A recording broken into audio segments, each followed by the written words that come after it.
Mungu ambaye kwa hekima na wema wako umeteua nyadhifa za viongozi na mabunge kwa ustawi wa jamii na utawala wa haki wa wanadamu. Tukusihi utazame kwa neema nyingi sisi watumishi wako ambao wameridhika kutuita ili tutekeleze shughuli muhimu za jamhuri yetu. Tunakuomba uteremshie baraka zako sisi tuliokutanika hapa na tujalie tuyatende na kufikiria mambo yote tutakayofikishwa mbele yetu kwa njia ya haki na uaminifu, ili utukufu na sifa zako ziendelezwe na ili kustawisha amani, ufanisi na heri ya nchi yetu na wale ambao hawajazao umezikabidhi mikononi mwetu. Amen.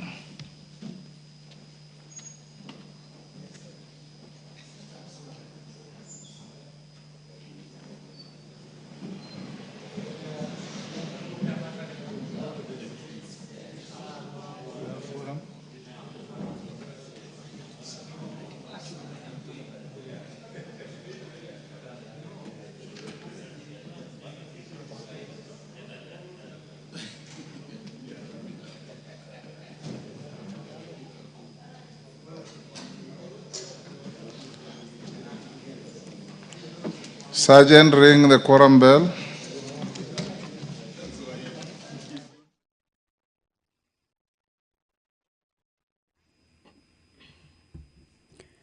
Well, the prayer has been said and the chair taken.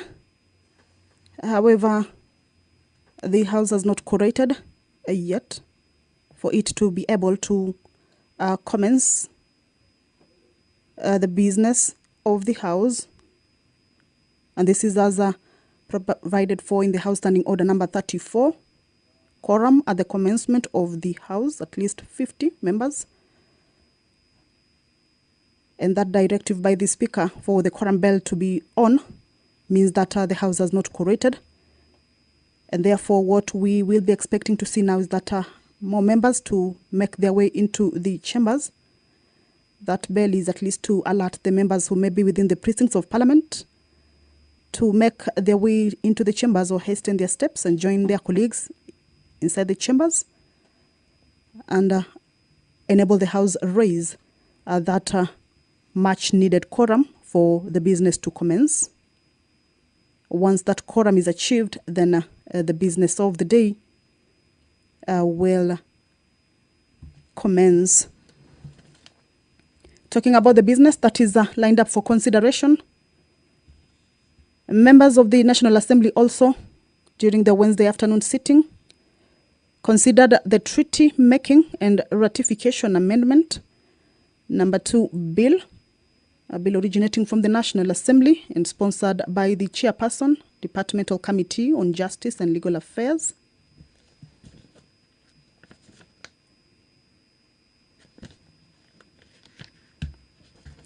Honorable George Gitonga Murugara.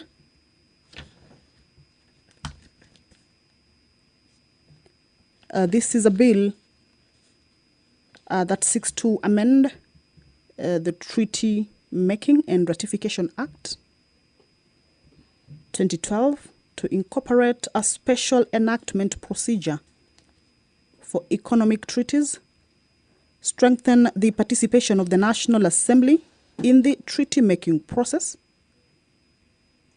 and also to generally enhance the efficiency in the treaty-making process. This bill proposes to include economic treaties in the list out of treaties that the Act applies to under this section, and this will extend the application of the Act to treaties relating to taxation, trade, and investment matters. The bill also seeks to amend the Act to introduce a new Section 5A requiring the Executive to engage the National Assembly. Business, and I want to, in consultation with your leaders, order, we'll proceed this way. After order number 2, we'll go straight to order number 8, order number 9, 10, 11, 12, 13, 14, 15. On order 15, I want to inform the House that following discussions between yours truly, your majority and minority leadership with COG, we made tremendous, pardon? You want me to, you want the message to sing better when I stand? Between myself, your majority and minority leaders, we had a meeting with the leadership of COG, led by their chairman, and we made tremendous and acceptable progress on the matter that has been causing anxiety with many of our members here. And I want to give you assurance and comfort that all is under control and that there is no unhelpful exposure for you. In contention, you are safe, you are comfortable, and things are all right. So I want to encourage that when we get to that order, it had been moved and seconded, we dispose it of. It was moved and seconded. So if, because it's not a technical issue, we can dispose it of as quickly as is practically possible so that we move on to other matters. Your leaders are fully in the know of what we discussed. Honorable Baya, Millie, Junet, Osoro, who sat with me in the meeting between the chair of COG and the director of legal affairs in COG. And I want to, as your speaker, to give you a firm assurance that at all times, I will always be your first and last line of defense in your interests. Thank you.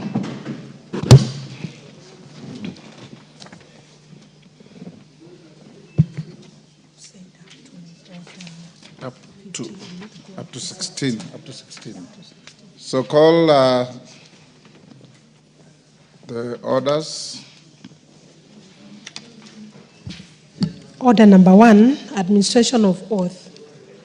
Order number 2, communication from the chair.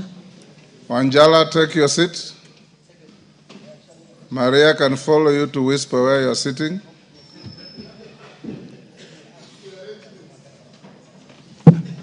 You are? Age mates. Honorable members, I have a short communication to make on a kamkunji to be held on modalities of public participation exercise for the Constitution of Kenya Amendment Bill 2025. Honorable members, you may recall that on Thursday, 17th April 2025, I issued a communication on the planned granular public participation exercise on the Constitution of Kenya Amendment Bill 2025, National Assembly Bill number 4 of 2025. The bill seeks to amend the Constitution of Kenya to entrench the National Government Constituencies Fund, the Senate Oversight Fund, and the National Government Affirmative Action Fund in the Constitution. In the communication, I noted that in compliance with Article 256(2) of the Constitution, the countrywide public participation would be undertaken from Monday 5th May to Wednesday 7th May 2025 in all constituency and county offices. Additionally, pursuant to Article 118 of the Constitution, the clerk placed advertisements in the daily newspapers on Monday 21st and Tuesday 22nd April 2025, inviting members of the public to attend public hearings, to make oral submissions or submit memoranda on the bill to amend the Constitution. The advertisements provided for a 2 weeks notice before the commencement of countrywide public participation hearings. The clerk has reported that his office has already received and continues to receive numerous submissions from the public through email addresses provided.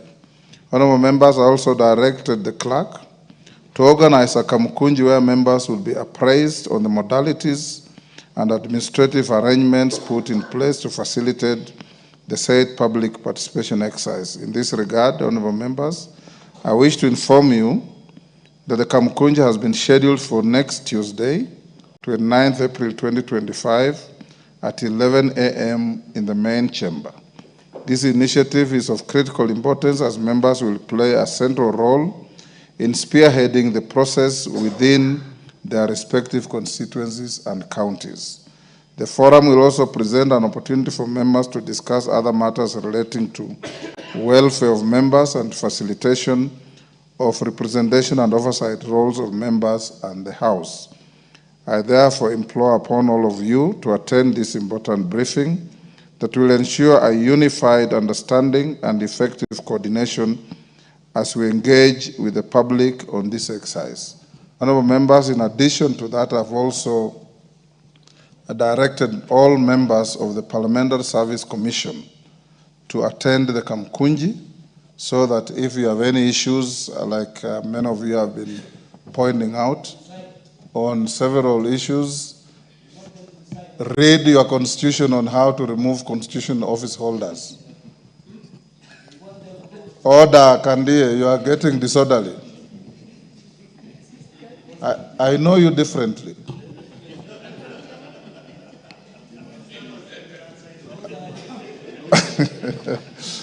Ulikula nini lanji wewe? Honorable members, the commissioners, you know you have commissioners from this house, 3 of them. Is it 3 or 4? 4 of them.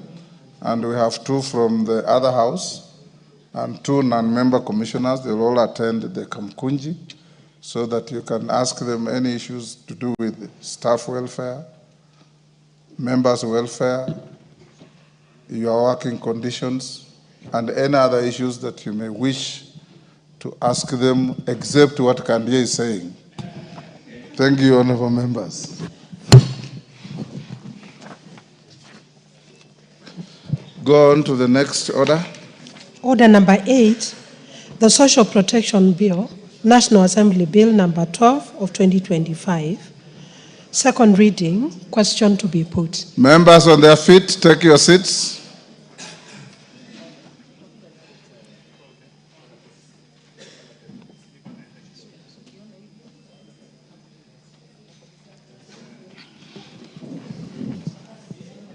Honorable members, I now put the question at order number 8 that the Social Protection Bill, National Assembly Bill number 12 of 2025 be now read a second time. As members of that opinion say aye. Aye. Will those of the contrary opinion say nay? The ayes have it. A bill for an act of parliament to provide a framework for the administration of non-contributory social protection interventions, to establish a national board for social protection and for connection. Next. Order number 9, the value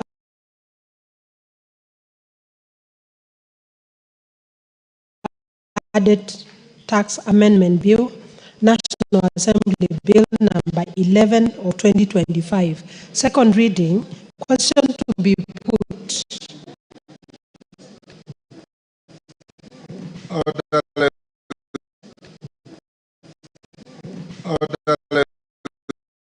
Mengit, take a seat. Honorable members, I now put the question at order number 9, which is the value added tax amendment bill, National Assembly Bill number 11 of 2025. Be now read a second time. As members of that opinion say aye. Will those of the contrary opinion say nay? The ayes have it. A bill for an act of parliament to amend the Value Added Tax Act and for connected purposes. Order number 10, the Treaty Making and Ratification Amendment number 2 Bill, National Assembly Bill number 9 of 2024. Second reading, question to be put. Order, Ambassador Sigei, take the nearest seat.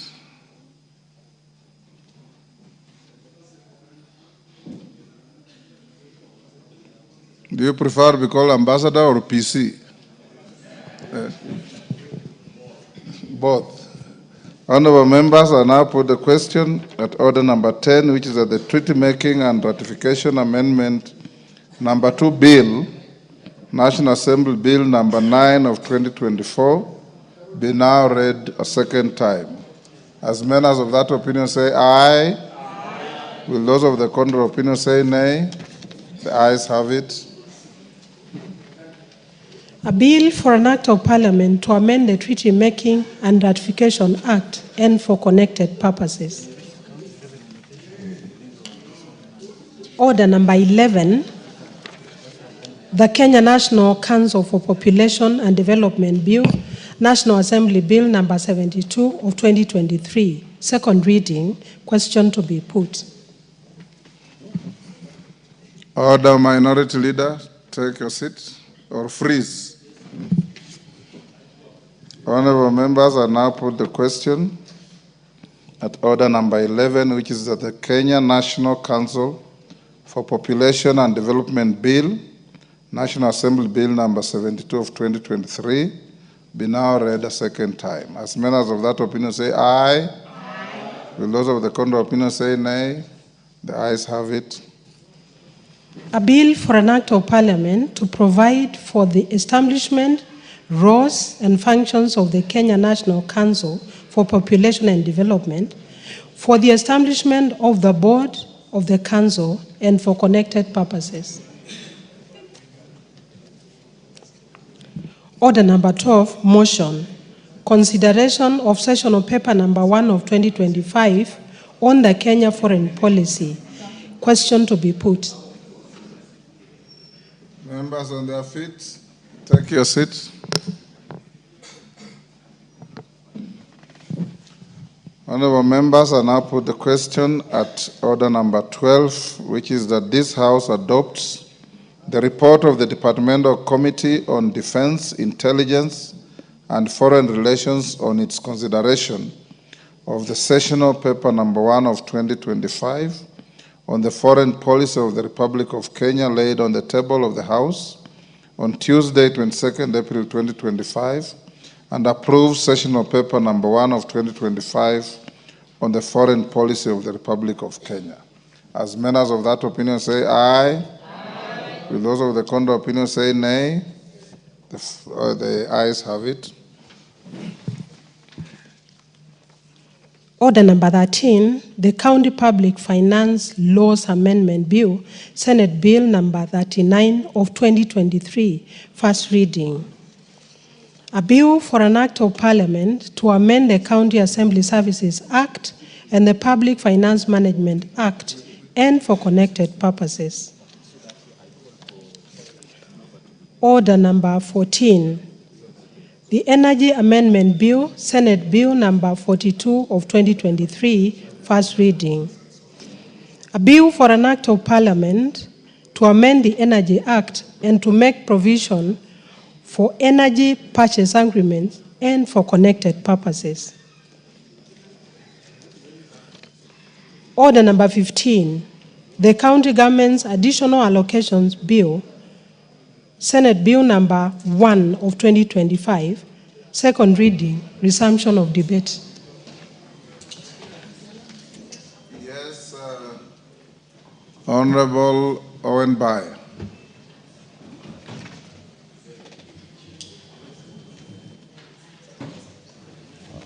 Thank you, Honorable Speaker. Honorable Speaker, in the spirit of the discussion that we started and looking at the import of this bill for now, as we stand, and the position that you have declared, that we have had a robust discussion and agreements, and that consent has been entered to withdraw the court case. When we come to this order, Honorable Speaker, I would implore you and implore members that we allow the mover to reply on this so that we can move to the Committee of the Whole, so that anybody who has issues to raise at the level of the debate can raise those issues at this particular time when you're doing the committee of the whole, so that we can gain time and also expedite, so that we also show goodwill on the matter. Honorable Speaker, I request members, because there is nothing really much to discuss in terms of the county allocation bill, apart from the fact that these are figures, Honorable Speaker. Honorable Speaker, if you allow, then we move that direction. I thank you, Honorable Speaker. Honorable members, I will allow the House to decide on that issue, and I put the question that at order number 15, the mover be called upon to reply. As members of that opinion say aye. Aye. Will those of the contrary opinion say nay? Nay. The ayes have it. Mover. Honorable Speaker, first of all, let me take this opportunity to thank you for your leadership, together with the leadership of the House, in helping us to resolve the issues that surrounded the passing of this bill. Honorable Speaker, in passing this bill, Honorable Speaker, the House has done a very big justice to Kenyans. Honorable Speaker, this bill is going to allocate 42 billion money from donors in form of loans and grants that is going to help Kenyans run programs in health, in water, in sanitation, in agriculture, and these are things that are going to transform and help our people across the country. Honorable Speaker, with those many remarks, Honorable Speaker, I beg to reply. Honorable members, order. Take the seat. Honorable members, after putting the question at order number 15, we'll go straight to Committee of the Whole on the same bill as listed at order number 16. Thereafter, then the House will go back to orders number 4. I know Kitayama has a petition. Order number 3, 4, 5, 6, and 7. Then we'll, after that, go back to order number 17. Vicaria, take your seat. Honorable members, I'll now put the question at order number 15, which is that the county government's additional allocations bill, Senate Bill number 1 of 2025, be now read a second time. As members of that opinion say aye. Aye. Will those of the contrary opinion say nay? The ayes have it. Honorable member. Okay, next. Hold your horses. A bill for an act of parliament to provide for the additional allocations to county governments for the year 2024-2025 financial year.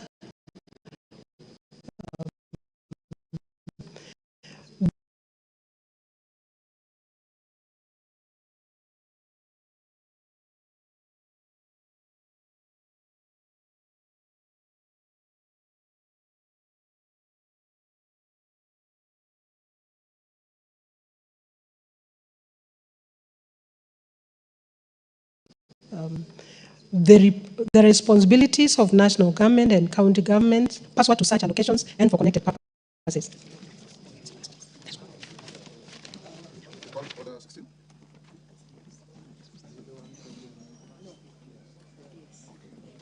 Honorable members, before we go to the next order, allow me to acknowledge in the public gallery Evangelical Christian Church School from Moyale Saku constituency in Moyale County, and Little Lambs Academy from Kapseret, not Moyale County, whoever, it's Marsabit County. Little Lambs Academy, Kapseret from Uasin Gishu. On my behalf and on behalf of the House, we welcome the students and those accompanying them to the House of Parliament. Next order.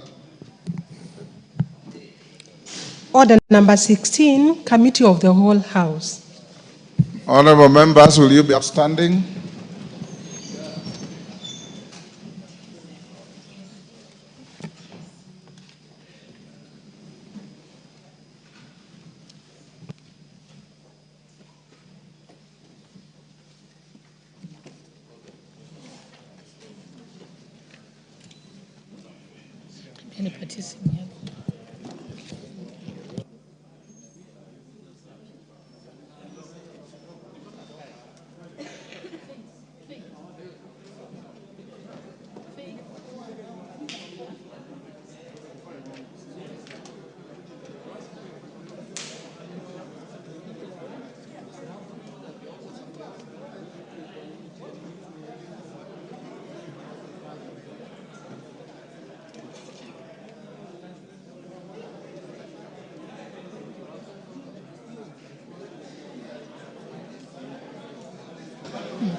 Honorable members, we are in the Committee of the Whole House to consider the County Government's Additional Allocation Bill, Senate Bill number 1 of 2025. Clause 3 and 4.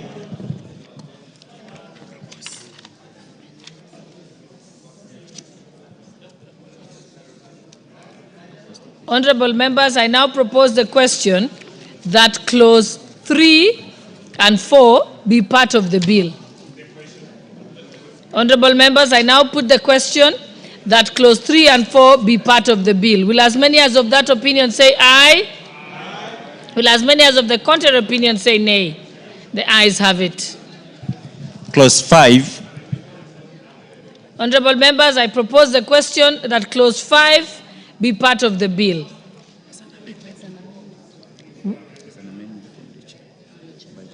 Yes, there is a proposed amendment by the Chair Budget. Honorable Chair, I would like to stand down the amendment, the proposed amendment. This is because the amendment was supposed to remove from the estimates about 523 million, money which was earmarked for construction of 5 county headquarters. Honorable Chair, I have since received an instruction from National Treasury confirming that indeed that money is available and therefore there is no need for the amendment. Honorable Speaker, I stand on the amendment. Honorable members, I now put the question that clause 5 be part of the bill. Will as many as of that opinion say aye? Aye. Will as many as of the contrary opinion say nay? The ayes have it. Clauses 6, 7, and 8. Honorable members, I propose the question that clauses 6, 7, and 8 be part of the bill. Honorable members, I now put the question that clauses 6, 7, and 8 be part of the bill. Will as many as of that opinion say aye? Aye. Will as many as of the contrary opinion say nay? The ayes have it. Schedule, first schedule.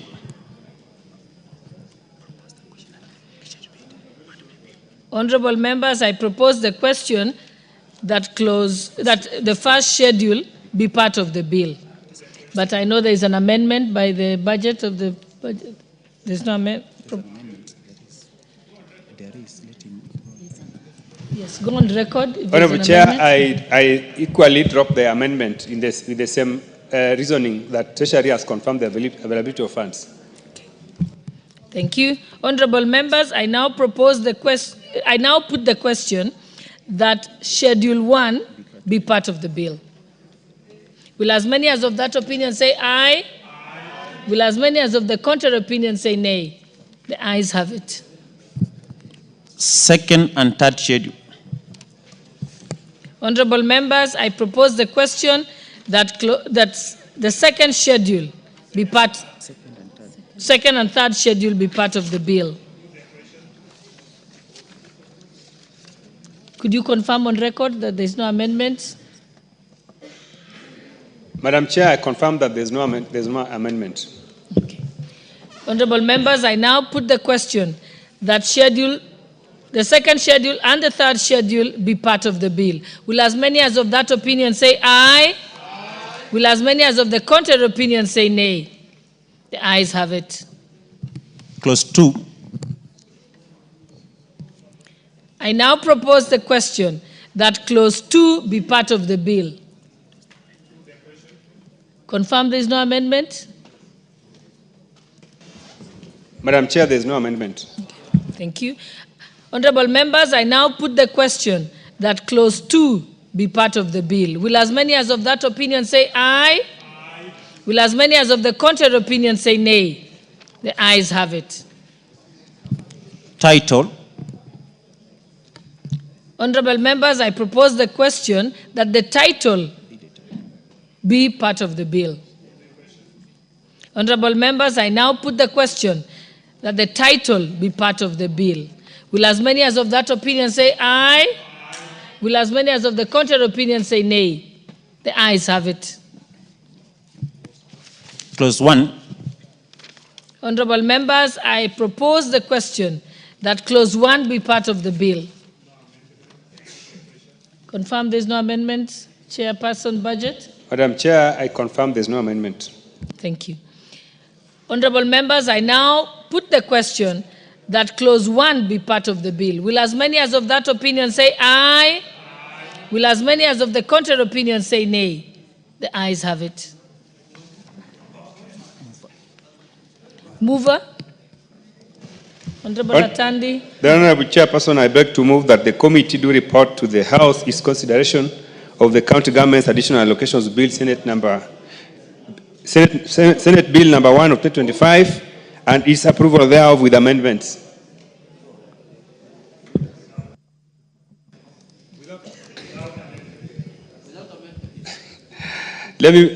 Madam Chair, I beg to move that the committee do report to the House its consideration of the county government's additional allocations bill, Senate Bill number 1 of 2025, and its approval without amendments. Okay, thank you.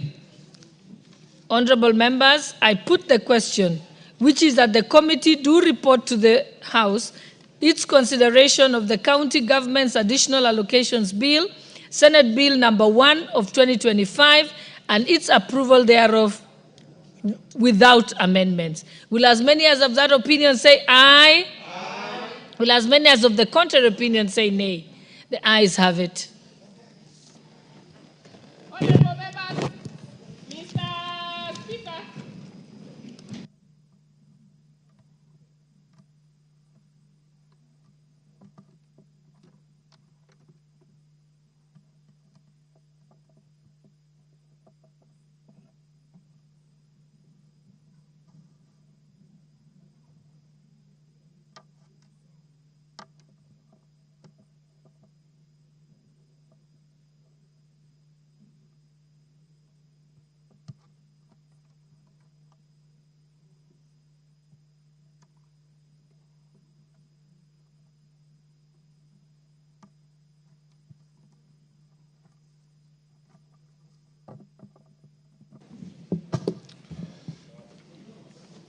Very well. Chairperson.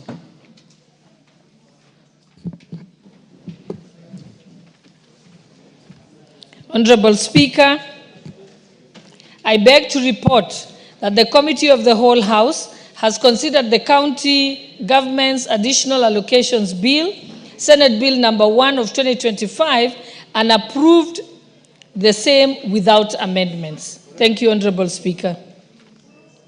Thank you. Mover. Honorable Speaker, I beg to move that the House do agree with the committee in the said report. I also request Honorable Junet Mohamed to second the motion for argument with the report of the Committee of the Whole House. Mr. Speaker, I second.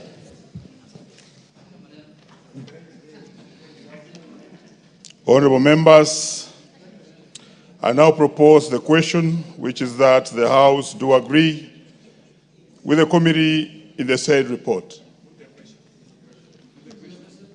Very well, honorable members, the mood in the House that I put the question.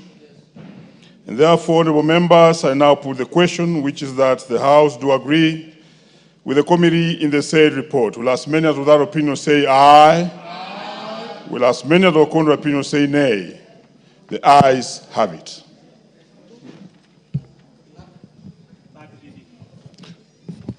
Mover. Honorable Speaker, I beg to move that the county government's additional allocations bill, Senate Bill number 1 of 2025, be now read at that time. I also request Honorable Dr. Pukose to second. Honorable Speaker, I stand to second the third reading of the county government's additional allocation bill, Senate Bill number 1 of 2025. Honorable members, I propose the question, which is that the county government's additional allocation bill, Senate Bill number 1 of 2025, be now read a third time. Thank you, honorable members. I now put the question. I now put the question that I have confirmed that the House is properly constituted for the purpose of making this decision, and I therefore put the question, which is that the county government's additional allocations bill, Senate Bill number 1 of 2025, be now read a third time. Will as many as would have opinion say aye? Aye. Will as many of contrary opinion say nay? The ayes have it. Next order. A bill for an act of parliament to provide for the additional allocations to county governments for the 2024-2025 financial year, the responsibility of national government and county governments pursuant to such allocations and for connected purposes. Order number 3, messages. Order number 4, petitions.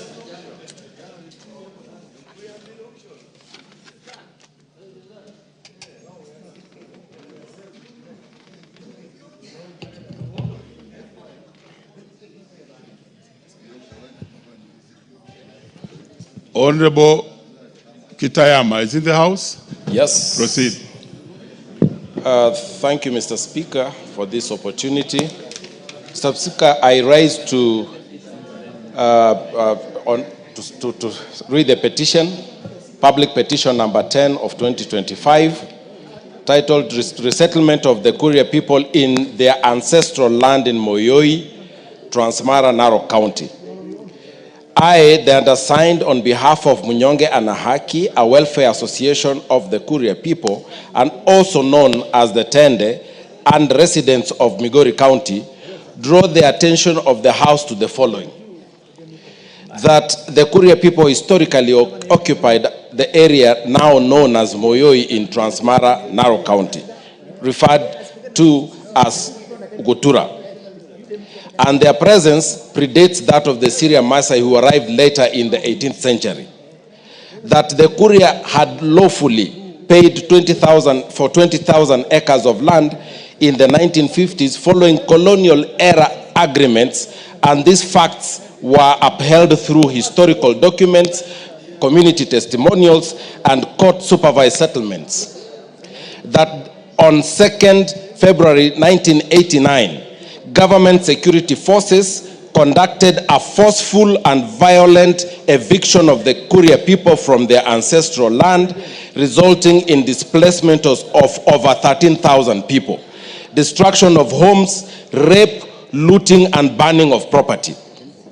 That the National Land Commission, NLC, following extensive hearing, issued Gazette Notice number 1550 of 1st March 2019, awarding the 20,000 acres to the Kuria people and recommending restitution to the and with integration of current occupants.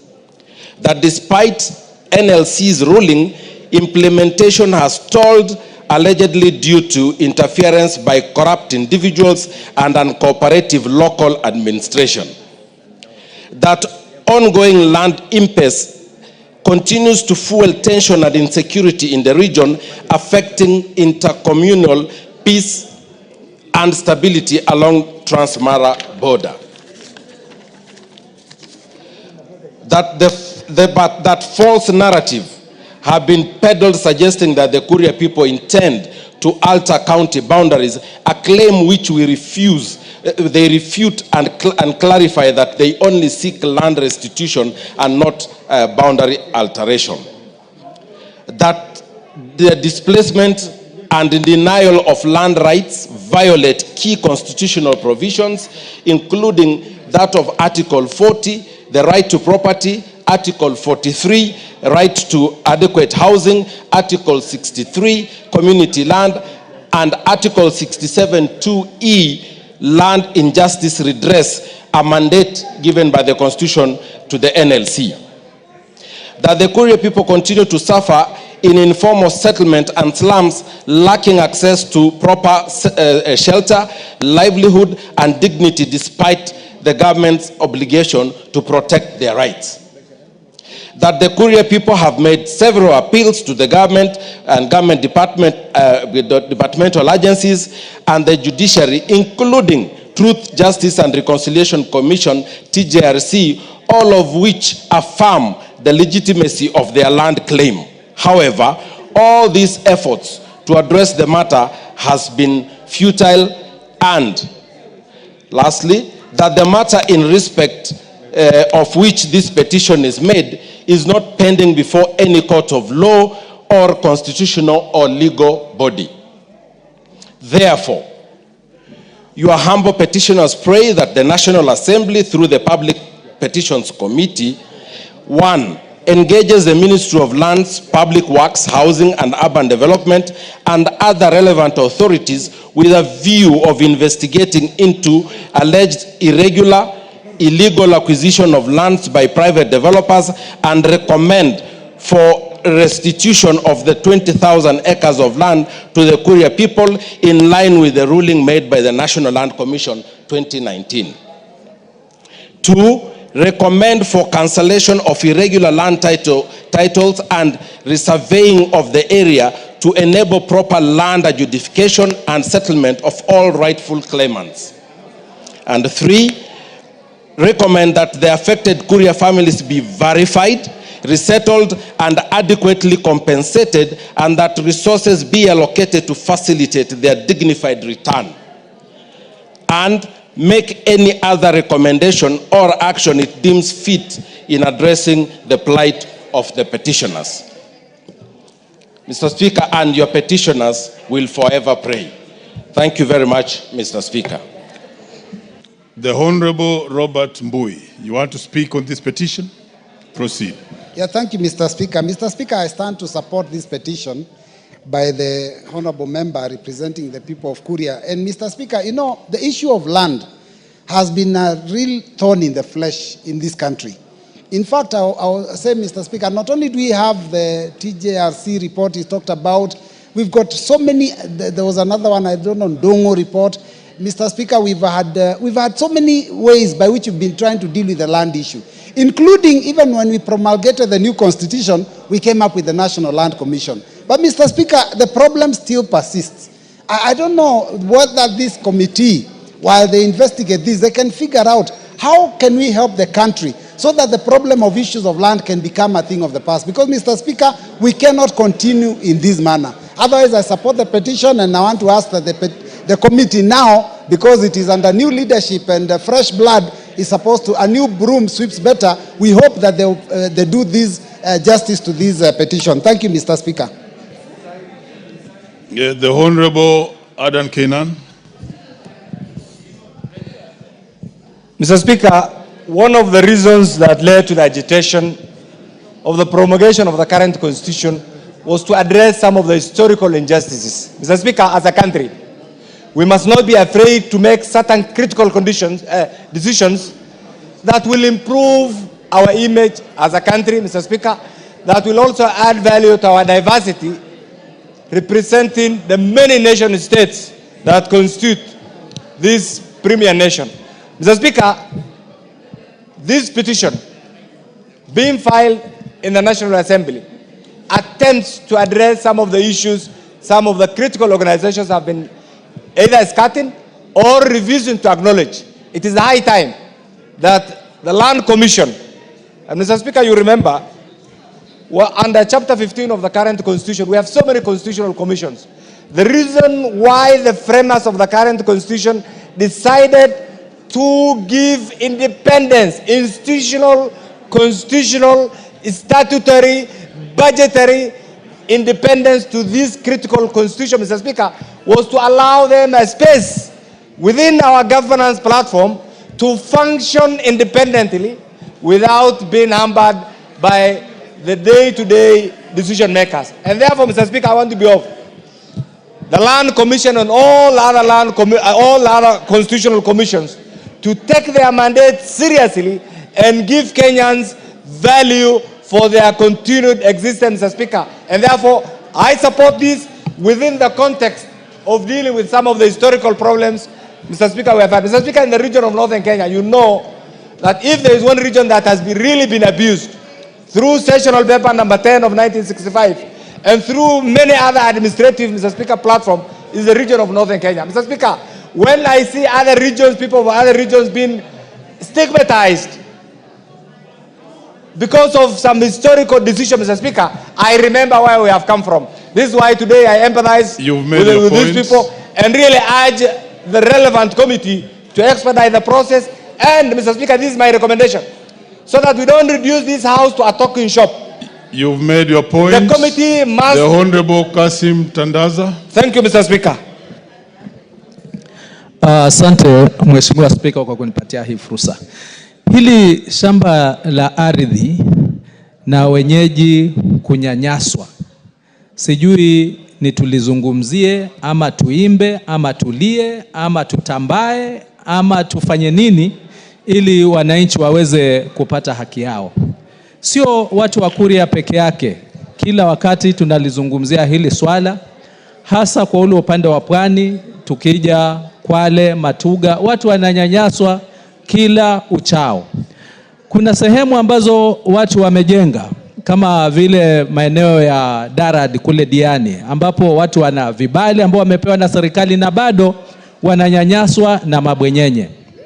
Mheshimiwa Spika, kama wenzangu walivyozungumza, nikiunga mswada hii hoja ambayo imeletwa na Mheshimiwa Amaro Kitiama kwa niaba ya watu wake wa Kuria, ni jambo ambalo itafika wakati labda tuwe na vikao maalum kama wabunge kuona ni vipi tunaweza kubadilisha sheria ile ambayo saa hizi ile tume ya mashamba National Land Commission wako nayo, ili kuwapa nguvu, na ni vipi tutatumia vitengo mbalimbali ili visiweze kutumiwa na mabwenyenye kupata hatua za serikali na kuwanyanyasa wananchi. Mheshimiwa Spika, na iunga mkono nikisisitiza kwamba wakati umefika bunge iweze kuchukua hatua thabiti za kulinda wananchi wake. Asante Mheshimiwa Spika. Asante sana. The Honorable Dado Dido Raso. Thank you very much, Honorable Speaker. Honorable Speaker, I wish to support this petition by Honorable Kitayama. I think it's about the rights of minorities. In this country, the Bill of Rights is very clear. And we must thank the framers of our Constitution 2010 that rights which are delayed or justice delayed is justice denied. Kitayama is talking about issues of history, issues of discrimination, issues of him being a minority in a place where he has one or two constituencies that the Kuria can talk about, but there are other 6 constituencies within the same area where he may not get the governor position within that particular county. Unless we are going to address the rights of these minorities, I think minorities are going to be disadvantaged in this country. They will continue to lag behind. And that is why, once this petition comes to the floor of the House, it is important that it is observed with the best lenses so that their rights can be restored. Thank you, Honorable Speaker. Finally on this, let's have the Honorable Wilberforce Owundo. Thank you, Honorable Speaker. I stand in solidarity with my friend who sometimes always in this petition concerning the land issue in his constituency. Honorable Speaker, the issue of land conflicts has been clearly picked out in the Njonjo Commission report. It has been clearly picked out in the Dung report. It has clearly been picked out in the National Land Policy and subsequent legislations and policies. Honorable Speaker, the Constitution of Kenya envisaged 2 separate approaches to solving historical land injustice as well as land disputes. Honorable Speaker, when we created the National Land Commission, we believed and trusted they'll have the full constitutional mandate to resolve such issues. But over time, Honorable Speaker, their mandate or their roles has been emasculated through some intestine wars between the main ministry, the cabinet secretary, plus the National Land Commission. because of stupid fights that do not need to. We just hope this petition, at its fullness, they will pick out the legal lacuna and make sure we return land dispute matters back to National Land Commission, and also have local traditional land dispute mechanism, Honorable Speaker. They are faster, they are more efficient, and they consider local issues that could easily be considered faster and expeditiously. I support, Honorable Speaker. Very well. This petition is referred to the Public Petitions Committee. Is the chair in the House? Any member of the Public Petitions Committee in the House? Very well. After how long will you be having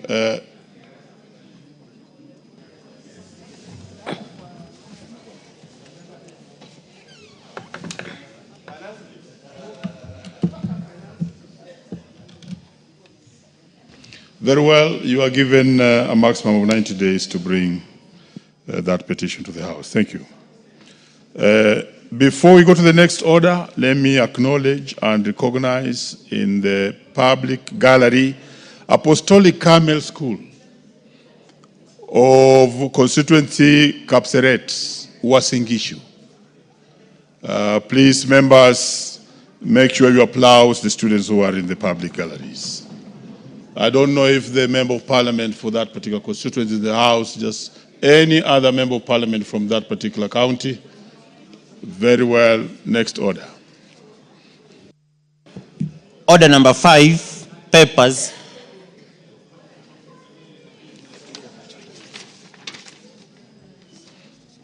Majority. Give me the bag. Yeah, thank you. Honorable Speaker, I beg to lay the following papers on the table of the House today, Thursday, April 24th, 2025. A, reports of the Auditor General and financial statement of commodities, fund, staff, mortgage, and car loan scheme for the years ended 30th June 2020 and 2030, June 2023, and the certificates therein. B, reports of the Auditor General on hybrid generation of off-grid power system, credit number CKE 106601L for the year ended 30th June 2022, Kenya Power and Lightning Company KPLC. C, summary reports of the Auditor General on national government for the financial years 2023-2024. D, reports of the Auditor General and financial statement for the years ended 30th June 2023 and the certificates therein in respect of 1, Chamasiri Technical and Vocational College, 2, Chasangwe Technical and Vocational College, 3, Shuka Technical and Vocational College, 4, Dr. Daniel Wako Murende Technical and Vocational College, 5, Ebukanga Technical and Vocational College, 6, Friends College Kaimosi, 7, Kaiboi Technical Training Institute, 8, Karumo Technical Training Institute, 9, Kenya Seed Company Rwanda Limited, 10, Kibo Seed Company Limited, 11, Kirua Technical Training Institute, 12, Kimasian Technical and Vocational College, 13, Kisiwa Technical Training Institute, 14, Lafe Technical and Vocational College, 15, Matili Technical Training Institute, 16, Matungu Technical Training Institute, 17, Mukiria Technical Training Institute, 18, Ramogi Institute of Advanced Technology, 19, Simlo Seeds Company Kenya Limited, and 20, Simlo Seed Company U Limited. Thank you, Honorable Speaker, and I lay. Very well. What's your point of order? Thank you, Mr. Speaker. Next to me, I found myself sitting in the leadership row, but it's appalling to notice that the table for the minority whip doesn't hold. It's falling apart. What's going on, Mr. Speaker? We want urgent action to be taken so that our table is restored. Honourable member, come up clearly. What are you speaking about? What's your point of order? Very well. Before we go to the ordinary statements by members,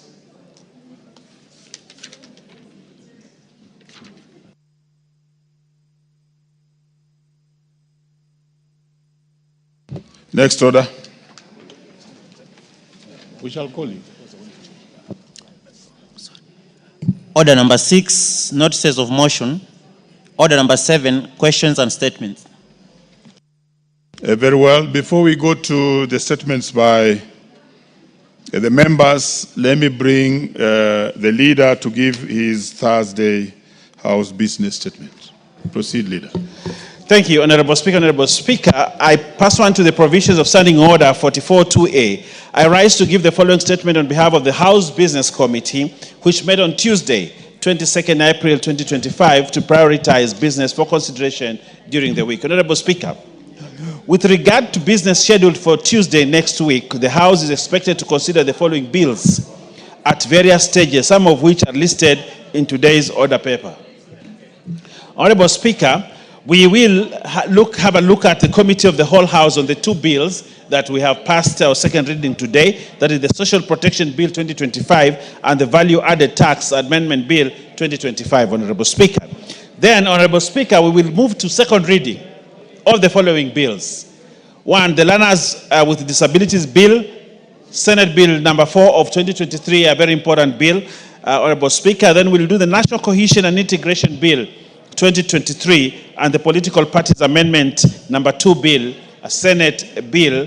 That's a Senate bill, Honorable Speaker. In addition, Honorable Speaker and members, the House will also consider the following motions: ratification of agreements on fisheries subsidies. This is a very important bill. Those people with those members coming from fish growing areas, and the chairman here, we will look at the ratification of agreements on fisheries so that we can, the bill is coming. The ratification of the agreement on fisheries subsidies is coming on next week, Honorable Speaker.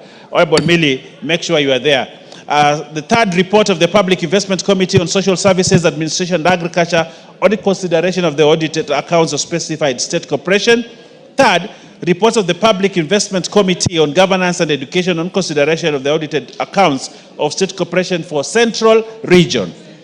4, consideration of comprehensive economic partnership agreements between the Republic of Kenya and the United Arab Emirates. And 4, consideration of nominees for appointment as members of the Board of Central Bank. Honorable Speaker, it's important to note that the Central Bank is going to have a new board, and we have the privilege as a House, the 13th Parliament, Honorable Speaker, to preside over the consideration of the nominees for that appointment, Honorable Speaker. Further, Honorable Speaker, in accordance with the provisions of Standing Order 42A, 5 and 6, I wish to convey that the Prime Cabinet Secretary, the Honorable Musalia David, who is also the Cabinet Secretary for Foreign and Diaspora Affairs, is scheduled to appear before the House on the afternoon of Wednesday, 30th April 2025, to respond to concerns on the criteria used by the government to classify hardship areas and payment of hardship allowance to teachers and other civil servants in the country. Honorable Speaker, you know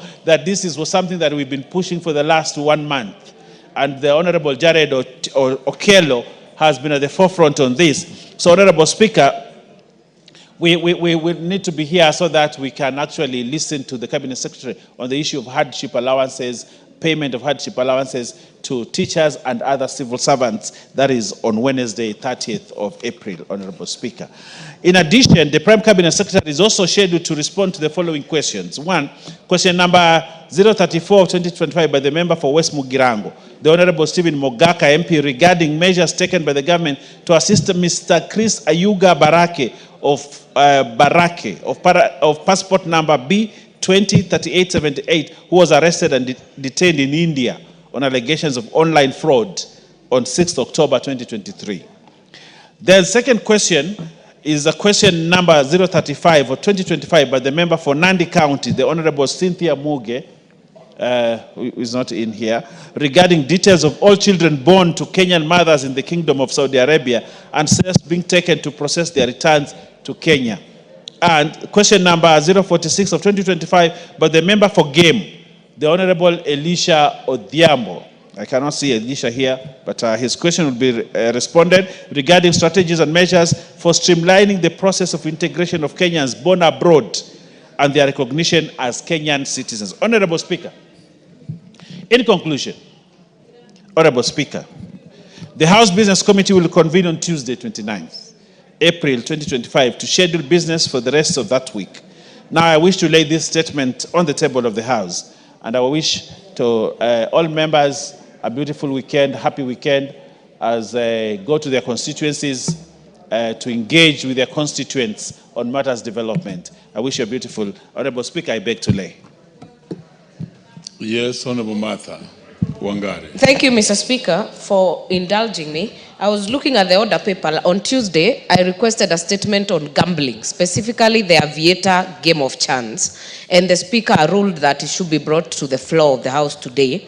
It is not listed in the order paper, Mr. Speaker. Maybe you can give us some guidance from the committee, because we are headed to go for recess next week, and it is very urgent that we discuss that matter, Mr. Speaker. Very well, Honorable Martha. I vividly remember you asking for that particular statement. Who is the committee chair? Is in the House? Finance Committee chair. I cannot see the chair in his usual place. Any member of the Finance Committee? Leader? You need to undertake that you remind the chair, Committee Finance, to actually bring an answer to the statement that was asked by Honorable Martha. On Tuesday. Much obliged. Yes, what's your point of order, Honorable Member? Thank you, Honorable Speaker. I'm just referring to the statement that has just been read by the Majority Leader, the Deputy Majority Leader, sorry.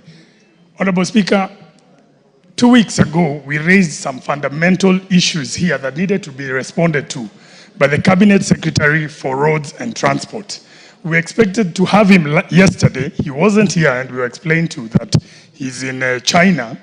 And next week being the last week before we proceed for recess, I would have hoped that House Business would have scheduled the CS for Roads to appear to respond to some very pertinent issues that were required to be discussed, because quite a number of these issues, Honorable Speaker, were raised before the committee and were to be responded by the Committee of Transport, but were subsequently dropped so that the Cabinet Secretary himself would respond to them.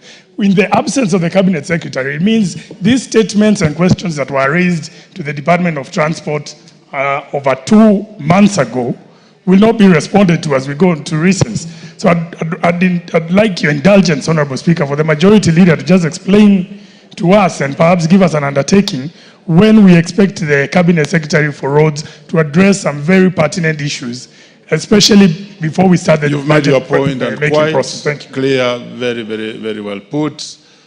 Leader, remember the Speaker while sitting, the substantive Speaker while sitting in his place, did indicate that the CS was out and possibly will be appearing before the House next week. Could you make a comment on that? Thank you, Honorable Speaker. Honorable Speaker, I've had the Honorable Mwenje on this matter, and I think this is the second time he's raised the issue. But just like you said, the substantive Speaker gave reasons why he could not appear last Wednesday. But I also want to undertake that we will get communication from his house, from his office, so that Wednesday, by Tuesday, we'll inform you if he will appear on Wednesday. But I would like also him to appear on Wednesday alongside the Cabinet Secretary, the Prime Cabinet Secretary, because the issues of the Prime Cabinet Secretary are not long. They're just a few items, and it is possible to have the two Cabinet Secretaries appearing on Wednesday. So I want to undertake that we'll make arrangement to have the Cabinet Secretary for Transport be in the House on that day. Thank you, Honorable Speaker. And I would further add that in the interest of all the members, because matters concerning roads concern really the members greatly, make an undertaking, as you have really indicated, that he appears alongside the PCS. Thank you. Now, let's go to the next statement by the Honorable Joseph Gitari, MP Kirinyaga Central. Thank you, Mr. Speaker. Mr. Speaker, I rise to request for a statement regarding authorization administration of Inoi Division in Kirinyaga County. Honorable Speaker, pursuant to provision of Standing Order 42C, I wish to request for a statement from the chairperson of the Departmental Committee on Administration and Internal Security regarding operationalization of Inoi Division in Kirinyaga County. Honorable Speaker, Inoi was gazetted as a division by the Gazette Notice, volume CX1X, on 21st June 2017. However, the government has not yet operationalized the administration unit. The ordinate delay has denied the residents of Kirinyaga County access to essential government services that would have been offered by the divisional offices. Honorable Speaker, it is against this background that I seek a statement from the chairperson of the Departmental Committee on Administration and Internal Security on the following. 1, the reason for the inordinate delay of Inoi Division as gazetted by Gazette Notice, volume CX1X on 21st June 2017. And 2, Mr. Speaker, report on the measures that the government is taking to make sure that Inoi is operational as a division, including the timelines. I thank you, Mr. Speaker.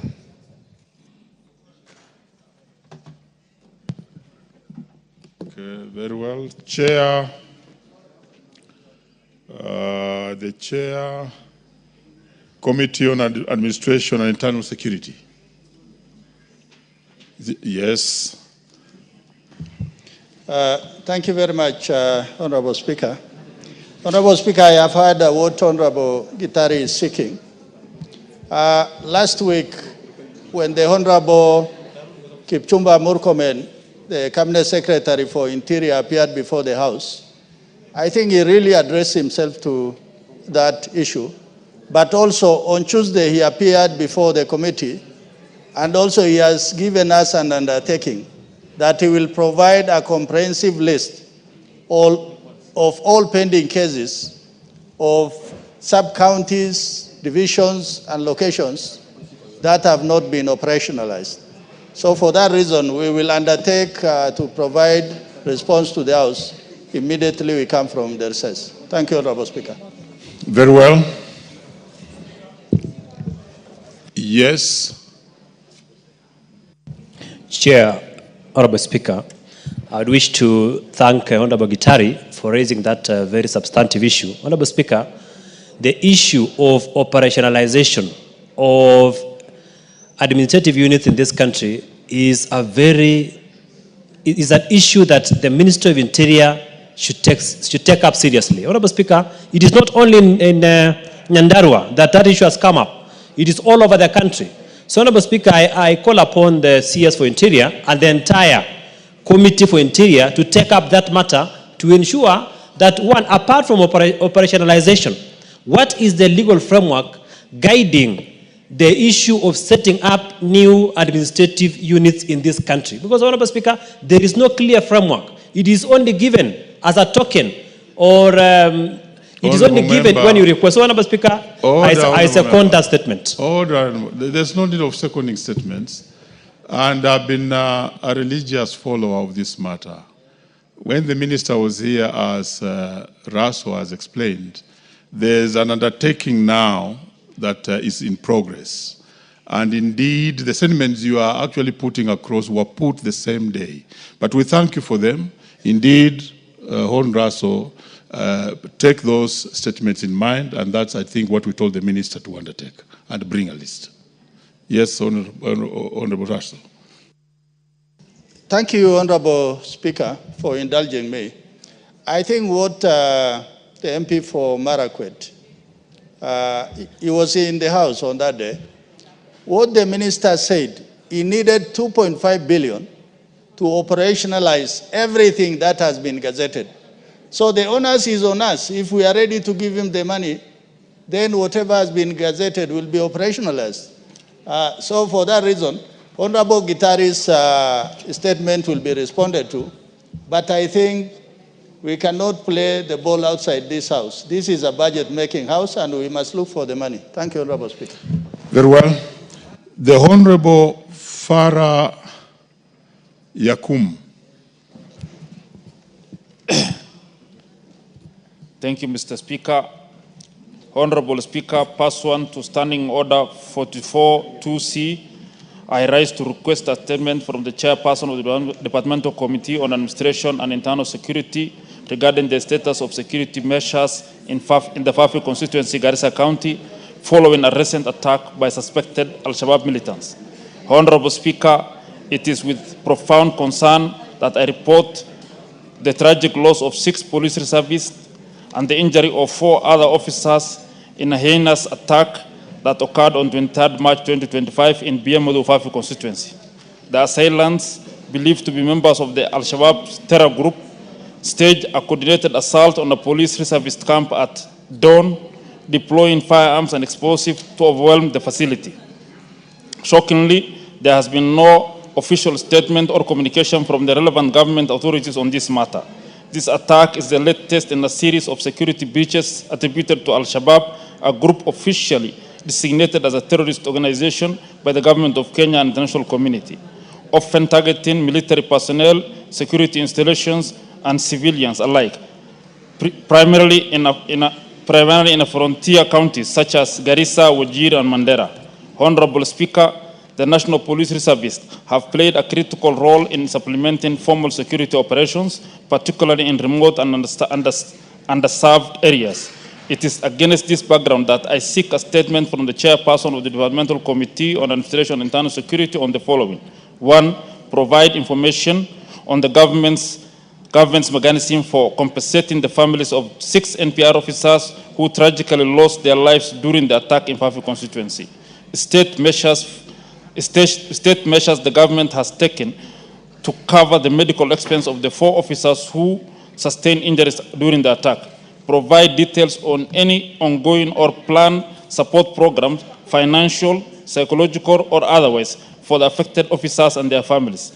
State the immediate security interventions with long-term strategies the government is implementing to safeguard the residents of Fafi constituency and prevent further attacks by Al-Shabaab or other militant groups. I thank you, Honorable Speaker. The Chairperson, Administration and Internal Security, Didoraso. Thank you very much, Honorable Speaker. Honorable Speaker, I believe the Honorable members made something that is very substantive.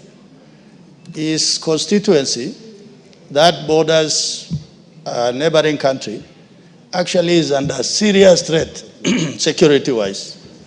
And I think more than that statement, although we will share the statement with the ministry, I would ask him to engage also the committee so that the committee makes an effort of even visiting the region so that we are able to help out and brief the House accordingly.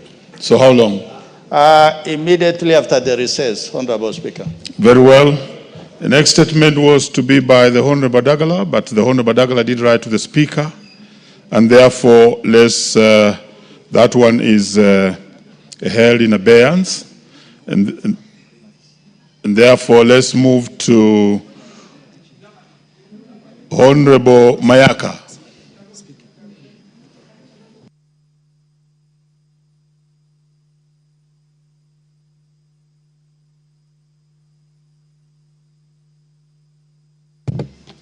Order, Honorable Mayaka. I'm told that the Honorable Dagala did instruct that the Honorable Bato will present that statement on her behalf. So before we get to you, Honorable Mayaka, let's get Honorable Bato on behalf of Honorable Dagala. Thank you, Mr. Speaker. Allow me to welcome as well the students from Kapseret constituency, which is in Uasin Gishu, on behalf of the Member of Parliament, Oscar Sudi, who is away on official duty. Mr. Speaker, Kapseret constituency is in Uasin Gishu. I'm a member of Uasin Gishu County, I want to welcome the students and to tell them to feel at home. This is Parliament. This is where the laws of the land are made. I hope by the time you leave this house, you will have learned something which is going to shape your lives in future. Thank you, Mr. Speaker. Now I go to the statement from Honorable Beatrice Adagala. Request for a statement regarding continued power outages across the country. Honorable Speaker, pursuant to Standing Order 44, subsection 2C, I rise to request for a statement from the chairperson of the Departmental Committee on Energy regarding continued and increasingly frequent power outages being experienced across the country. Honorable Speaker, in the recent past, the country has experienced persistent and widespread power outages, some lasting several hours, and in certain areas occurring daily. These blackouts have affected households, disrupted businesses, endangered patients in health facilities, and raised serious concerns over the stability and reliability of the national power grid. Despite previous assurances from Kenya Power and Lighting Company and other energy sector stakeholders, the problem continues to persist, causing significant economic losses and eroding public confidence in our national power infrastructure. Honorable Speaker, it is against this background that I request for a statement from the chairperson of the Departmental Committee of Energy on the following. 1. Report on causes of the frequent and prolonged power outages being experienced across the country. 2.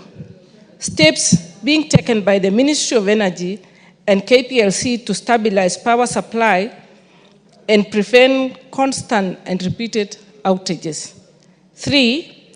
The immediate mitigation measures being implemented to protect essential service providers such as hospitals, learning institutions, and security installations from these outages. 4. The progress made in upgrading and maintaining the national power infrastructure, including timelines for resolving persistent faults and ensuring reliability of the national grid.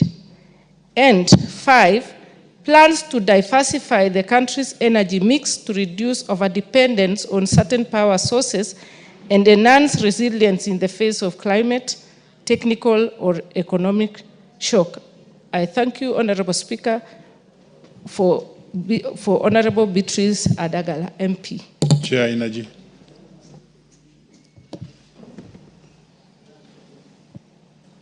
Honorable Speaker, we request once we resume, because we'll be looking at it, and once we resume after recess, we'll be able to give a response.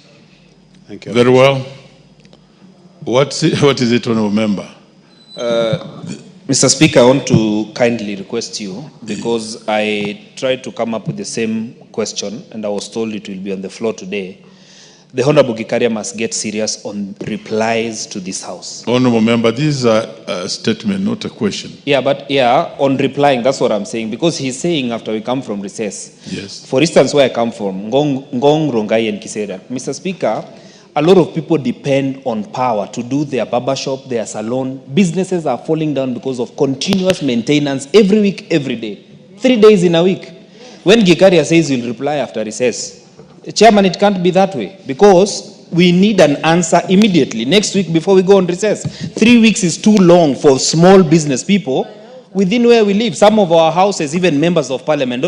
And the Honorable Gikaria, you are the chair for Energy Committee. You must provide answers to this House. Order, why are you saying that after recess? After recess, how? Order, Honorable Member. It's only proper that we give the chairman ample time to prepare. And I therefore instruct the Honorable Gikaria. Order. Take your seat. I gave you a chance to speak, so you can now not maneuver me around. Yes, order. We really need to give the committee time. But before Gikaria speaks on this, I can see the Honorable Member is also very enraged. What is it? No, we have given to Jalango. Jalango. Thank you so much, Mr. Speaker. Precisely. This is not the first time matters electricity and blackouts are being mentioned in this House. We've brought statements, we've asked questions, and it's always give us a week, give us a month, give us 3 weeks. They sit every single Thursday and every single Tuesday, for the same questions. Honorable Gikaria, you are the chairperson, Energy Committee. I came here and asked for questions about Silanga, where we had issues. Now, the transformers that are even being brought on the ground cannot even sustain the community. And when we even talk about sometimes about last mile connections, there are people who've not even seen that last mile, or we don't even know how far the mile is. Very well, you understand? So Gikaria must give us, Honorable Gikaria must give us answers today. Please, Mr. Speaker, tell him to stand. He has these answers because we've been talking about these same questions. You've made your point. You made your point. Yes, what's your point of order, Honorable Millie? Thank you, Mr. Speaker. Mr. Speaker, members are asking very substantive issues that have to do with the transformers. And we have since learned recently that some of the transformers that were purchased are defective. So I know that they are being, something is being done. But something as basic as a tree falling and power going out from yesterday morning. And I call up to date, no power. Is that Kenya powerlessness or Kenya power? Can they change their names officially? Kenya powerlessness and I don't know what. It's a joke. I mean, if there is a disconnection, Kenya powerlessness and disconnection and the darkness. Very well. Mr. Speaker, if there was one agency that was known for efficiency, it was Kenya Power. The one that used to give us nightmares was water. Are you competing with water to being ineffective, or are you trying to sabotage Honorable Wandai because he's an expert? Please reconnect. Basic, let us not even be talking about issues like transformers. This is just a tree that has fallen. Surely. You are joking. Very well. I think members have serious concern, and the concerns are many. And therefore, no, just take your place. Therefore, there was another statement by Honorable Lesuda concerning power. So let's hear Honorable Lesuda on the same. Possibly to cover some of the members' interests, and then I can make a ruling. Proceed, Honorable Lesuda. Thank you, Mr. Speaker. And just listening to my colleagues, I wish the bills used to delay as well, and I wish the electricity bills were also cheaper. Go directly to your statement. Honorable Speaker, pursuant to the provisions of Standing Order 44-2C, I wish to request for a statement from the chairperson of the Departmental Committee on Energy regarding the persistent power outage in Samburu West constituency, including Maralal Town. Honorable Speaker, for the past several months, Samburu West constituency, particularly Maralal Town, has been experiencing repeated blackouts without any prior notice, explanation, or projected timelines for restoration. These power interruptions have not only caused immense inconvenience to residents, but have led to substantial financial losses for local businesses, many of which rely entirely on electricity to power their operations. This situation is particularly unacceptable in light of the already difficult economic environment and in a region that continues to grapple with the effects of historical marginalization, despite the promises of equal opportunity under the devolved system of governance. Honorable Speaker, the continued power outages, coupled with the lack of communication from Kenya Power and Lighting Company, KPLC, constitute a clear violation of the legal obligations set forth in the Energy Act 2019, Cap 225. Further, under the Consumer Protection Act 2012, consumers have a right to fair service delivery and are entitled to seek compensation where economic losses arise from negligence or disruption utility services. Honorable Speaker, it is against this background that I request for a statement from the chairperson of the Departmental Committee on Energy on the following. 1, the immediate underlying cause or causes of the persistent power outages currently being experienced in Maralal town and other parts of Samburu West constituency. Secondly, reasons for lack of formal communication or advanced notification to residents and businesses of interruption of power supply as required by law under the Energy Act and KPLC's service charter. Thirdly, measures that the ministry has put in place to urgently resolve these outages and ensure consistent and reliable power supply to Samburu West constituency moving forward.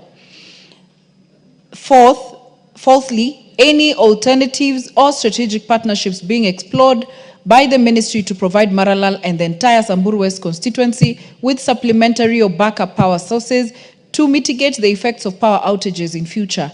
And lastly, plans, if any, by the ministry to compensate affected businesses, residents and businesses for the losses occasioned by perennial power outages. I thank you, Honorable Speaker. The Honorable Gikaria, and speak generally about the interest that your committee is already raising in the House.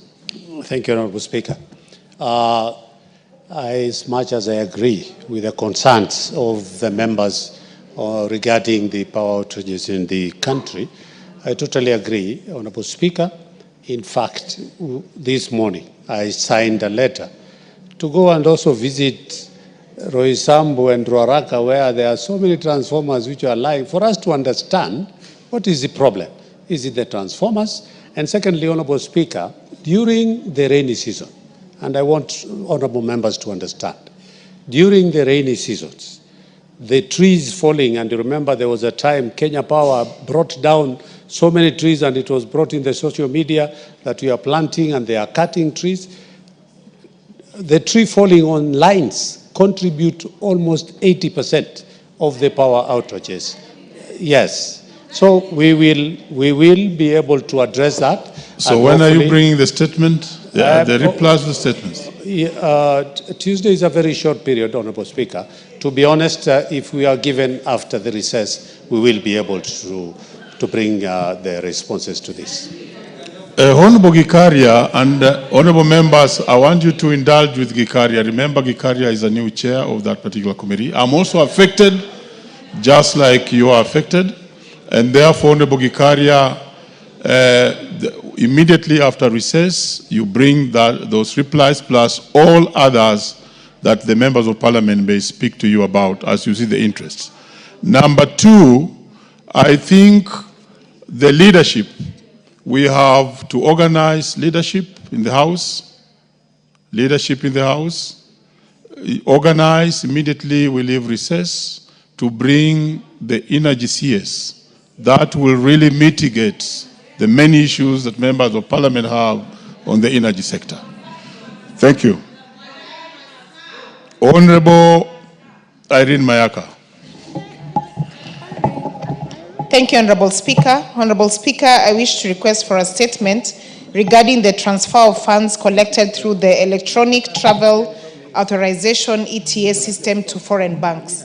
Honorable Speaker, pursuant to the provisions of Standing Order 44.2c, I rise to request for a statement from the chairperson of the Departmental Committee on Finance and National Planning regarding the transfer of funds collected through the electronic travel authorization, otherwise known as ETA system, to foreign banks. Honorable Speaker, the electronic travel authorization ETA system was implemented with effect from the 1st of January 2024, in line with the presidential directive on a visa-free regime in Kenya.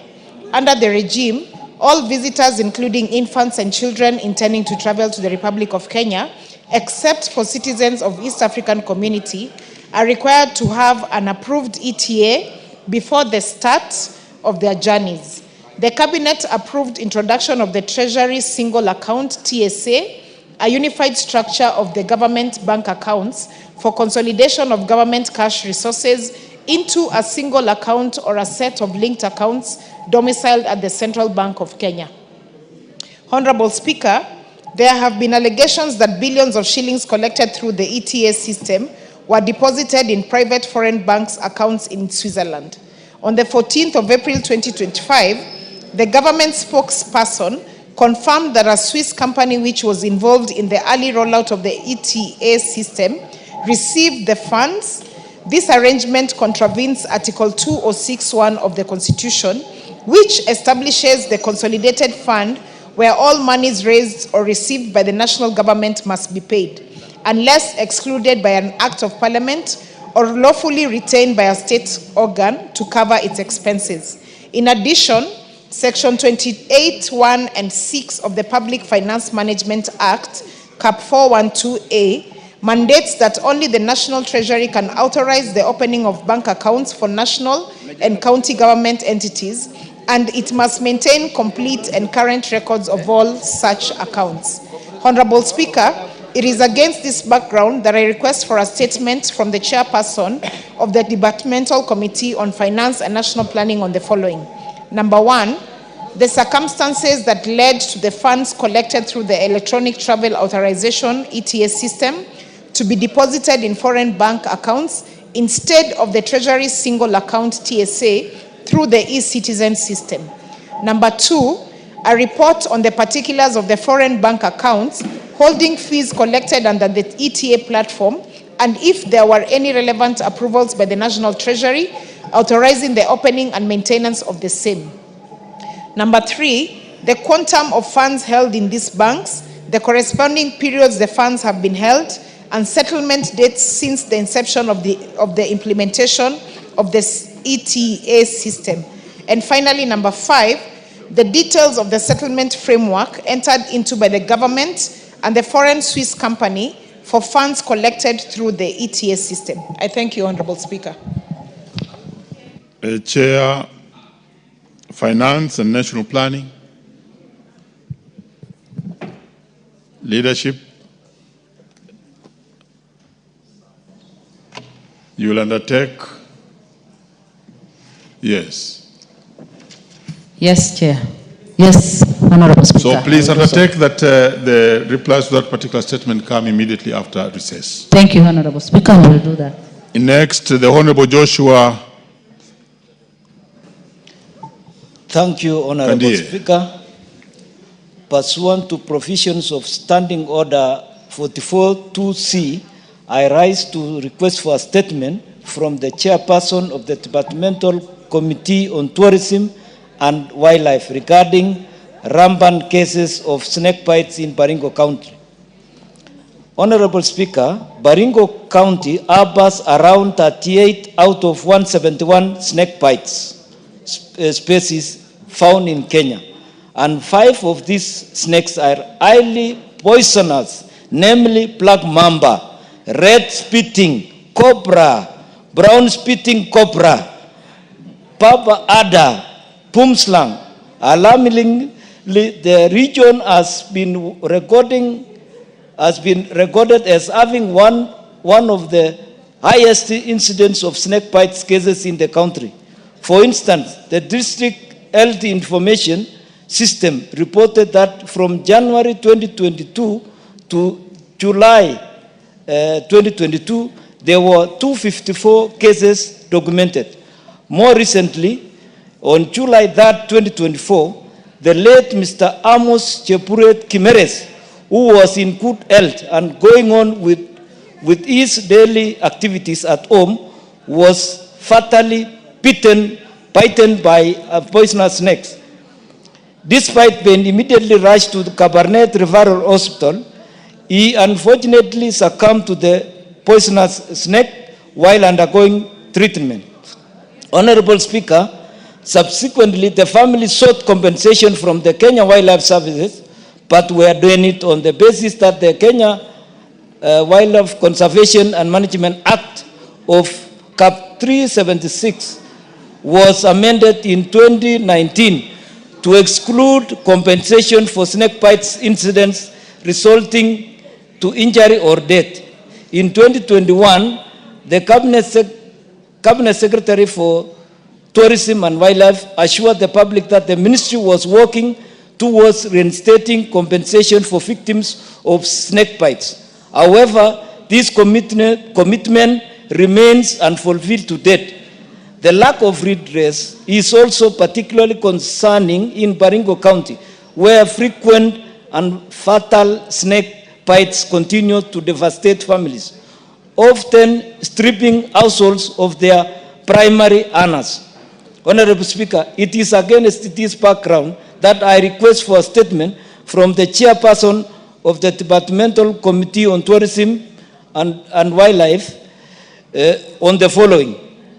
The steps taken by the Ministry of Tourism and Wildlife to reinstate compensation for victims of snake bites, particularly in Baringo, on other regions where such cases are rampant. 2, the measures put in place or are being considered to provide interim relief to the affected families who suffer the loss of their loved one due to snake bites, such as the family of Mr. Amos Cheburet Kimeres, who succumbed to a snake bite. And 3, a report on the number of snake bite incidents leading to fatalities or severe injuries that have been recorded in Baringo County from 2024 to date, and the interventions made in each case. Thank you, Honorable Speaker. Very well. The Chair, before the Chair, Tourism and Wildlife, let me listen to a point of order from the Deputy point of Speaker. information, and I think maybe the other members can help us. I would have assumed keeping data on various illnesses and injuries and so on falls under health, which is devolved. So usually the CEC at the health at the county should be able to say what are the prevalent attacks that exist in the county. That is where the point of contact should be. Very well. The Chair, Tourism and Wildlife, is in the House. Vice Chair, a member of that committee. Yes. You can undertake on behalf of your committee. Proceed. Yes, thank you, Mr. Speaker. On behalf of the committee, I believe we can execute the matter during the recess and hopefully be able to bring the reply once we come back from the recess, given the time that is available between now and the time that we are going on the recess. Thank you, Mr. Speaker. You can or you will? We will. Thank you. Thank you. That's now more proper. The next statement, the Honorable Amos Mwago.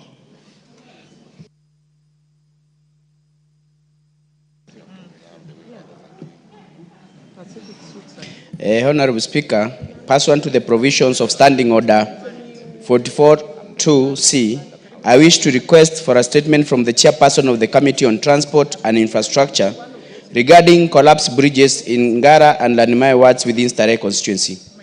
Honorable Speaker, Section 10.2 of the Kenya Roads Act, Cap 408, provides that the Kenya Urban Roads Authority, KURA, is responsible for the management, development, rehabilitation, and maintenance of urban roads, which includes any bridges on these roads. In recent months, heavy rainfall has led to severe flooding in Starehe constituency, which resulted in the collapse of 2 bridges in Ngara and in Lanimai wards.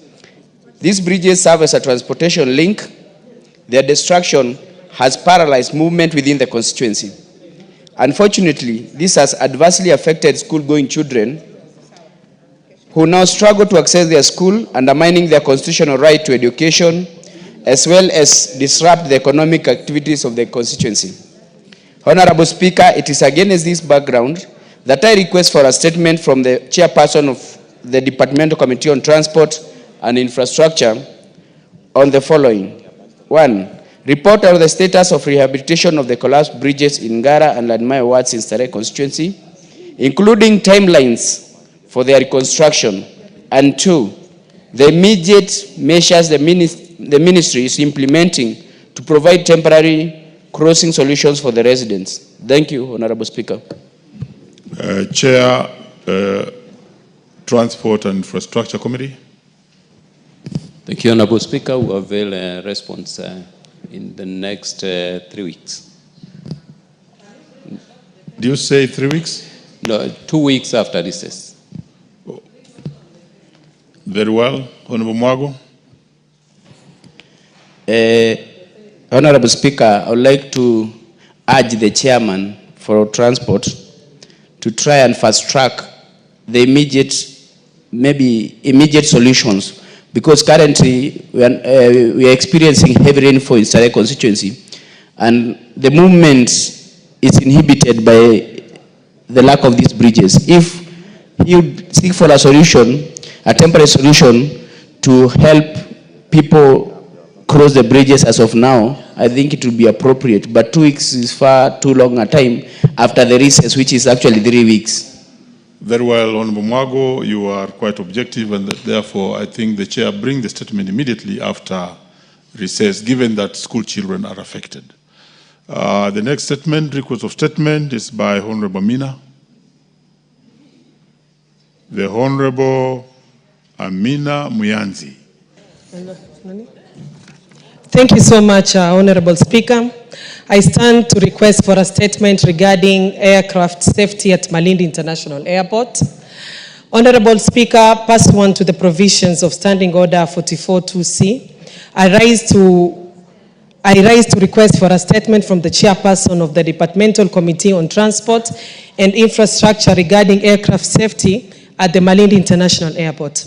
Honorable Speaker, on the 10th January 2025, an aircraft registration number 5YCDC operated by the Kenya Aeronautical College was involved in a tragic crash 2 kilometers from Malindi Airport, resulting in the loss of 3 lives, injuries to 3 others, and extensive damage to the aircraft.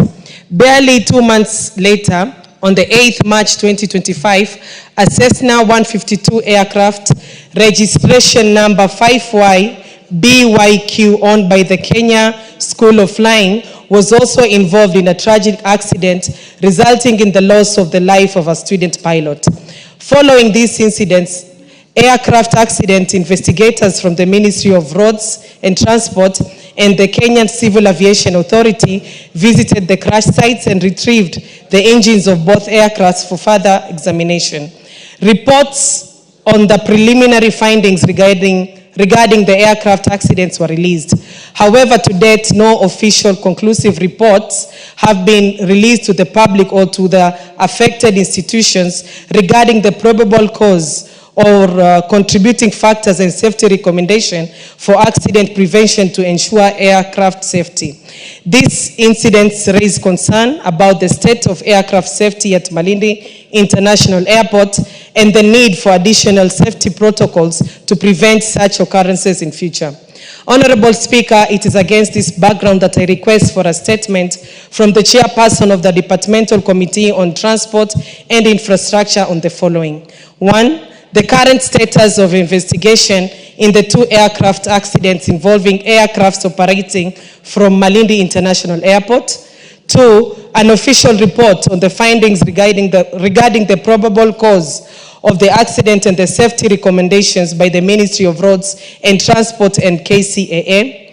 3, the expected timeline for conclusion and publication of the results of the investigation to the public and affected institutions.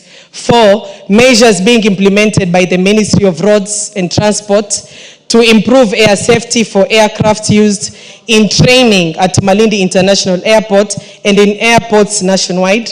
And lastly, plans by the government to compensate the families of the victims, including specific timelines for compensation. Thank you, Honorable Speaker. Chairman, Transport, Infrastructure. Honorable Speaker, 2 weeks after recess. Again, 2 weeks after, yes. You have enough time, so bring it just immediately after recess. Correct. Let committees work. No problem. Thank you, Chair. Thank you. Next request of statements by the Honorable Joseph. Is that Joseph or Joseph? Proceed. Joseph. Or Joseph. Yes. Thank you, Honorable Speaker. I rise to request for a statement on the upgrading of Eldoret Kapsabet Chavakali Road, C39. Honorable Speaker, pursuant to the provision of Standing Order 44-2C, I rise to request for a statement from the chairperson of the Departmental Committee on Transport and Infrastructure regarding upgrading of the Eldoret-Kapsabet-Chavakali Road, C39. Honorable Speaker, the Eldoret-Kapsabet-Chavakali Road, C39, is an important transport route facilitating regional connectivity by linking Uasin Gishu, Nandi, Vihiga counties, and further linking to Kakamega, Bungoma, Kisumu, and Siaya counties. Notably, the road boosts agriculture and trade by connecting markets in Eldoret City, Mosoriot, Chepterit, Kapsabet, Chepsonoi, Cheptulu, Mudete, Javakali, and Shamakoko, while also providing access to Chebut and Mudete, tea factories, and transportation of perishable farm produce like tea, leaves, cereals, fruits, milk, and vegetables to markets. It is also the link road to Eldoret International Airport and key health facilities like Moi Teaching and Referral Hospitals, Kapsabet County Referral Hospital, Jumuia Hospital, Kaimosi, and Sabatia Eye Hospital. Honorable Speaker, despite the crucial significance of the Eldoret-Kapsabet-Chavakali Road, it has never been expanded to meet the increasing traffic demand since it was tarmacked many years ago. Along it, and convergence of traffic from other regions. Consequently, it faces significant congestion due to expansion of Eldoret City, the towns located along it, and convergence of traffic from other regions. Notably, traffic from South Rift, Nyanza, Kisii, Western Kenya converges on this road via major roads such as Chemelil, Nandi Hills, Namgoi, Kisumu, Javakali, Kapsabet, and Kakamega, Chavakali, Kapsabet, straining the already heavily trafficked and narrow road. This has negatively impacted socio-economic activities in the region by raising transport costs, delaying emergency response, and hindering investors in public transport due to high wear and tear costs. Further, its deplorable state has caused fatal accidents, such as the tragic accidents at Chemarmar in June 2023 and at Mutuot on 10th January 2025, which claimed 4 lives and left others critically injured. Honorable Speaker, it is against this backdrop that I request for a statement from the chairperson of the Departmental Committee on Transport and Infrastructure on the following. Number 1, a report on the maintenance record of Eldoret-Kapsabet-Chavakali Road, C39, since 2013, including the details of the contractors, total expenditure incurred on maintenance, the scope of work done in each maintenance cycle, and inspection reports. Number 2, the short-term and long-term strategies for improving and expanding the Kapsabet-Chavakali Road, including fully overhauling and recarpeting the surface instead of the current periodic patchwork maintenance, so as to get value for public funds invested in the repairs. And finally, plans by the Kenya National Highways Authority, KENA, to dual the Kapsabet-Eldoret section of the road and construct proper road shoulders so as to ease flow of traffic on this critical road. I thank you, Honorable Speaker. Thank you, Honorable Joses Lelmengit of Mgwen, Chair Transport. And remember, this is a road that serves me, and I'm affected seriously by what Honorable Joses is speaking about. Proceed, Chair. Yes, Honorable Speaker, we will respond after recess. It's okay, and this one we can even give you 2 weeks after recess, because we want a comprehensive answer on that particular one. Correct. Thank you. 2 weeks. And please, Honorable Joses, just accept 2 weeks after recess, so that the answer is comprehensive. Because it's a road that has really disturbed the communication between Eldoret, Kapsabet, and Vihiga. And I think even the Honorable Member for Aldai is also an interested party. Thank you. Let's move to response to statements. And the first one, we begin with a response by the Chair of Administration and Internal Security, on a statement asked by Honorable Kakai Bisa, who is in the House, MP Kimilili.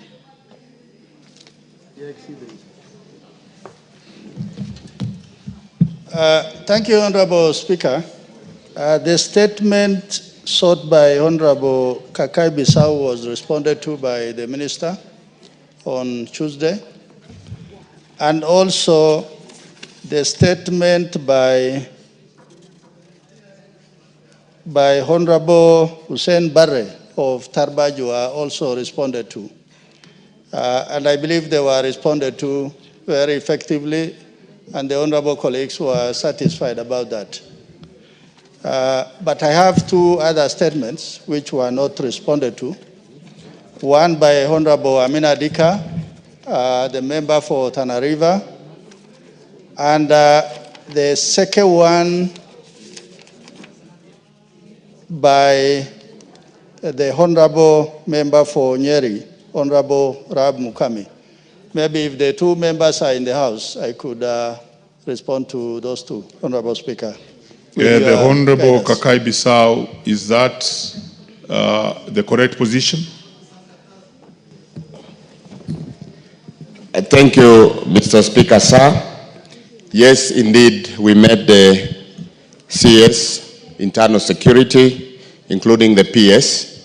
They addressed the question, but what I would like to insist at this point, and what is very clear, as per my statement request, the frequent updating of the affected family needs to be adhered to. It needs to be done frequently, because as it is, even as of today, the affected family, the Bukhala family that lost their daughter, are not getting frequent updates.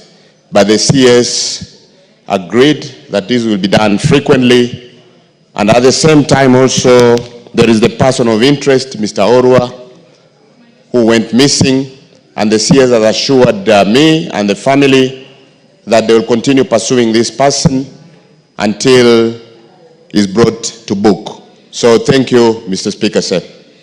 Very well. The Honorable Raso, you may proceed to give the replies on the statement sought by the Honorable Amina Dika. Thank you very much, Honorable Speaker.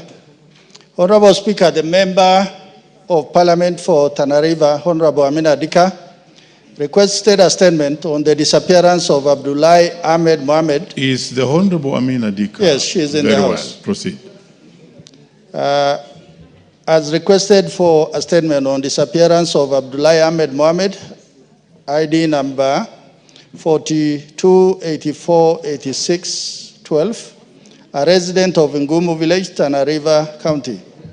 The Honorable Member sought steps taken to address the disappearance of Mr. Abdullahi, status of investigation on the disappearance of Mr. Abdullahi. I wish to respond as follows. Steps taken to address the disappearance of Mr. Abdullahi Ahmed Mohamed of ID number 42848612. Honorable Speaker, on 5th of October 2024, Mr. Ibrahim Ahmed reported the disappearance of his cousin, Mr. Abdullahi Ahmed Mohamed, at Garsem Police Station, void OB number 16 March 2024. He reported that he had earlier been abducted and dropped off at a petrol station within Garsen Shopping Center by abductors who were armed and traveling in a black Toyota Hilux double cabin bearing registration number KCU 576U. He further alleged that the same individuals followed and subsequently abducted his cousin, Mr. Abdullahi Ahmed Mohamed, a 73-year-old male. Honorable Speaker, an inquiry into the matter was immediately opened under inquiry file number 2/2024 and a statement recorded from relevant witnesses. The victim's mobile phone number was traced and found to have been switched off within Garsen town on the same day. The matter also was reported and the data shared with the National Transport and Safety Authority requesting ownership details of the suspected vehicle to aid in the investigation. However, the NTSA has yet to furnish the details to the police. Status of investigation of the disappearance. The matter is currently before the court with a habeas corpus petition number E0052025 was issued by the Malindi High Court. The investigating officer has filed a replying affidavit in response to the petition. Subsequently, the duplicate inquiry file has been forwarded to the office of the DPP, and as of now, the file has not been returned to the police for action. The case is pending before the court. Mr. Speaker, I beg to respond. The Honorable Amina. Thank you, Mr. Speaker. Mr. Speaker, I feel the response from the minister or the ministry is not satisfactory. And I also feel there is no seriousness because Mr. Abdullahi disappeared 6 months ago, that is October of 2024. What really surprised me is that getting the registration or getting the ownership of the car cannot take 6 months. So, Honorable Raso, I would also want to know when you expect to get the details of the registration from the NTSA, because 6 months is just too much. I also would like to know when is the file from the DPP expected to be back. Thank you very much, Mr. Speaker. Honorable Raso. Thank you very much, Honorable Speaker. Honorable Speaker, we have mulled over this issue of registration. And it happens people can operate with fake number plates or number plates individuals are going to fabricate on their own. That could be the difficulty with NTSA, but we also will not stop at that. We will demand for answers to what NTSA is doing and why the delay. The second part, which Honorable Member is seeking, I believe the DPP cannot be rushed or they cannot work under the direction of the Ministry of Interior. But we will indulge the ministry to be able to use their good offices so that the DPP can understand this matter. Thank you, Honorable Speaker. Very well, but you know, these matters don't come here in vain. And therefore, maybe you should take a further undertaking on when you will actually bring that extra report to Honorable Amina on that progress, please.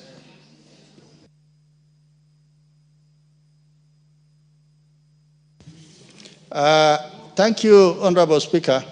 I believe we are well guided on this. As also members, we don't take it for granted that honorable colleagues will ask questions and the responses are frivolous. I think we will go the full mile to establish what are the issues that are missing. Thank you, Honorable Speaker. Thank you. You may proceed to also bring the replies to the statement sought by Honorable Rahab, MP Nyeri County.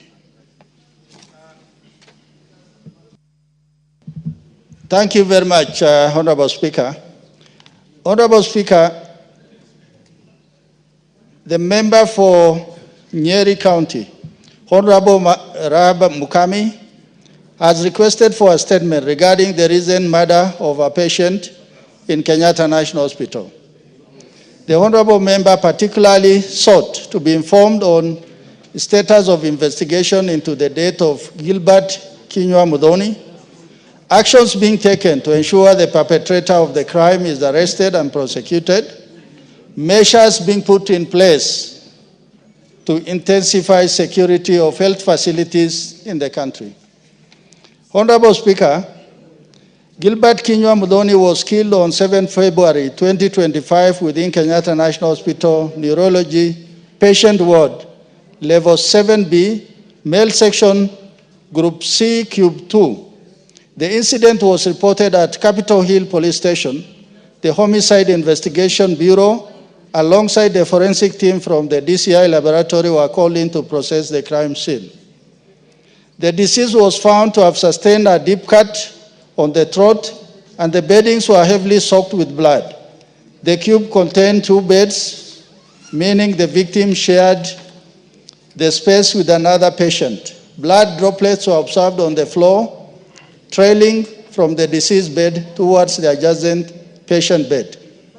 The suspected blood traces collected from the floor, Crocs, kitchen knife, and fingernails were swabbed for forensic analysis and submitted to the government chemist in Nairobi on 7 February 2025.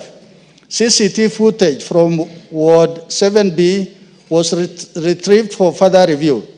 Statements were recorded from key witnesses, nurses on duty, security personnel, a cleaner, and one of the patients in the same ward. On 27 February 2025, analysis results confirmed that the DNA profile generated from the blood stains in both the knife and floor swabs matched the DNA profile of the deceased. However, the fingernail clippings did not yield any foreign DNA profile, and the swabs from the Crocs contained only lightly stained human blood. After the investigation, the file will be forwarded to the Office of DPP for review and further direction. Action being taken. The investigations are ongoing, and when finalized, any persons found culpable will be arraigned before court. Measures being put in place to intensify security in healthcare facilities. Honorable Speaker, the following measures are being taken to enhance security in healthcare facilities. The health facilities are encouraged to formulate safety and security regulation for healthcare facilities. Installation of CCTV cameras and security scanners in healthcare facilities. Police have enhanced security in medical facilities, and DECI is fast-tracking the investigation in the killing of the late Gilbert Kinyua. Finally, the management staff and patient are urged to share critical information via Fichua Kwa DCI toll-free hotline 0800-722-203, guaranteeing confidentiality and safety of the reporter. Thank you, Honorable Speaker. I beg to respond. Madam Rahab Mukami. Thank you, Chair, and thank you, Honorable Speaker. I really appreciate the report. I can see so far so good. But Honorable Speaker, from the report you can see it's like they already know the culprit, the person who killed that person. Because they are talking about the knife, about the Crocs, and they could see even the movement. So I would urge Chair, kindly try and push the DCI and the investigators. They try and get hold of this person so that we can close that chapter. Otherwise, thank you so much for your report. Chair, any other? Wait, maybe we take one or two more. Maybe there's some more interest. Mbui Robert, I see your name here. Do you want to weigh in on this? Anyway, I know, yes. Okay. Proceed now and... Thank you very much, Honorable Speaker. Honorable Speaker, I want to thank Honorable Mukami for raising this particular statement.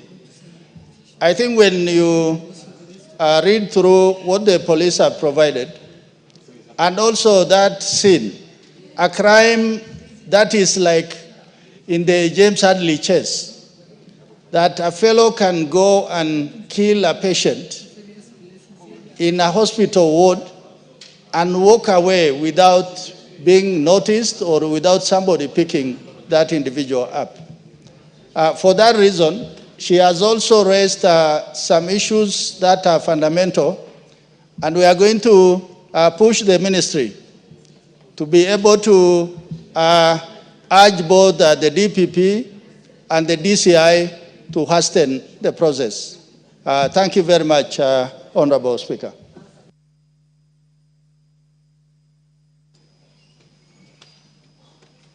Madam Mukami, do you have a follow-up question on this? Because I don't see interest. Yeah, thank you, Honorable Speaker. I'm sure Share is going to push them. Thank you so much. Okay. Madam Mayaka. Mayaka. Thank you, Mr. Speaker. I just had a concern. A hospital like KNH, doesn't it have surveillance system or cameras? Because I wonder and still struggle to believe that somebody can just walk in a hospital and kill a patient and still walk out without being noticed. That's okay. Madam Omanyo, you have... Where is the chair of the... chair. I don't see any further interest in this except that. So just respond to that. Thank you very much, Honorable Speaker. Honorable colleague actually raises something fundamental, and that is what I said earlier on, that the top hospital in Kenya, because Kenyatta National Hospital is the top hospital in Kenya, that criminals can walk into a ward and kill a patient. Then one must ask, how safe are the other patients? Or how safe is a patient I'll take there? Could be your son, your wife, your brother, your mother. So for that reason, I think these are some of the fundamental issues that were addressed in actions that is expected for healthcare facilities, including things like CCTV, scanners, and also enhanced security in those facilities. So for that reason, I think we as a committee, we will pick up with the ministry from this point so that we can make visit to some of these facilities to find out firsthand for ourselves that actually the securities have been enhanced. Thank you, Honorable Speaker. Fair enough. I presume this is a... Yes, Dr. Yeah, thank you, Honorable Speaker. Honorable Speaker, as I listen to the Chair, Administration and National Security, this issue of a patient being attacked in a hospital, Honorable Speaker, I think even as you look at the security element, don't overlook the issue of conspiracy, Honorable Speaker. Because I do believe there could be conspiracy between the workers in the hospital and some of these crooks who are attacking the patients. Otherwise, if you just focus purely on security, the security guards, you might miss that element and then you find people continue suffering. Because I do believe strongly, when I listened to that case of Kenyatta, it was very scary, very, very scary. So also focus on the issue of what you call an insider arrangement. Thank you, Honorable Speaker. My presumption is that when you talk about security, you're looking at the totality of all that. I mean, Chair, you have something to add to that? Thank you very much, Honorable Speaker. Honorable Makali is an economist. He is not a security person. But from the security point of view, when you report a crime, you are actually the first suspect. And the police will start from you. And that is how security is enhanced or how issues are pursued. So for that reason, I think he raises a very important point. Point of order. I am also on a point of order. He is responding to a point of order, yes. Honorable Speaker, she will be on a point of order on something else, not this one, because I'm an expert on this particular one. Honorable Speaker, what Honorable Makali said, that when we reviewed this particular case, even looking at the statement and also with the DCI, We are almost of the opinion that there's no way somebody will come from outside to kill a patient if there are no insiders who know where the patient is, they are on which bed, they are occupying that space with which other person. So for that reason, I think the DCI is covering the ground in terms of investigation on the nurses on that day, the cleaners, and everybody who was involved in that ward on that day. So I think that particular point is important and it has been noted. Thank you, Honorable Speaker. Yes, Honorable Meli Odhiambo. Thank you, Mr. Speaker. Mr. Speaker, let me just correct the Honorable Chair that as a lawyer, I'm an expert in security by my legal training. So I am an expert on security, and security must follow the law. Mr. Speaker, that was not actually my point of order. I've just been listening to the responses, and I'm wondering why this matter. In a way, it's actually connected. Why this matter is before the Health Committee? Because this thing has happened in a health facility. Yeah, but that's a problem. This is a security issue. It's not about health. It's not about whether this person was being treated. Yeah, but he's not the chair of health. He's the chair of national security. Okay, thank you. I think because he was talking about the issue of health. No. If he's responding as security, that's okay. Health comes in to the extent that's okay. That's the okay. corroboration. Yeah, corroboration. Yeah. Okay. I think we'll go to the next one. Lekuton, Honorable Lekuton. Thank you. Yes, the Honorable Chair for Energy. Honorable Speaker, just to be on record, Honorable Speaker, is that before the Committee on Energy, we don't have any statements pending. All the statements have already been prosecuted and responded to, because earlier there was a notion that we were not responding. This actually was requested last week on Thursday, and today, Thursday, a week after, we have a response. Thank you, Honorable Speaker. Honorable Speaker, just to give... Yes, from expert. Excellent. Thank you. Yeah, it is true. We really want to appreciate the work of the Cabinet Secretary on matters to do with parliamentary statements that are requested. Honorable Speaker, Honorable Lekuton, Member of Parliament from Leisamis, had requested a statement, and the following are the submissions as requested. Question number 1, a comprehensive report detailing the project implementation matrix for inception, from inception, accomplishment, key milestones, and a number of turbines KenGen intends to install. Honorable Speaker, the project is located within Longolayani and North Hall wards. KenGen carried out a comprehensive technical feasibility between 2020 and 2023 through the AFD as an interested financier. The site section was guided by several critical factors, including resource availability, minimum environmental impact, proximity to existing infrastructure, and robust community engagement.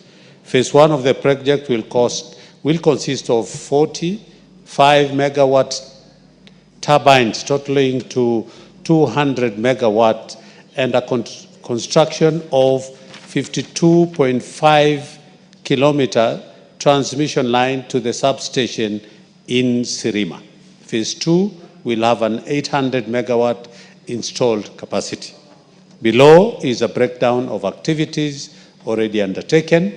Honorable Speaker, it's quite a lengthy, and I hope Honorable Lekuton has a copy. It's a table of activities already undertaken up to completion of the feasibility study that started on February 2019, where application for Marsabit County Government to develop wind power followed thereabout after almost up to now, March 2025, where we have the environmental impact assessment report that is going. And lastly, that is as of March 2025. And lastly is a free prior and information consultation and consent. That has taken since 2019 to date, and the process has been going on. Secondly, the second question, as the total acreage of land Kengen intends to use for the project, including buffer zone. Honorable Speaker, the Marsabit Wind Farm project will require approximately 49,800 hectares to accommodate the installation of wind turbine generators, supporting infrastructure and internal road networks. This includes 365 square kilometers in Longalani Ward and 56 square kilometers in North Hall Ward. The designated area accounts for the necessary buffer zone and transmission relief. 3, what was the action taken by Kengen to address the concern raised during public participation as precedents to the project implementation? It is important to appreciate that Kengen has carried out extensive engagement with the community and other stakeholders. In a joint workshop held on the 21st and 22nd March 2025 in Isiolo, which included representatives from the 5 indigenous communities, Council of Elders, professionals, women, youth, and persons living with disability, it was agreed that certain issues raised will be addressed through technical studies, while other issues would be resolved during environmental and social impact assessment report will be going. 4, a question as to assurance that the planned infrastructural developments stemming from the project, especially roads, will traverse Laisami's constituency. Honorable Speaker, the response to that is that the primary mandate of Kenya is power generation. However, the company will corroborate with the relevant government institutions to ensure that the project equipment is safely transported to the site.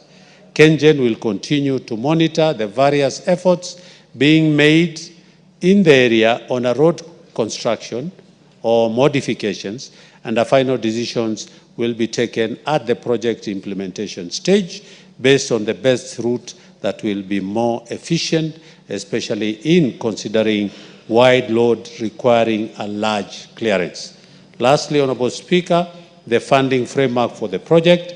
The response is, Honorable Speaker, the Marsabit Wind Farm project represents a total of investment is approximately 450 million euros, and transmission line by Development Finance Institution.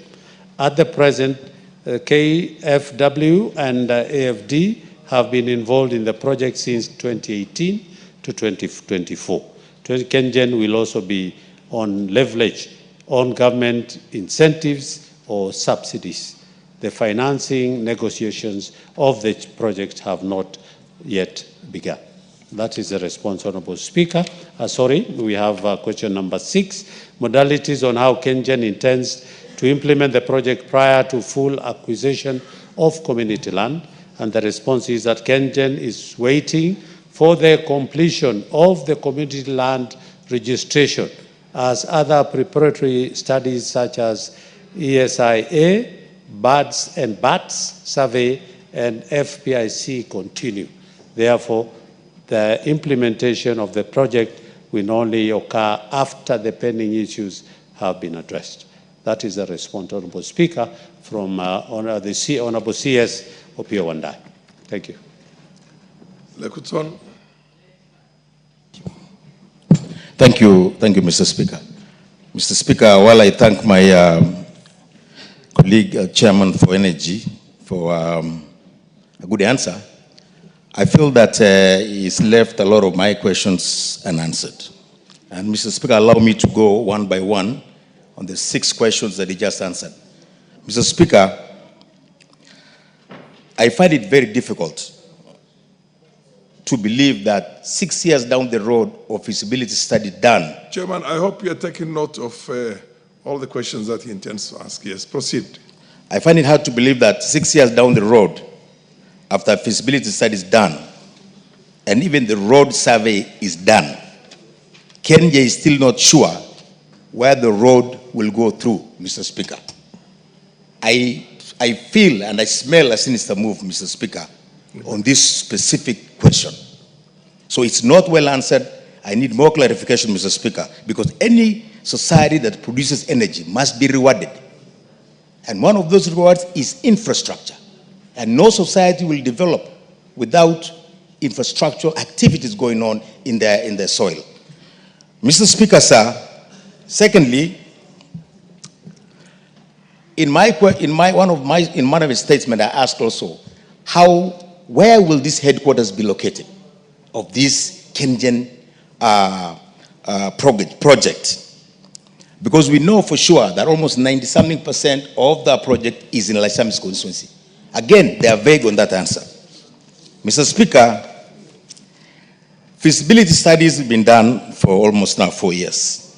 Yet, the information given to the public participants, including the local men and women who cannot read and write, including the professionals, including name it, anyone who lives with that area, is piecemeal.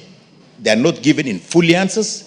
They are given information that they're introducing any chapter that they want, they bring it on, and the ones they don't like, they leave it out. So feasibility studies must be well documented and well presented. The fourth one, Mr. Speaker, is Kenyan should conduct public participation in its entity as far as the community living there are concerned. Mr. Speaker, we have the Molos there, we have the Turkanas, we have the Rendiles, we have the Samburus, we have many tribes that live there. But Kenyan has chosen to call each individual group to Isiolo to talk to them. This is a collective effort. This is a community land.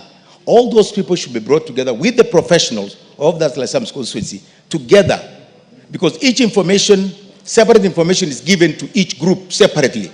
So the community cannot really comprehend the entire issue on how Kenyan will operate in their land.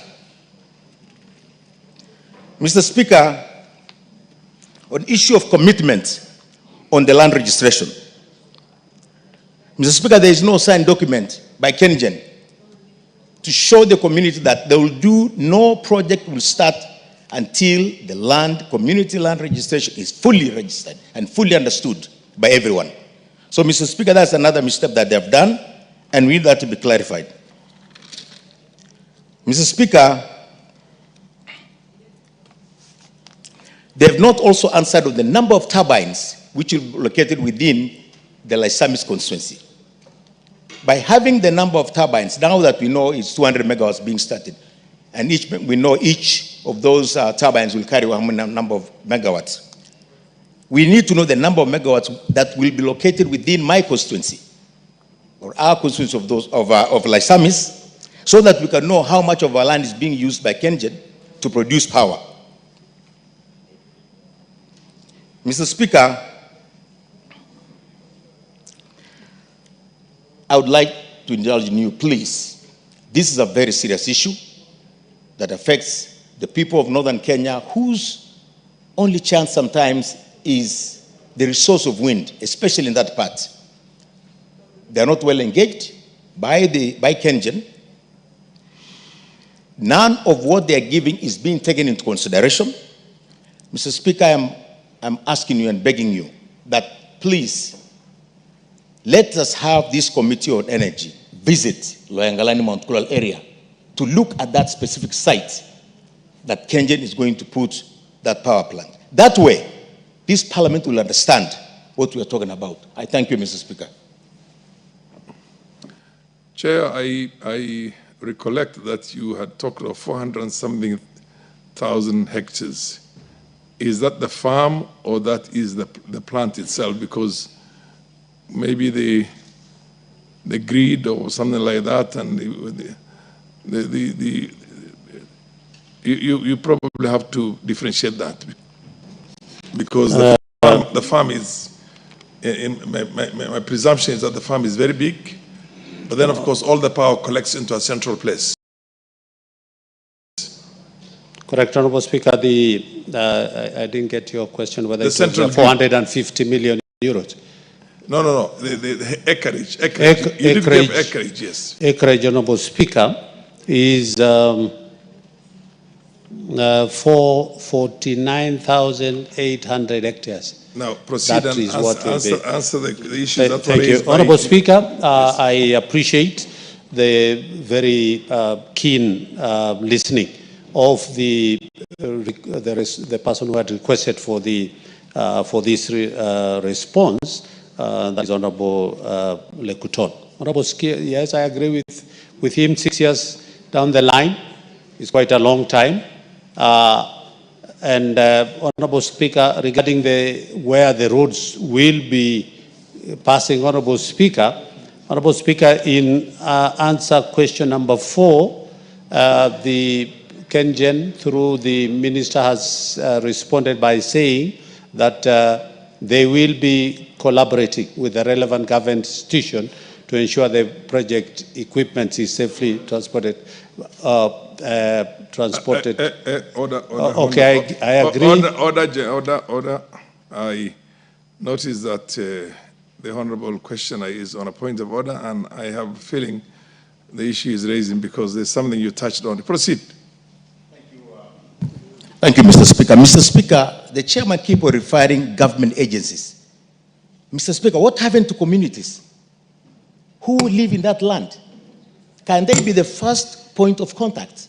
Can they be the first people to be asked what needs to be done in their land, Mr. Speaker? Chairman, continue, but the feeling I get is that you're saying a collective government agency's approach, but proceed. We're trying to get this as clear as possible. It's a very important issue that needs to be clarified fully. Honorable Speaker, I totally agree, and these are the issues that I'll be raising again with the ministry for clarification. Okay. But of course, as our standing Honorable Speaker, yes. I'm very limited in terms of unless I go back and be able to. But I totally agree with all the issues, the 6 issues which have been raised by Honorable Lekuton as to the location of the headquarters. It is not mentioned, and that as to full disclosure of public participation. I totally agree. They gave names of Council of Elders, some people that they met, but again, Lekuton is talking about the Turkanas and the other communities that are living there who are not mentioned, and they were never involved in the public participation. In terms of the land registration, Honorable Speaker, on that, and the answer to question number 6 is that they are saying Kenyan is waiting for the completion of the community land registration. So that has not been done. Once it is done, that will be And who's brought. supposed to do that? Pardon? Who's supposed to do that? It is Kenyan. It is Kenyan? Yes. Kenyan is waiting for something that has to be done by Kenyan. Kenyan is waiting for the completion of the land because it's a process. It is not the ministry. Kenyan is waiting for the completion of the land registration by Kenyan. Not by Kenyan. By who? By, I think, the Ministry of Lands and the people and the county government of Marsabit, I think. I want to believe that that is the process. But again, I will be checking this. I will be taking all this. Honorable Raso, who also comes from the same region, is on a point of order. Let's hear you, Honorable Raso. Thank you very much, Honorable Speaker. Honorable Speaker, listening to the chairman, with benefit, giving him the benefit of doubt, I think these answers are coming from the ministry. There's the famous Lake Turkana wind power that generates 360 kilowatts. Megawatts to the national grid. You know, the reason why the communities went to court is exactly on what Kenyan is doing. Because there was total denial of participation of the community. And yet they had used almost land, almost 150,000 acres. Even in this particular one, the Honorable Joseph Lekuton sitting here, He has never been involved in this. And he's a member of parliament. He represents those people. If the member himself is not involved, who are these others who are being consulted, being contacted by Kenyan? So for that reason, I think the honorable colleague is right. Let them go back. Let them sit with the member. Let them sit with leadership of Marsabit, because eventually this is a natural resource. Although it will benefit the immediate host community, it will benefit the larger community of Marsabit. Thank you, Honorable Speaker. Chairman, the chair clearly takes note of the limitations that you are placed in. Unfortunately, our current constitution and chairs now doing the work that used to be done in the previous constitution by ministers. Correct. Who are in the executive, or basically were both in the executive as well as the legislature. It puts you into a conveyor belt, basically being just a conveyor belt. But I think if we can get more what do you call answers sought by the members, then you could take down all those questions, or rather more questions raised by the members, and then we decide on another date, because clearly it doesn't seem to be up to the expectations and the standard of answers that this House is prepared for, in my opinion. Yes, Vanessa. Yes, Bissau, the Honorable Bissau. Honorable Speaker, thank you very much for giving me this opportunity. I think the issue is across board. And when I look at the answers that are always given from the energy side, is like quick fixes. You'll ask yourself a question like, we are blessed with half of the year with the sun, if not more. Why don't we think outside the box and ensure that we also utilize these natural resources and go solar? Secondly, we know power purchase agreement, PPAs. There's been a complete blockade on PPAs. If we sort of liberalize the market and allow more players with better technology in this republic, we'll have more suppliers competing with the existing ones and ensuring that we're also getting the power supply at lower rates. So what I expect also from the Energy Committee and the Ministry is to think outside the box. Okay. Be ahead of, let's appreciate the natural resources we have. And two, in support with Honorable Ekuton Marsabit, this is the host community. The host community must be part and parcel of originating the supply chain by involving the local leaders in the whole process. And that is how even the multinationals have succeeded, or they've failed. And their failure or success starts with respecting the host community. So in a nutshell, Chair Energy, let's think outside the box. Let's ensure that we have value for money, but at the same time also take advantage of the natural resources. We have sun. Let's get solar, more and more solar. We've got the sea. Let's get more and more wind and open up the market for more players. Thank you, Mr. Speaker. The Honorable Dr.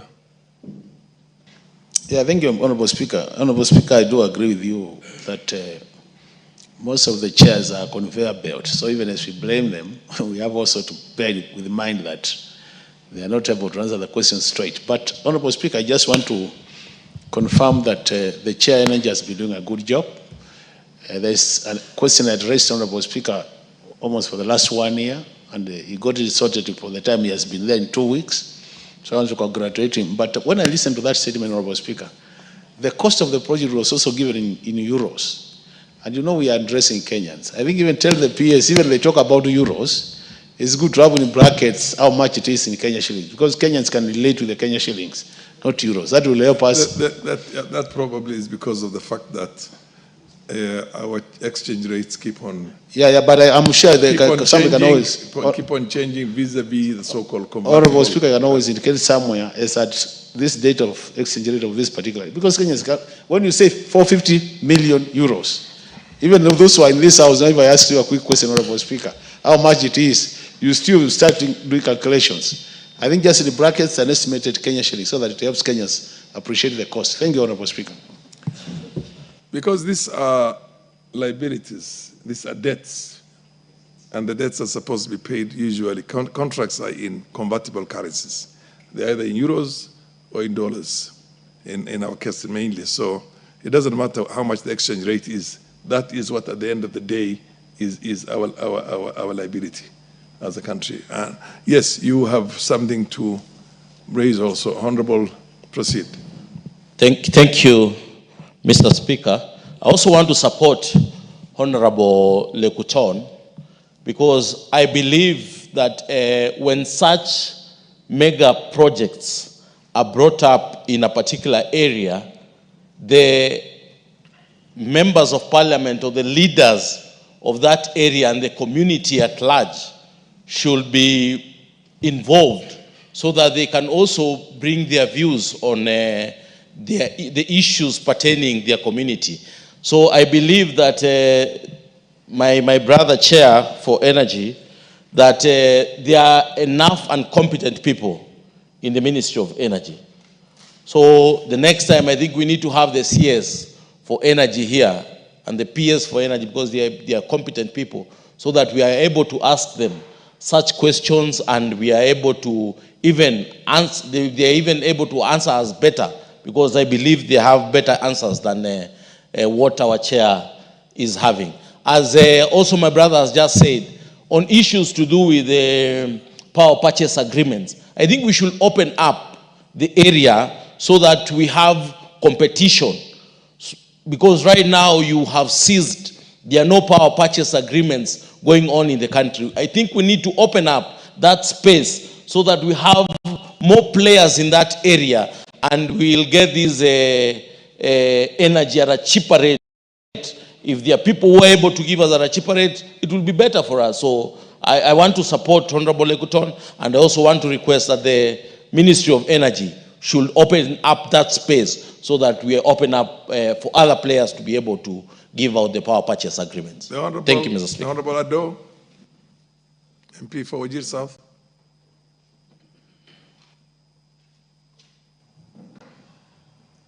Yeah, just move to the next one. On your right hand side. Thank you very much, Honorable Speaker. Honorable Speaker, public participation. Honorable Lekuton, give an opportunity to the chair to hear what the MPs are raising, the concerns, so that he can take them down. Proceed. Honorable Speaker, thank you so much. Public participation to government decision making is very vital in any democracy, and Kenya is not an exception. And we have to be very wary of projects like this one being carried out in the name of energy and the provision of services to the people, because I remember very well in the late 80s, in 1988, there was a company called Kenya Oil Service that ended up in northeastern Kenya, and particularly Garissa and Wajir in that region, and also in Marsabit.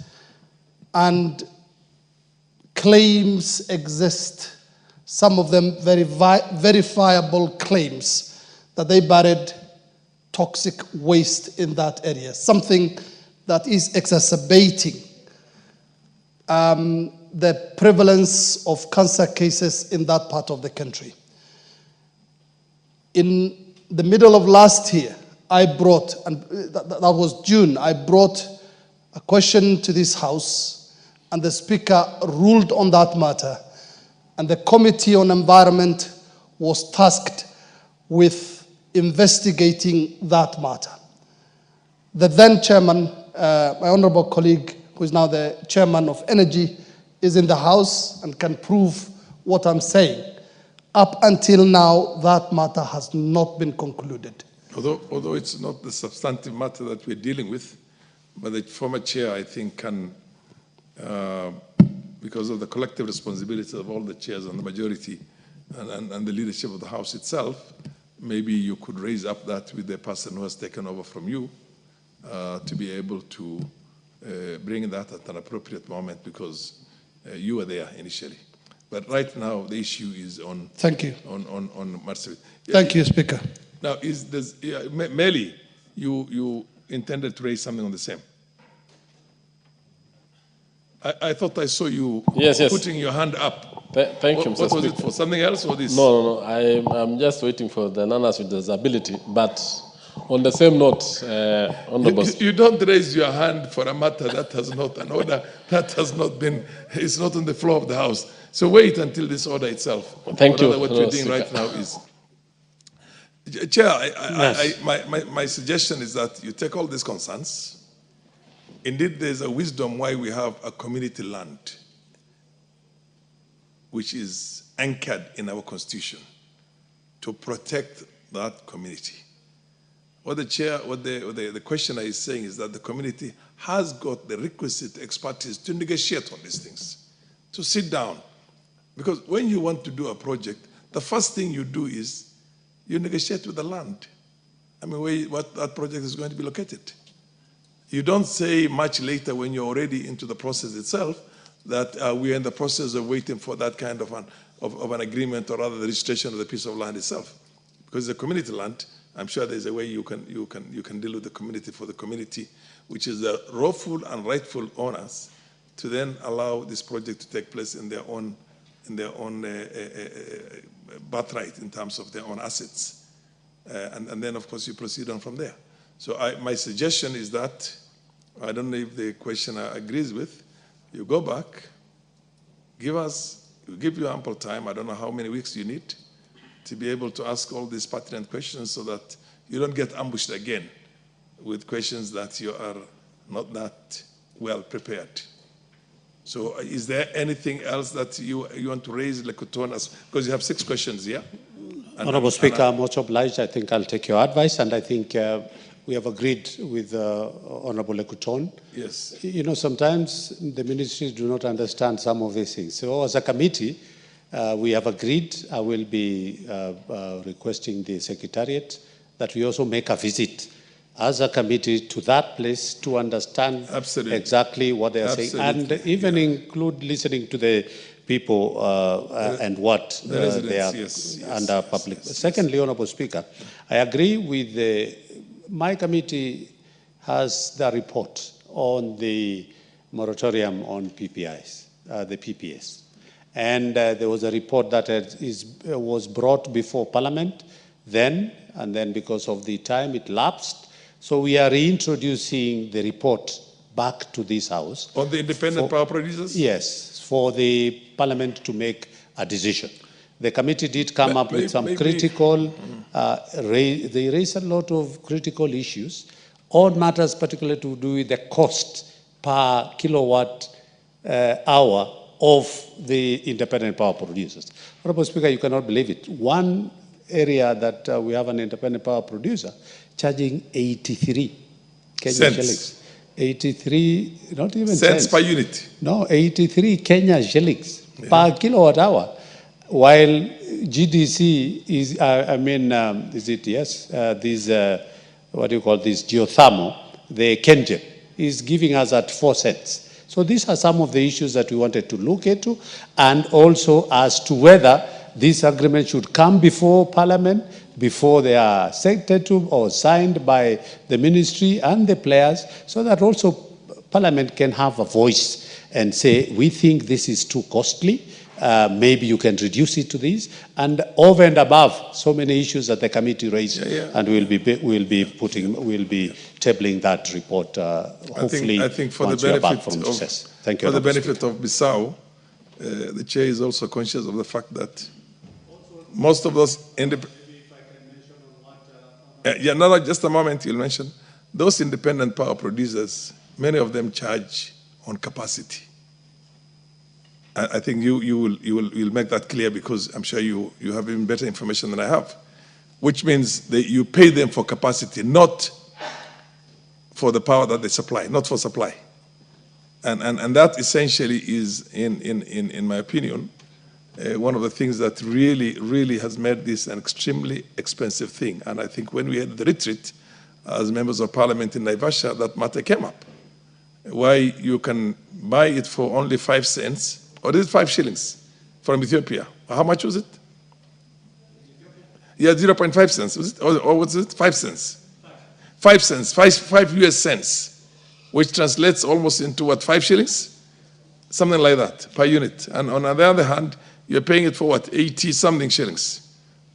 And to independent power producers. And I think this is an area that the House would want to really delve into it. And but okay, again, you can rise up and answer something that you wanted to raise. So under your watch, we think that you'll be able to do a very good job in this area. Thank you. And you're right, Honorable Speaker. The independent power producers, they charge per capacity. Whether they supply power or not, we have to pay. And it's a conversation that Parliament will be having. And secondly, on matters to do with... Is on a point of order. Honourable Mayor is on a point of order. I think, Honourable Speaker, you've really raised a very pertinent issue. There is what we call deemed power, deemed produced power. And I sat in the committee of PIC one time, and when we were investigating these independent power producers, one of the issues that the Honourable Chair is raising, and I think this House has to look into more critically, is the money the taxpayer is paying to an independent power producer or under PPP on an idle generator, an idle investment that is gathering dust, and we are paying through our noses on what we call the deemed power.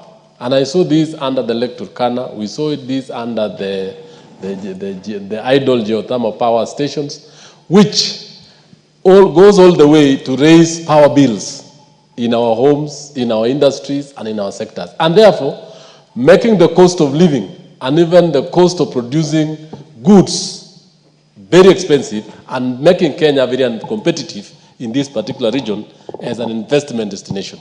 I think the Chair Energy has a lot to do, Honourable Speaker, so that if we really need to grow this economy, we start with energy, which is almost a basic need, and we must make sure that we make it affordable and accessible to all homes.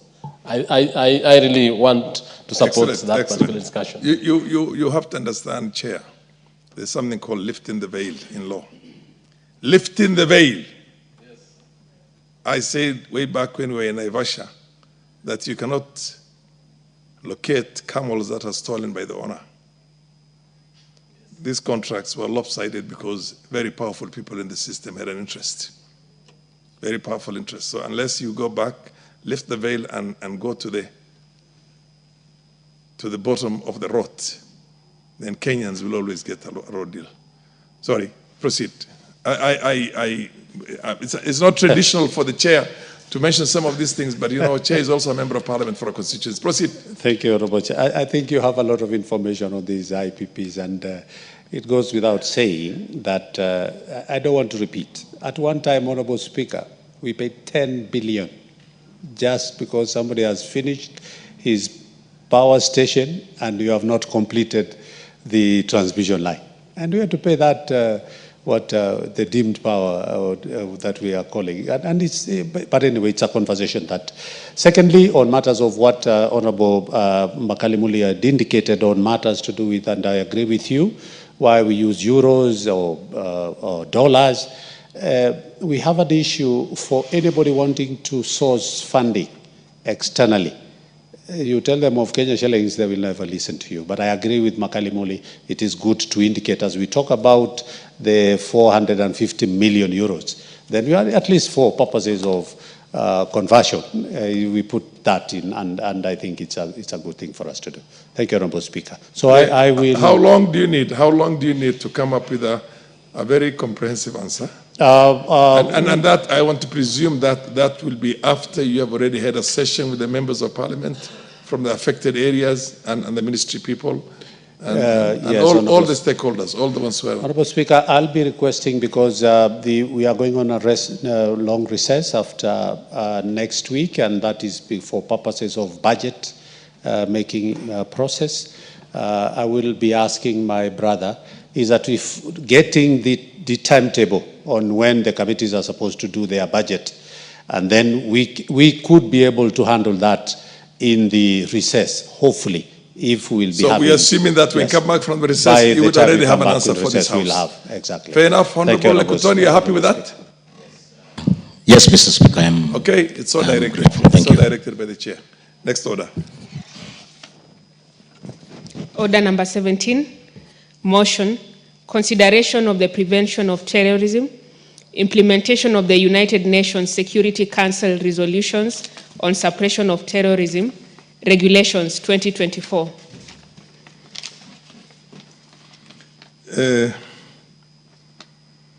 Chairperson, Committee on Delegated, yes, order number 17, yeah? Yes, the Honorable Deputy Minority Leader. Thank you, Honorable Speaker. I'm the one moving this motion. I beg to move that this House announce in entirety the prevention of terrorism, implementation of the United Nations Security Council resolutions on suppression of terrorism, regulations of 2024, legal notice number 187 of 2024. For failure to comply with the Constitution, the Statutory Instruments Act. Order, Honorable Deputy Minority Leader. The tradition is that, first of all, you read the motion verbatim. That I wish to move that this House adopts the report of the committee on, and then you proceed on that and finish that.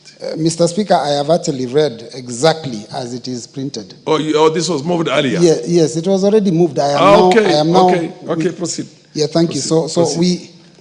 I beg that this House announce in entirety that motion for failure to comply with the Constitution, the Statutory Instruments Act, Cap 2A, the Interpretation and General Provisions Act, Cap 2, and the Prevention of Terrorism Act, Cap 59B. Honorable Speaker, legal notice number 187 of 2024 was published in the Kenya Gazette on 20th November 2024 and laid on the table of the House on 16th January 2025. Order. I did seek clarification from the clerks at the table, and I'm told this is supposed to be moved now. It has never been moved before. And the tradition of moving, you want to move it now, you move it by doing exactly what I told you. That, Mr. Speaker, I beg to move that this House adopts the report of the Committee on Delegated. Mr. Speaker, I wish you could go back to the record. I have read, Honorable Speaker, I beg to move that this House announced. That's exactly not announced, no, you don't have it right. Adopts. Adopts. Oh, sorry. You're talking about a piece of legislation without even mentioning. That is missing completely from this report. You better so, Honorable Speaker, I beg to move that this House agrees with... Adopts. Order. Adopts. Order. Do you have the order paper? Give him the order paper so that he can read this, verbatim. Please. Go to order number 17. You are a senior Honorable member Speaker, I beg to move that this House adopts the report of the Committee on Delegated Legislation on its consideration of the prevention of terrorism, implementation of the United Nations Security Council resolutions on the suppression of terrorism regulations 2024, laid on the table of the House on Thursday, 17th April 2025, and pursuant to the provisions of Section 18 of the Statutory Instruments Act, Cap 2A, announced in entirety the prevention of terrorism, implementation of United Nations Security Council resolutions on the suppression of terrorism, regulations published as legal notice number 187 of 2024. Fair enough. Mr. Speaker, yes. Proceed now. I beg to move that this House announce in entirety the prevention of terrorism, implementation of the United Nations Security Council resolutions on suppression of terrorism regulations 2024, legal notice number 187 of 2024, for failure to comply with the Constitution, the Statutory Instruments Act, Cap 2A, the Interpretation and General Provisions Act, Cap 2, and the Prevention of Terrorism Act, Cap 59. Honorable Speaker, legal notice number 187 of 2024 was published in the Kenya Gazette on 20th November 2024 and laid on the table of this House on the 16th January 2025. It was made pursuant to Section 50 of the Prevention of Terrorism Act 2012, Cap 59B. This therefore qualifies it as a statutory instrument within the meaning of Section 2A of the Statutory Instruments Act. The Committee on Delegated Legislation considered this statutory instrument in accordance with the Constitution, the Statutory Instruments Act, Cap 2B, and the Prevention of Terrorism Act, Cap 59, and the Interpretation and General Provisions Act, Cap 2. The committee further held a consultative meeting with the Ministry of Interior and National Administration on 17th April 2025, as required under Section 16 of the Statutory Instruments Act, before arriving at its recommendation. Honorable Speaker, the objective of the regulation is to give effect to various obligations imposed by the United Nations Security Council resolutions on targeted financial sanctions in respect of terrorism financing and proliferation financing.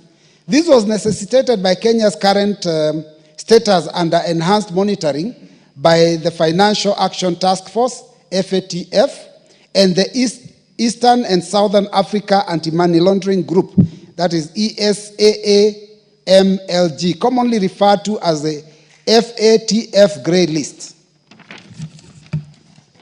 Honorable Speaker, while the Committee on Delegated Legislation appreciates the urgency and international obligations underlying the making of the regulation, our scrutiny revealed the following legal and procedural deficiencies. A, the legal notice was published on 20th November 2024, but was forwarded to the clerk of the National Assembly on 6th December 2024, which is outside the 7-day statutory timeline provided under Section 11(1) of the Statutory Instruments Act. Mr. Speaker, also the regulation imposes penalties that exceed those that are permitted under Section 24(5) of the Statutory Instruments Act, which caps all fines at a maximum of 1 million shillings and imprisonment at 6 months, unless expressly provided for in the parent act. For instance, Regulation 33 of the Prevention of Terrorism Implementation of the United Nations Security Council Regulations on Suppression of Terrorism, Regulations 2024, Legal Notice number 187 of 2024, proposes a fine of up to 3 million shillings or imprisonment for a term not exceeding 7 years, without cross-referencing this with Section 30 of the Prevention of Terrorism Act.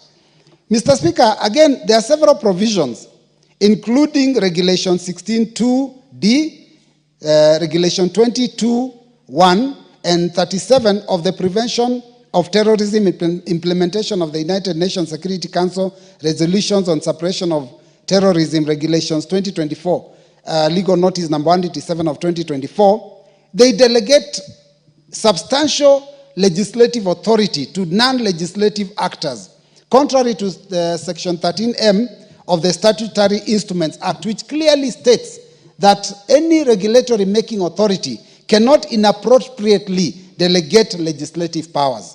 Mr. Speaker, Regulation 17(1) of these regulations is defective in its drafting, as it does not clearly articulate the kind of freezing mechanism that are to be adopted. This contravenes again Section 13H of the Statutory Instruments Act, which prohibits vague and ambiguous drafting. Mr. Speaker, again, despite the assertions in the explanatory memoranda, the regulation-making authority failed to furnish any proof of any actual public participation or stakeholder consultation. This, Mr. Speaker, offends Article 10 and also Article 118 of the Constitution, as read together with Section 5 of the Statutory Instruments Act.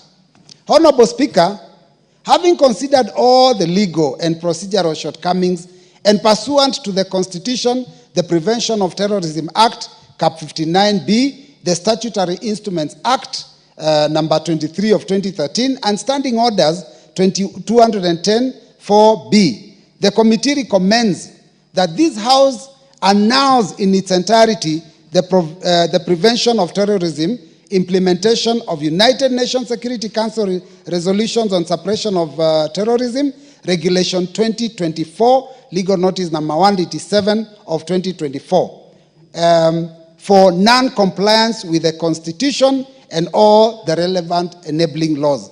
Honorable Speaker, the committee wishes to express its gratitude to the Office of the Speaker and the Office of the Clerk for the support that has been accorded to the committee in the discharge of its duties. And we also want to recognize the commitment and dedication of the members of the committee and the technical team that has been assigned to this committee. So on behalf of the members of the Committee on Delegated Legislation, and pursuant to Standing Order 210, it is now my honor and duty to table and move the adoption of the report of the Committee on Delegated Legislation on its consideration of the suppression of terrorism, implementation of the United Nations Security Council resolutions on suppression of terrorism, Regulations 2024, Legal Notice number 187 of 2024. I beg to move, Mr. Speaker, and I now would like to call upon the Honorable Charles Onchoke, Member of Parliament, to second. Thank you, Mr. Speaker.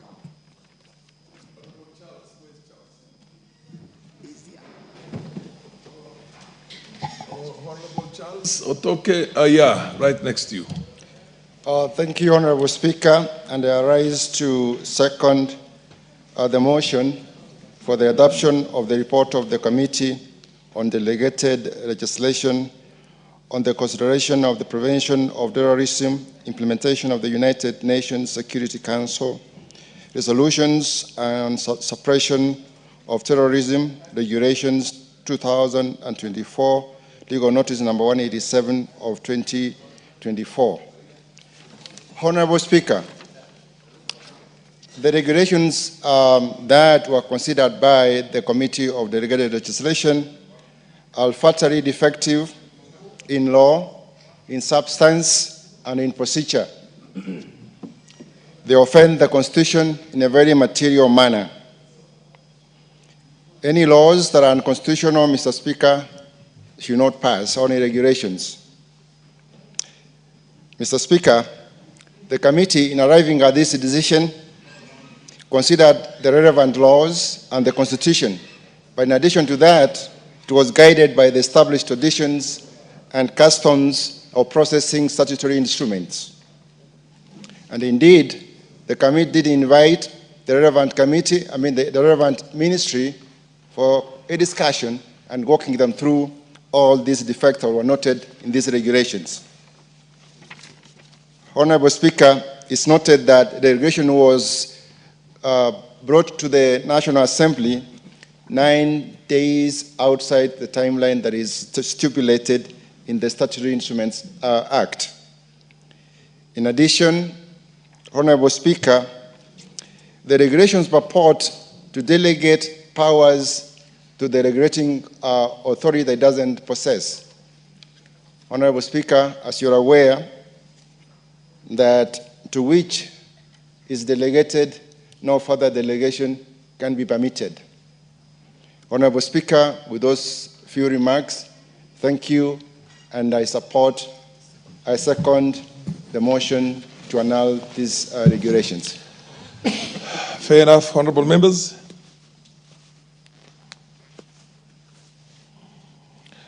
I now propose a question that this House adopts the report of the Committee on Delegated Legislation on its consideration of the prevention of terrorism, implementation of the United Nations Security Council resolutions on the suppression of terrorism, Regulations 2024, laid on the table of the House on Thursday, the 17th April, the year 2025, and pursuant to the provisions of Section 18 of the Statutory Instruments Act, Cap 2A, announce in entirety the prevention of terrorism, implementation of United Nations Security Council resolutions on suppression of terrorism, regulations published as legal notice number 187 of the year 2024.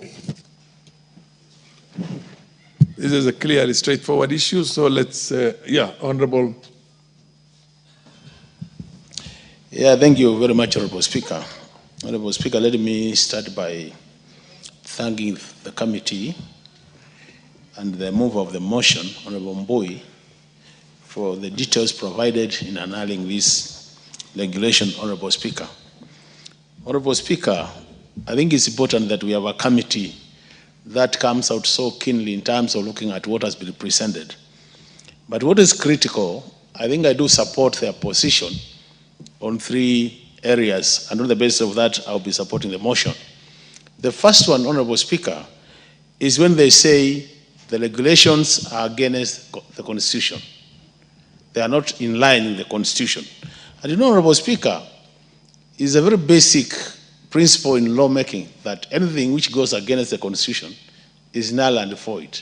So on the basis of that, I think the committee was on top of things by saying we are null.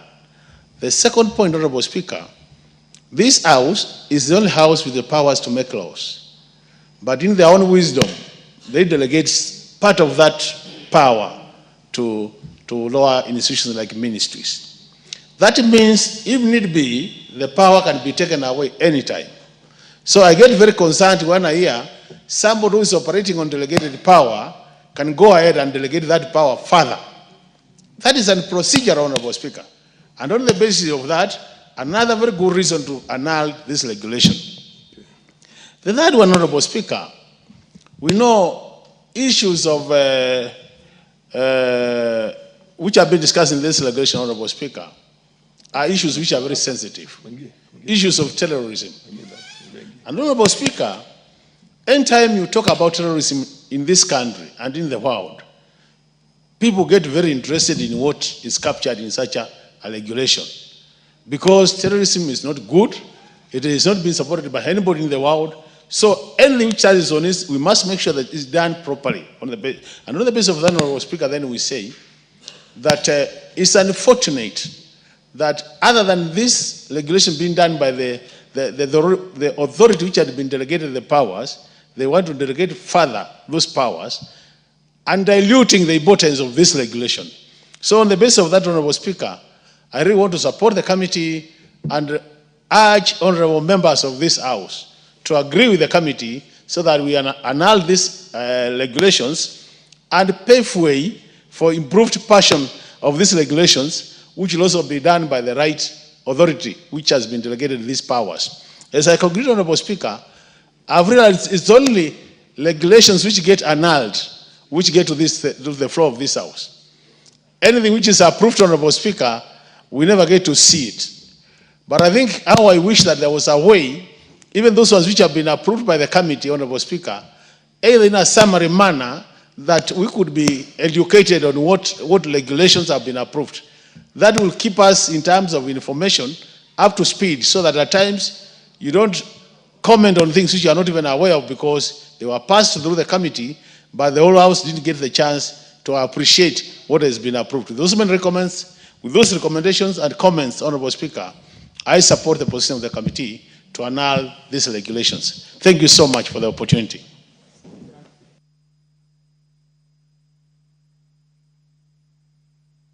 Honorable Mushira. Thank you, Mr. Speaker. I also rise to support the report on the Delegated Committee on Delegated Legislation. Mr. Speaker, the mover of the motion has made the case of the committee. And Mr. Speaker, this Parliament, the Constitution of Kenya vets the legislative authority to this Parliament, and therefore this Parliament is the sole body which is composed of a representative of the people, but the law provides that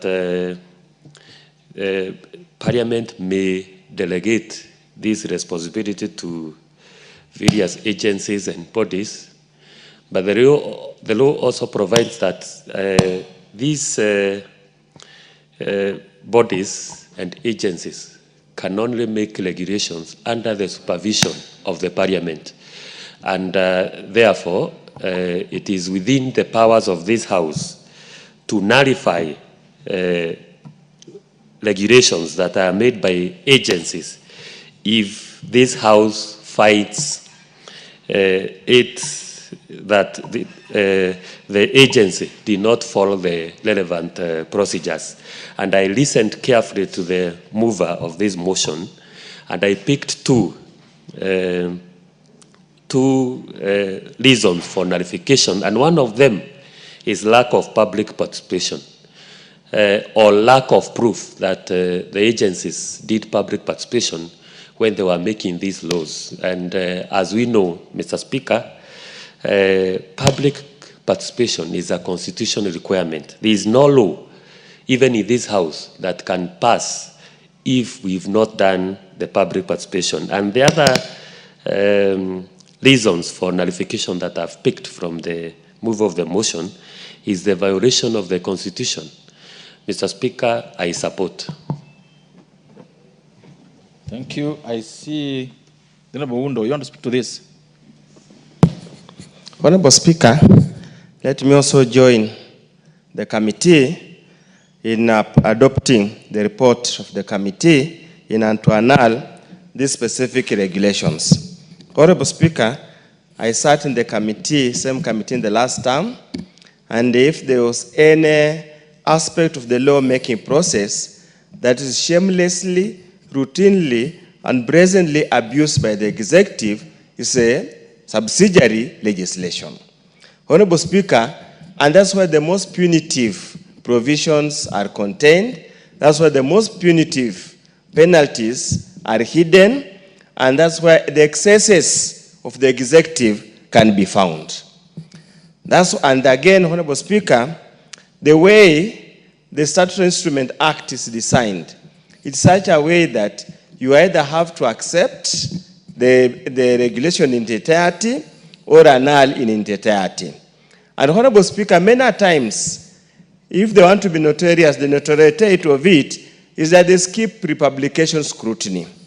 They bring to you when it's already complete, or at times, Honorable Speaker, you actually engage in publication scrutiny, and then they totally disregard the views of the committee members or the committee and proceed to publish the report, the regulations the way they are. At one time, Honorable Speaker, we were so furious, we sat with some regulations under AFA. We said they were bad regulations because they were actually the sugar regulations. They were hurting the farmers so badly, I can surprise you, they proceeded under the Cabinet Secretary, Honorable Munya, proceeded to publish the regulations. So when they came, we were told this from State House.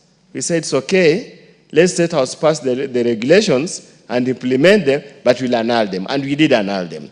So, Honorable Speaker, I feel good that the committee still has the spine and the temerity to stand up on the executive and annul constitutional provisions, statutory instruments. Honorable Speaker, there is a growing trend that we must stem in the bud early enough. Many of these things that are being pushed through our throat, down our throat, are from foreign institutions, are from foreign bodies. They're not homegrown. The definition of terrorism in this country is not domesticated. It's actually plucked from somewhere and brought to us here. So some of the issues that purport to include in these regulations, or some of the laws, Honorable Speaker, they are outrightly unconstitutional and violate the gains of the Constitution, the Bills of Rights. So, Honorable Speaker, I want to urge the committee and those who are behest on pushing executive agenda, please be careful and ensure you do not do it to please the external bodies and end up hurting our people. Honorable Speaker, there are some activities that we can undertake in this country. It's not terrorism. When a Maasai moves around with this rungu, a group to celebrate a certain ritual, that's not terrorism. But to a white man, when he sees such a huge group of people moving together, he imagines they are going to commit a terrorism act. When you find the Bukusus, when they are escorting their boys after circumcision, singing very tough songs, any person who could understand would be scared and jumping up and down agile, then they would think something is wrong. We must stand up to our value. We must domesticate and solve our problems domestically. Some of the terrorism acts that have happened here obviously has been negligence on the security sector and obviously has been pure criminal. We should not adopt foreign ideas to punish or kill our common activity. Honorable Speaker, an Iran is not a criminal. Why would you consider him a terrorist? He's not a criminal. It's a sport. Thank you, Honorable Speaker. Honorable Omanyo, you want to speak to this? Thank you, Mr. Speaker. I support because some of these rules discriminate a lot. Some tribes, some clans, some specific people. Let me be open enough and say, if I had a hijab and I wanted to travel abroad, some countries really scrutinize. They look at the names, they look at the country that particular person is coming from, they conclude things that are not there. To the level that some of our people even joke, if a Muslim is alighting a bus or a matatu, you hear it out saying, angusha, simamisha, kuna bomu moja inashuka. So you are like, what exactly are they meaning? They mean a sister, a Muslim, is alighting, which is not good. So some of those rules that we are talking about make people start stereotyping some people, which is not good. I can choose to dress the way I want, and I can choose to travel where I want.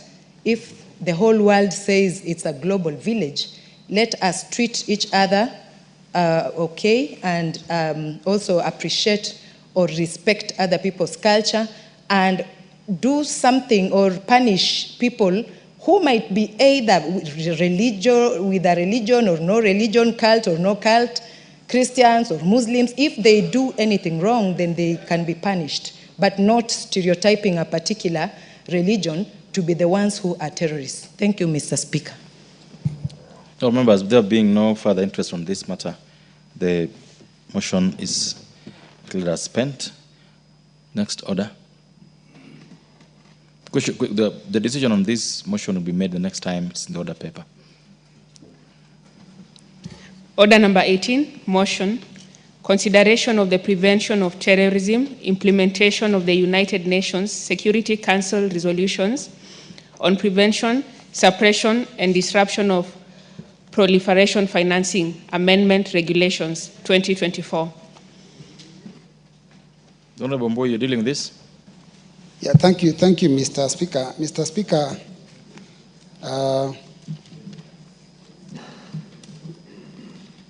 I rise to move that this House adopts the report of the Committee on Delegated Legislation on its consideration of the prevention of terrorism, implementation of United Nations Security Council resolutions on prevention, suppression, and disruption of proliferation financing, Amendment Regulations 2024, laid on the table of the House on Thursday, 17th April 2025, and pursuant to the provisions of Section 18 of the Statutory Instruments Act, Cap 2A, annuls in entirety the prevention of terrorism, implementation of the United Nations Security Council resolutions on the prevention, suppression, and disruption of proliferation financing, Amendment Regulations, published as legal notice number 188 of 2024.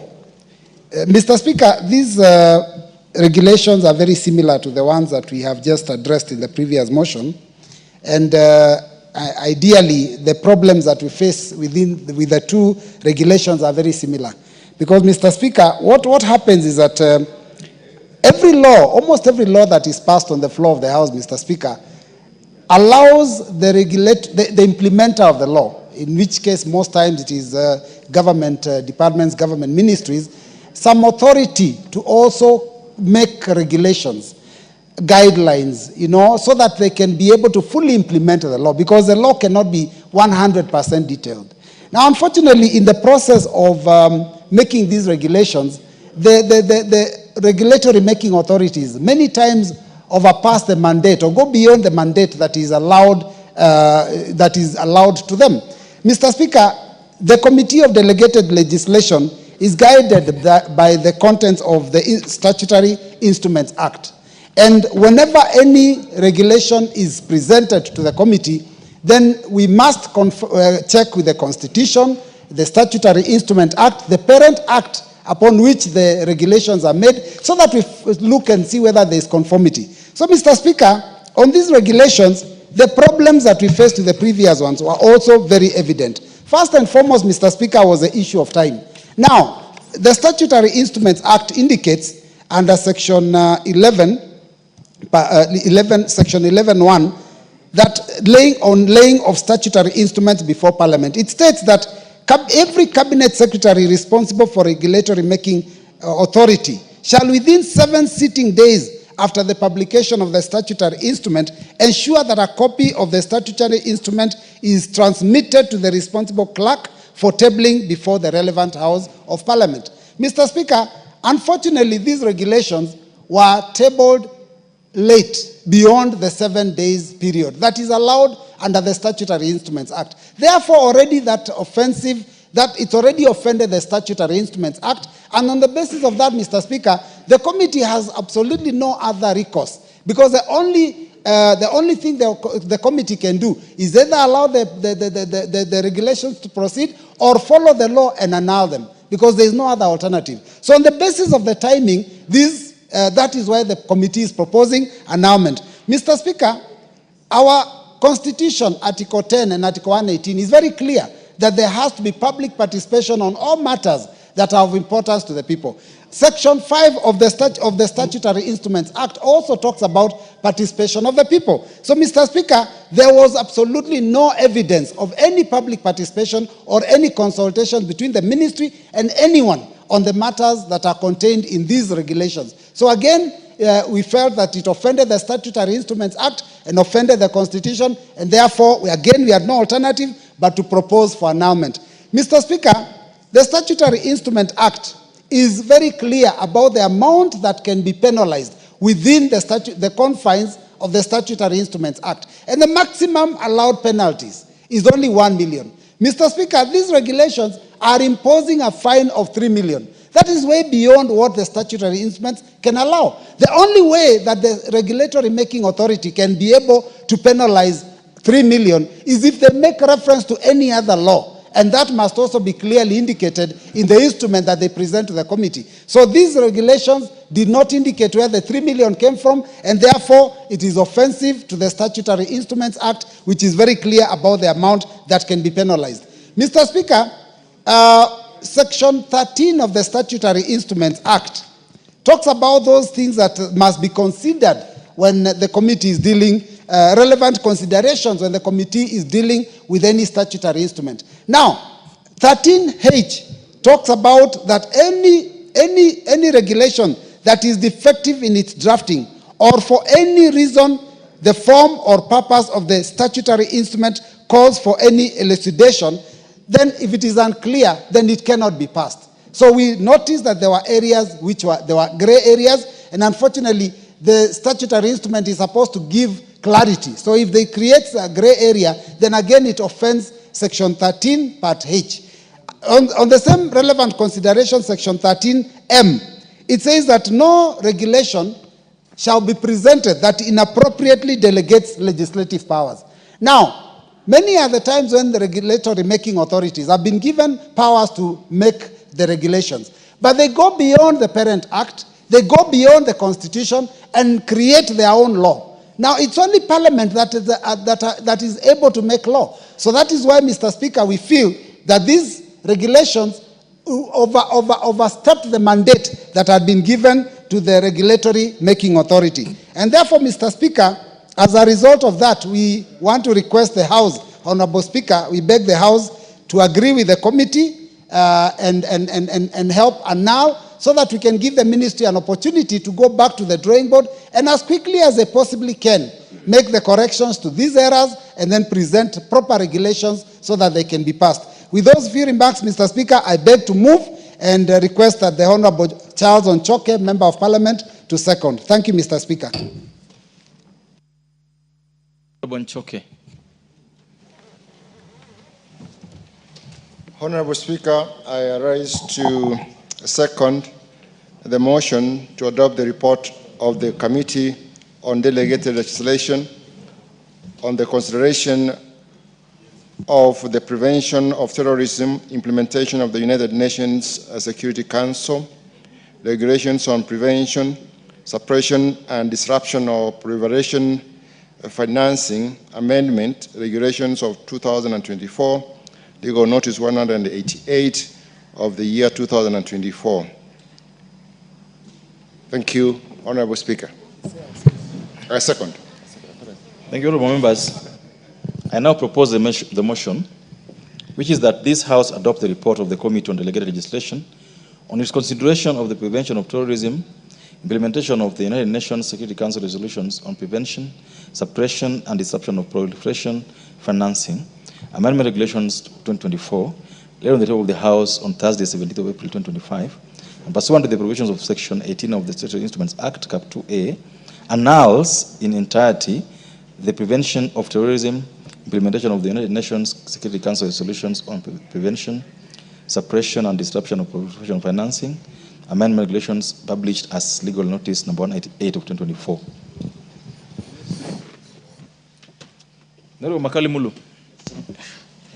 Yeah, thank you, Mr. Speaker.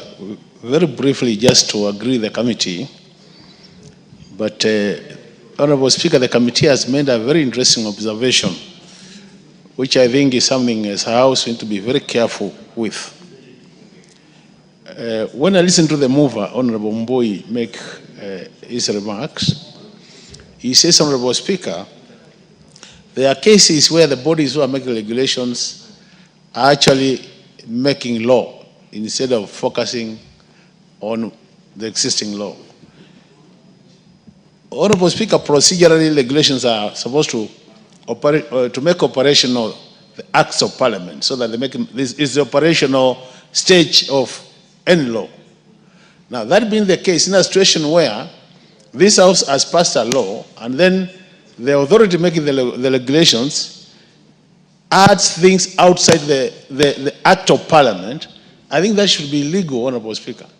And on the basis of that, I think that what the committee is telling us, that when they look at these regulations, there are some elements of the regulations which are not supported or which do not originate from the main act. And I think that is something you cannot support as a House. So on the basis of that, Honorable Speaker, even without mentioning it being unconstitutional and the other elements, I think this House has reason to annul these regulations and now give the ministry or whoever is concerned another chance to do proper regulations which are aligned to the existing Act of Parliament. I support, Honorable Speaker. Thank you. Honorable Wonder, on this matter?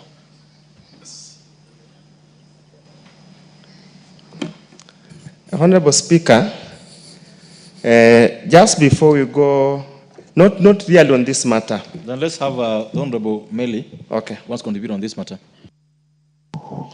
Honorable Speaker, I rise to support this, the annulment of these regulations. And I want to agree with the mover, Honorable Mbui, that the state has to ensure that we follow the Constitution. That that these regulations actually flouted the laws of the land. They also flouted the Statutory Instruments Act, and a lot that we need to adhere to as a House. Honorable Speaker, the powers of this House is to ensure that we legislate. But as we delegate these powers to respective government institutions, they ought and they are supposed to make sure that they follow the law, especially in trying to draft and come up with regulations. Honorable Speaker, I've seen in several instances where government agencies and government institutions have come up with regulations that are completely inimical or not in line with the laws of that particular sector. A number of them have been seen especially, even in, I can give examples, even in the education subsector.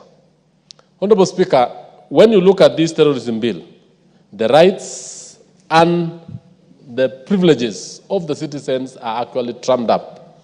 And in some instances, where the country now takes up foreign laws, foreign rules and regulations, which in effect cannot be implemented in this country.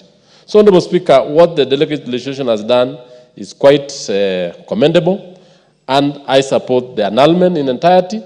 And on that note, Honorable Speaker, it is important that all government agencies, before gazettement and before putting into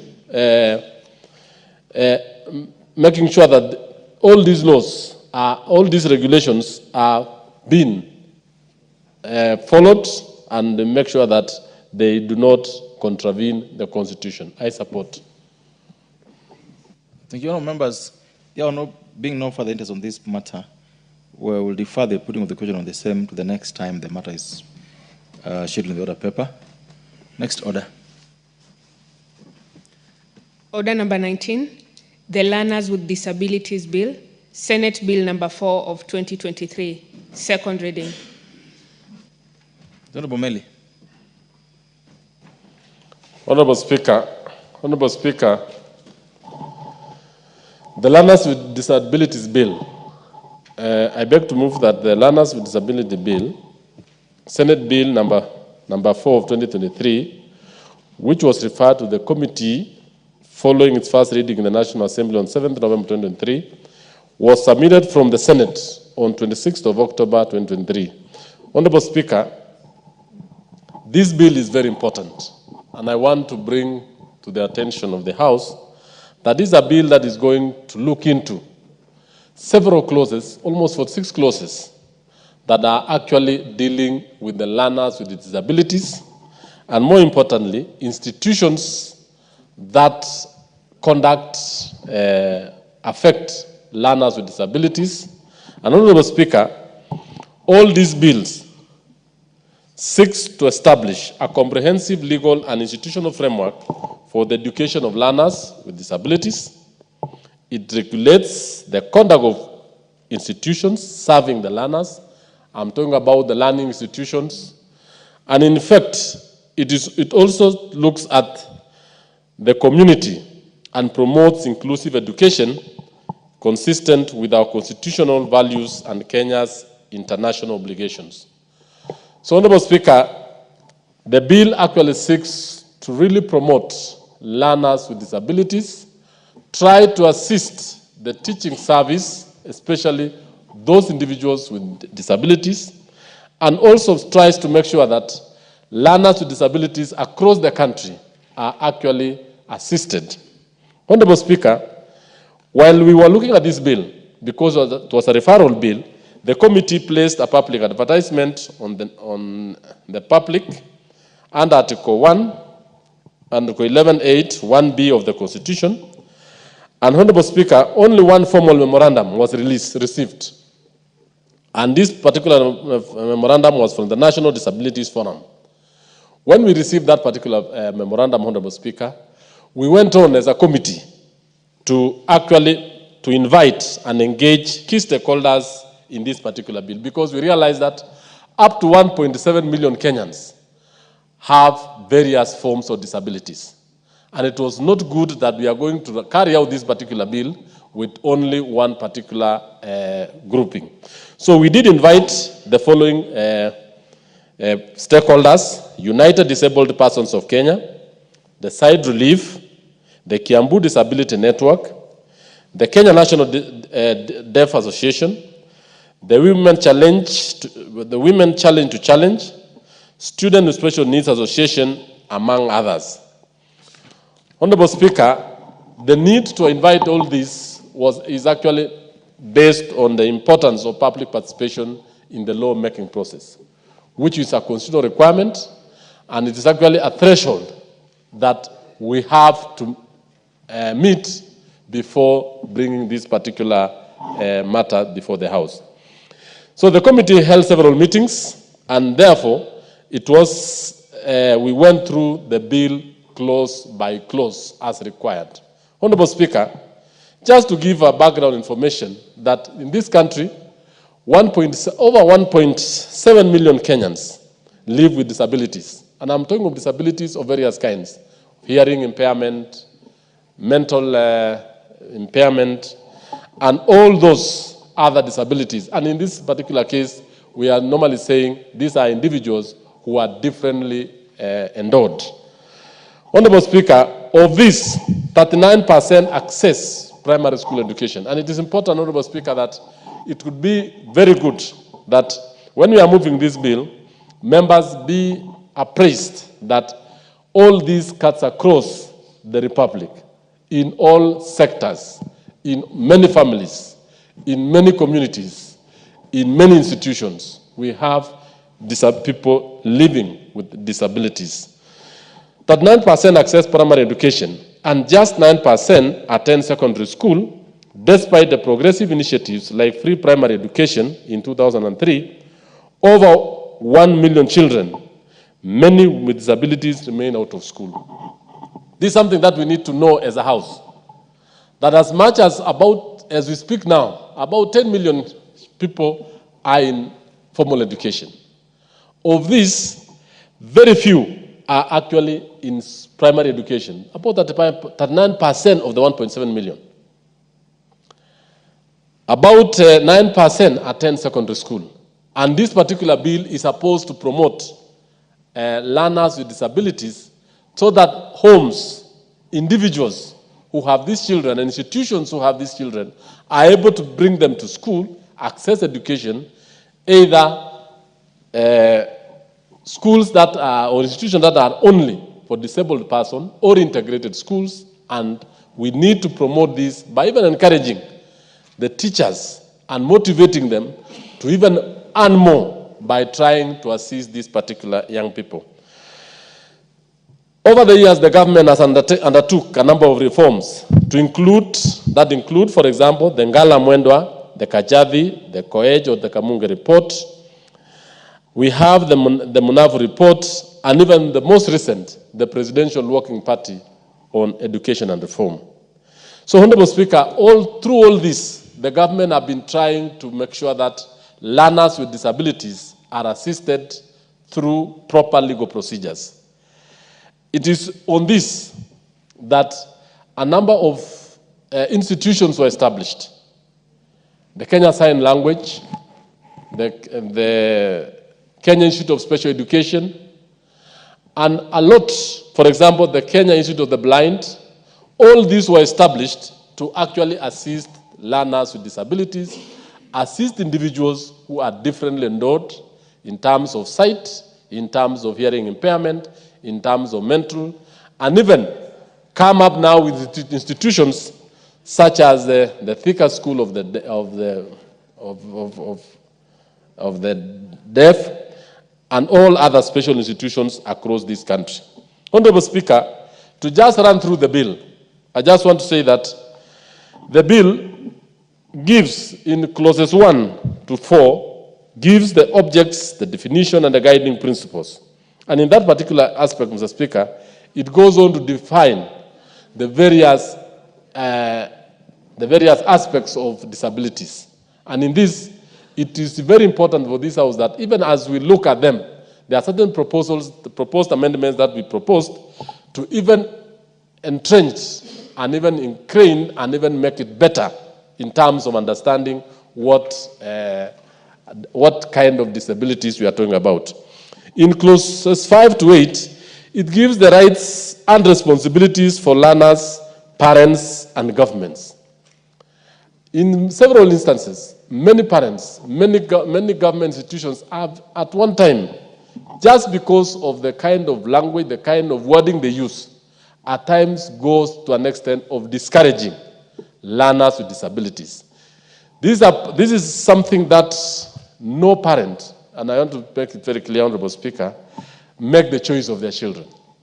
It is just by birth. So a number of them tend to think that they get stigmatized. And it is upon this particular bill that we need to come out and encourage majority of our parents, encourage the institutions, and at times, those students which are fairly, I want to use that word, Honorable Speaker, that the disability is not so much to their disadvantage, like, for example, the physical and even maybe any of those, they need to be integrated and be looked at like almost like the other children.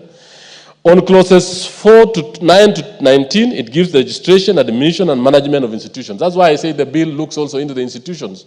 How do you admit these children? How do you register a learner's disability institution? And more importantly, how do you actually manage some of these institutions? All through, the committee actually went and looked at all those particular issues, and we proposed a number of amendments to this to strengthen those particular issues that were raised. Honorable Speaker, the committee made a number of observations and stakeholder input. For example, the committee supported the inclusion of teacher aids and learner definition of inclusive education, clearer definition of inclusive education. Honorable Speaker, in most of the schools that we have today, we can have what we call learners which have seriously disabled issues, for example, mental issues, movement. We cannot only rely on one teacher. We need to have specialized teachers who are teacher aid, who have a medical understanding of the situation of the child. So that if we are able to have these particular teachers, or what we call teacher aid, they are actually handling the same class. We have the mainstream teacher teaching the lesson, but there is this almost a caregiver or an aid to the teacher in giving support services. In most of the institutions, you'll realize that this particular teacher aid is giving the learner even more, is going to encourage the learner even more to like the schooling, to be in that particular place, and therefore you'll be of assistance to him. We've also realized that we need to strengthen, we need to recommend the deletion of clause 30, which contravene Article 50 of fair hearing. At times we have actually talked about the fair hearing. At times a student who have hearing impairment, who have some challenges, at times he is actually given marks that are of the same level with the normal child. And this one I'm talking about the issues of visual, the issue of hearing, all those. That is why I'm talking about fair hearing to that particular individual. On the other note, Honorable Speaker, we have increased penalties under clauses that, or imprisonment for up to 3 years, or both, for individuals who might take advantage of disabled people. An individual who takes advantage of a disabled child, or actually molests, or actually mistreats, is actually, we are seeing as the Committee of Education, to have actually done a more disservice to this individual than even on a more normal child. We have also required clarified staff qualification, especially for non-support, teaching support personnel on clause 28. Honorable Speaker, after thorough deliberation and public consultation, the committee recommended that the House approves the Learners with Disability Bill with amendments as detailed in schedule of amendments appended to the committee's report. Honorable Speaker, in conclusion, the bill affirms our national and international obligations to uphold the dignity and the rights of persons with disability, especially children and youth. It gives legislative weight to the constitutional principles of inclusivity, equality, and non-discrimination in education. The committee remains committed to supporting a just, accessible, and inclusive education system for all learners in Kenya. Honorable Speaker, I move and I request Honorable Member for Kimilili to second.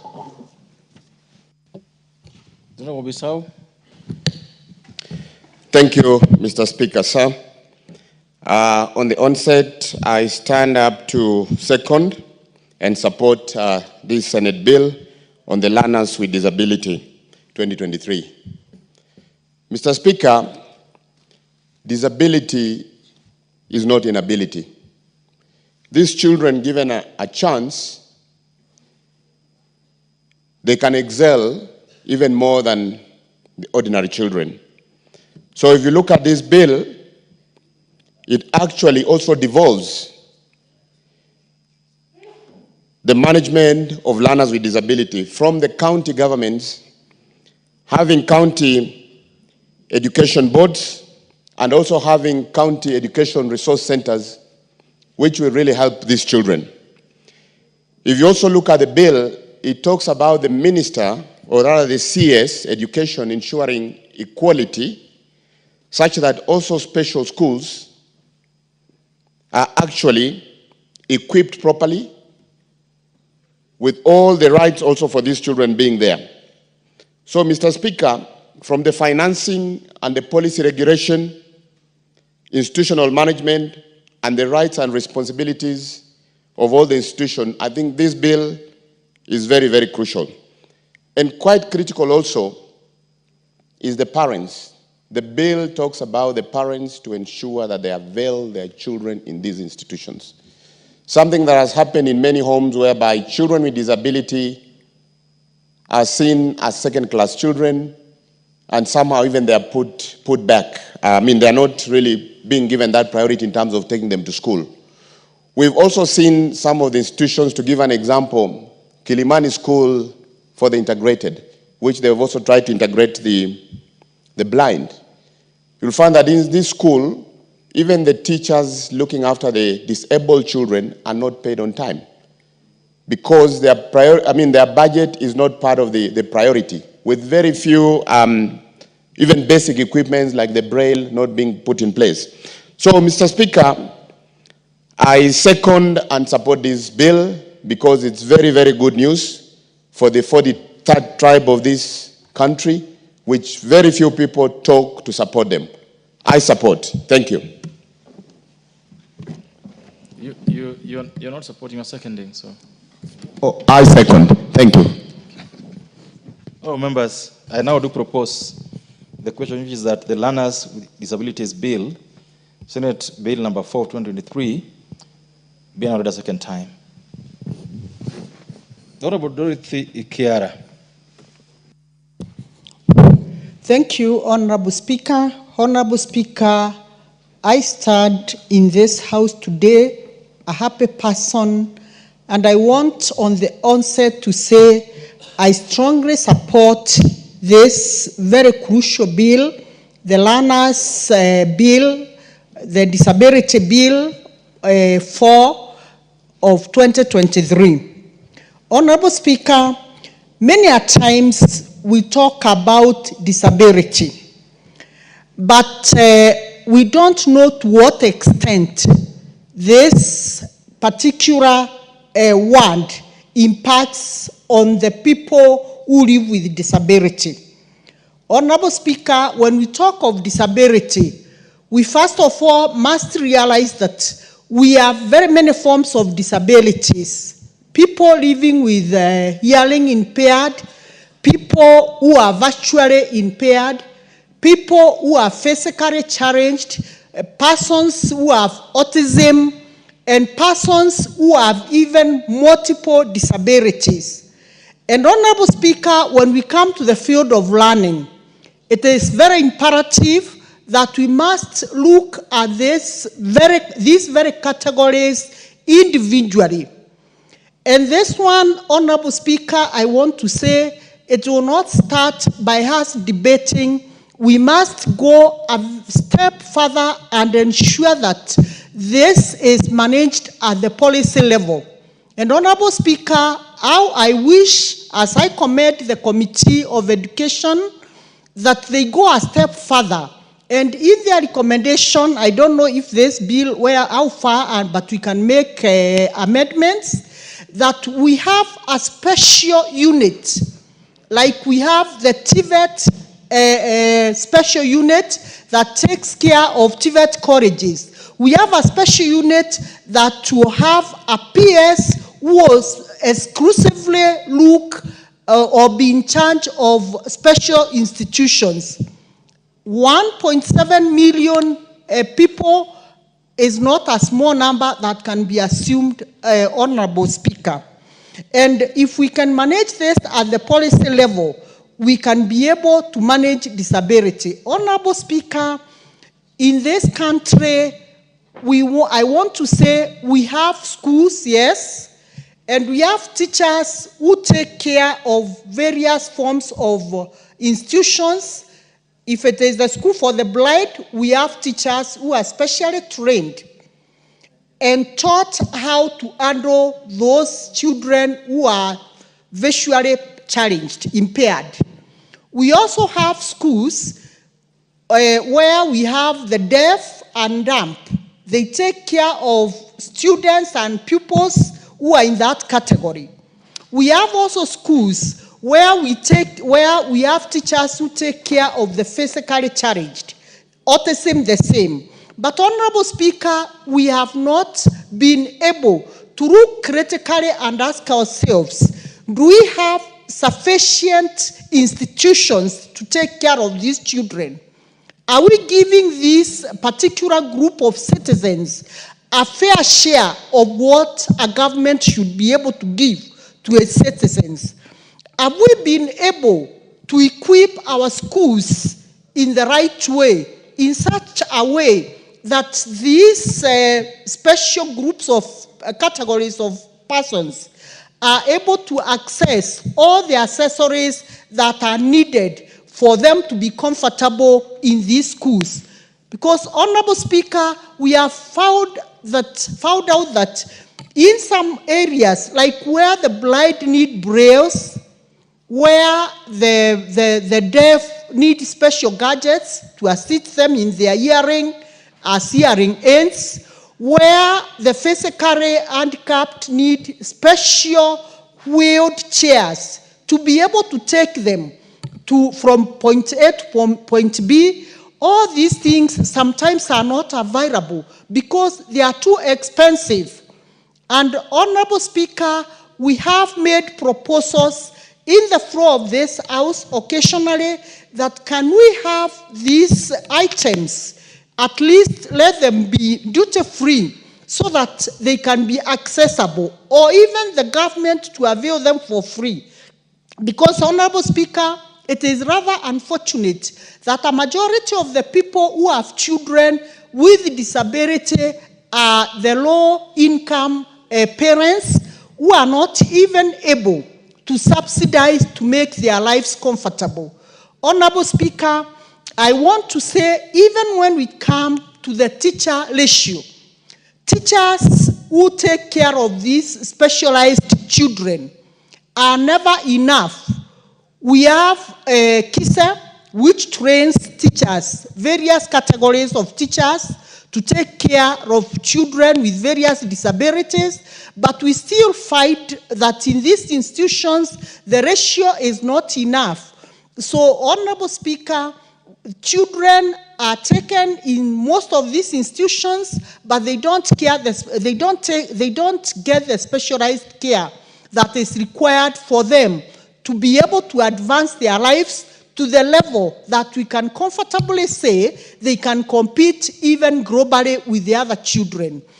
Honorable Speaker, I want to say in the developed world, we know too well that children who are categorized with any form of disability, they are taken care of, all their bills are managed by their governments. Healthcare is equally very expensive for this category of children, other than education. And, Honorable Speaker, it is the responsibility of the government to take care of these special needs children. However, Honorable Chair, I don't want to discredit the Kenya government because I know too well the government of Kenya and His Excellency the President of this Republic, His Excellency William Samoei Ruto. They have the cash money transfer that is given to this category of children so that at least it can help improve their quality of life. Honorable Speaker, I want to buy the idea of chair education, who has said clearly that, yes, we need these children integrated in the normal institutions. And Honorable Speaker, this is the only way, even that they can be more accepted in the society. But I want to say, we have other children who have very severe disabilities that they cannot be integrated. The government must look at ways and means in which the severely disabled children can also be given a fair share of their life to socialize. They may not be going to school to learn so much because some are beyond conceptualizing anything. But they have to be given an opportunity to socialize and know that there is life beyond the confinement of their parents' house. Because, Honorable Speaker, what happens to parents who have severely disabled children? They cannot carry them on their back to take them to any institution. They cannot be able even to expose them anywhere because there is no other person other than the parent who is taking care of them. So they need an institution, Honorable Speaker, where they can even be taught how to pray for themselves. Honorable Speaker, I want to say, and I want to say it is the responsibility of the government to give every human being a chance to live a life to the maximum, whether they are able to know where they are. But that noise alone can make them even wake up and know there is world. So, Honorable Speaker, I strongly want to support this bill and say it is a very crucial bill. And if there is anything that is happening in the Education Committee, and if there is anything that will take them to heaven, is to think about this special category of persons. Thank you, Honorable Speaker. I support. Said. The member for Machakos County for this matter.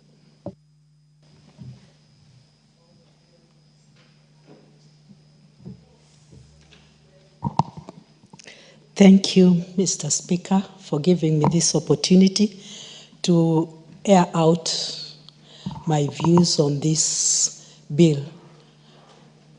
The Learners with Disability Bill, Senate Bill number 2023.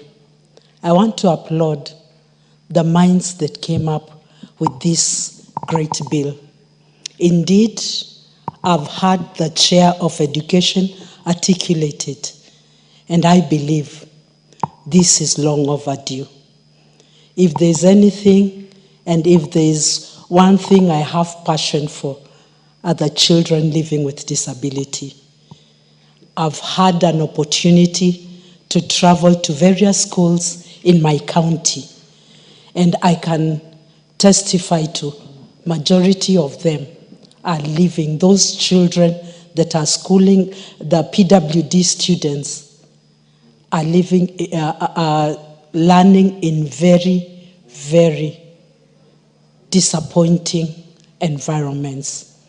In fact, I remember just the last month, there was the head teacher of Wamunyu Special School who was calling for assistance because the toilet that the children use had sunk in, and they did not know what to do because there is no funding. The parents cannot afford to put up another toilet. And when she called for a meeting with the parents, they were literally crying, asking, where do they take those children? And I feel with this kind of framework to ensure that the institutions have a clear policy on how to run the schools, and if the schools will be nicely funded, I think this will go a long way. Let me say there's another one I also visited in Masinga, where the primary school PWD students were sharing the same hall as boarders, and there was just a petition that was there to make sure that the young boys do not cross over to the young girls. But you could see them trying to put up some holes so that they could peep on the other side where the young girls were sleeping. What does this say? These schools have been neglected for a long time. And let me say, in some parts of the country, there are so many of them that funding is not enough, and the capitation that is forwarded to those schools are never enough. So I want to support this bill and say that I wish the whole House would stand strong, and also when it comes to implementation, let us see it come to being. The parents are suffering. They are parents from vulnerable families and disadvantaged families, and they cannot even afford to take their children to these boarding facilities. And with that few remarks, I wish to support. Thank you, Mr. Speaker. Member for Jororok. Thank you, Mr. Speaker. I also rise to support the Learners with Disabilities Bill. Mr. Speaker, the special needs education is an area that we've really overlooked as a country, and it is time that we really put emphasis on these institutions. This bill, Mr. Speaker, as you know, the right to education is a constitutional right, and nobody can deny any learner right to education on the basis of disability. Mr. Speaker, these bills removes the barriers that normally exist in terms of access to education to the learners with disabilities, and it also ensures that learners recommends and ensures that learners with disabilities access support services in terms of making the learning of the learners with disabilities smooth. The bill also ensures that the infrastructure that exists in our learning institution is friendly to the learners. But Mr. Speaker, as we pass this law, we also need to ensure that when it comes to budgeting, special needs education faces a lot of acute shortage in terms of the funding. And this House being having a role in making budget, and as we are coming to making of the 2025-2026 budget, we need to be intentional in terms of funding special needs education in 2 or 3 ways. And one, Mr. Speaker, ensuring that the TSC is well funded to ensure that we have teachers who are trained in the special needs. Mr. Speaker, in most of our areas, and especially constituencies, we have schools and classrooms for special needs, which are closed for the lack of special needs teacher. You follow up with the TSC and you are told that they don't have enough budget to employ enough special needs teacher. So, Mr. Speaker, this is an area that as a House we need to look at and ensure that we have enough budget, probably invest purposely for the special employment of special needs teacher, and ensuring that beside employment, we also have skills development for those specific teachers. And also, Mr. Speaker, in terms of budgeting, you also need to ensure that we allocate enough funds for infrastructure, especially in public school, infrastructure for the the special needs schools wing and the special needs institutions, and to ensure that learners have enough assistive devices. Because you find, Mr. Speaker, yes, in some schools where we have the learners and we have the schools, you find that they lack assistive devices. So, Mr. Speaker, as I support this law, I urge that when it comes to budgeting, let's be intentional, let's allocate enough money to ensure that the special needs education is supported in this country. I support. Thank you. Member for Teso South, you want to speak on this matter?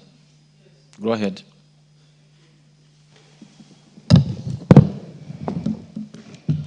Thank you, Honorable Speaker, for the opportunity to contribute to this very important bill. Honorable Speaker, children with disabilities are our children. They are our brothers. They are our sisters. And therefore, it is their right to have access to education, which will eventually give them access to opportunities. But the stark reality is that these institutions are faced by a number of challenges. And therefore, this bill comes in timely, and it is very important. Honorable Speaker, I have visited special schools in my own constituency. You find that the teachers are so committed, the parents are committed. There are teachers who get into their own pockets and use their own money even to provide food for these children in the special schools, because these special schools have been ignored for a very long time. You go to a school, children are sleeping on the floor, they have no food to eat, no assistive materials for training, and therefore, this bill speaks to inclusive education, where learners with disabilities can learn alongside their peers with appropriate support, where we will be able to provide these basic required facilities within these institutions. Honorable Speaker, even in our budgeting, both national and county government, I want to support my colleague who has said we must be very deliberate. We have to be very deliberate in our budgeting to ensure that we have provided, taking cognizance of the specific needs and disparities within certain areas, especially the marginalized areas. In fact, we should even have an affirmative action for marginalized areas so that we're able to accommodate these children with special needs. Honorable Speaker, capacity building is also very critical. And this bill provides that these institutions that are taking care of these special needs children and the staffing therein must be capacitated enough for them to be able to take care of these children. Honorable Speaker, special schools, even to the honorable members, I think we must be deliberate also when it comes even to bursaries to ensure that we have provided for these special schools. Because some of the parents, and even the parents, and I am very happy that this bill is speaking to all this, because if you go to certain areas, you find there are parents who are still locking children with special needs in the houses and not taking them to schools. And again, I want to refer to my constituency.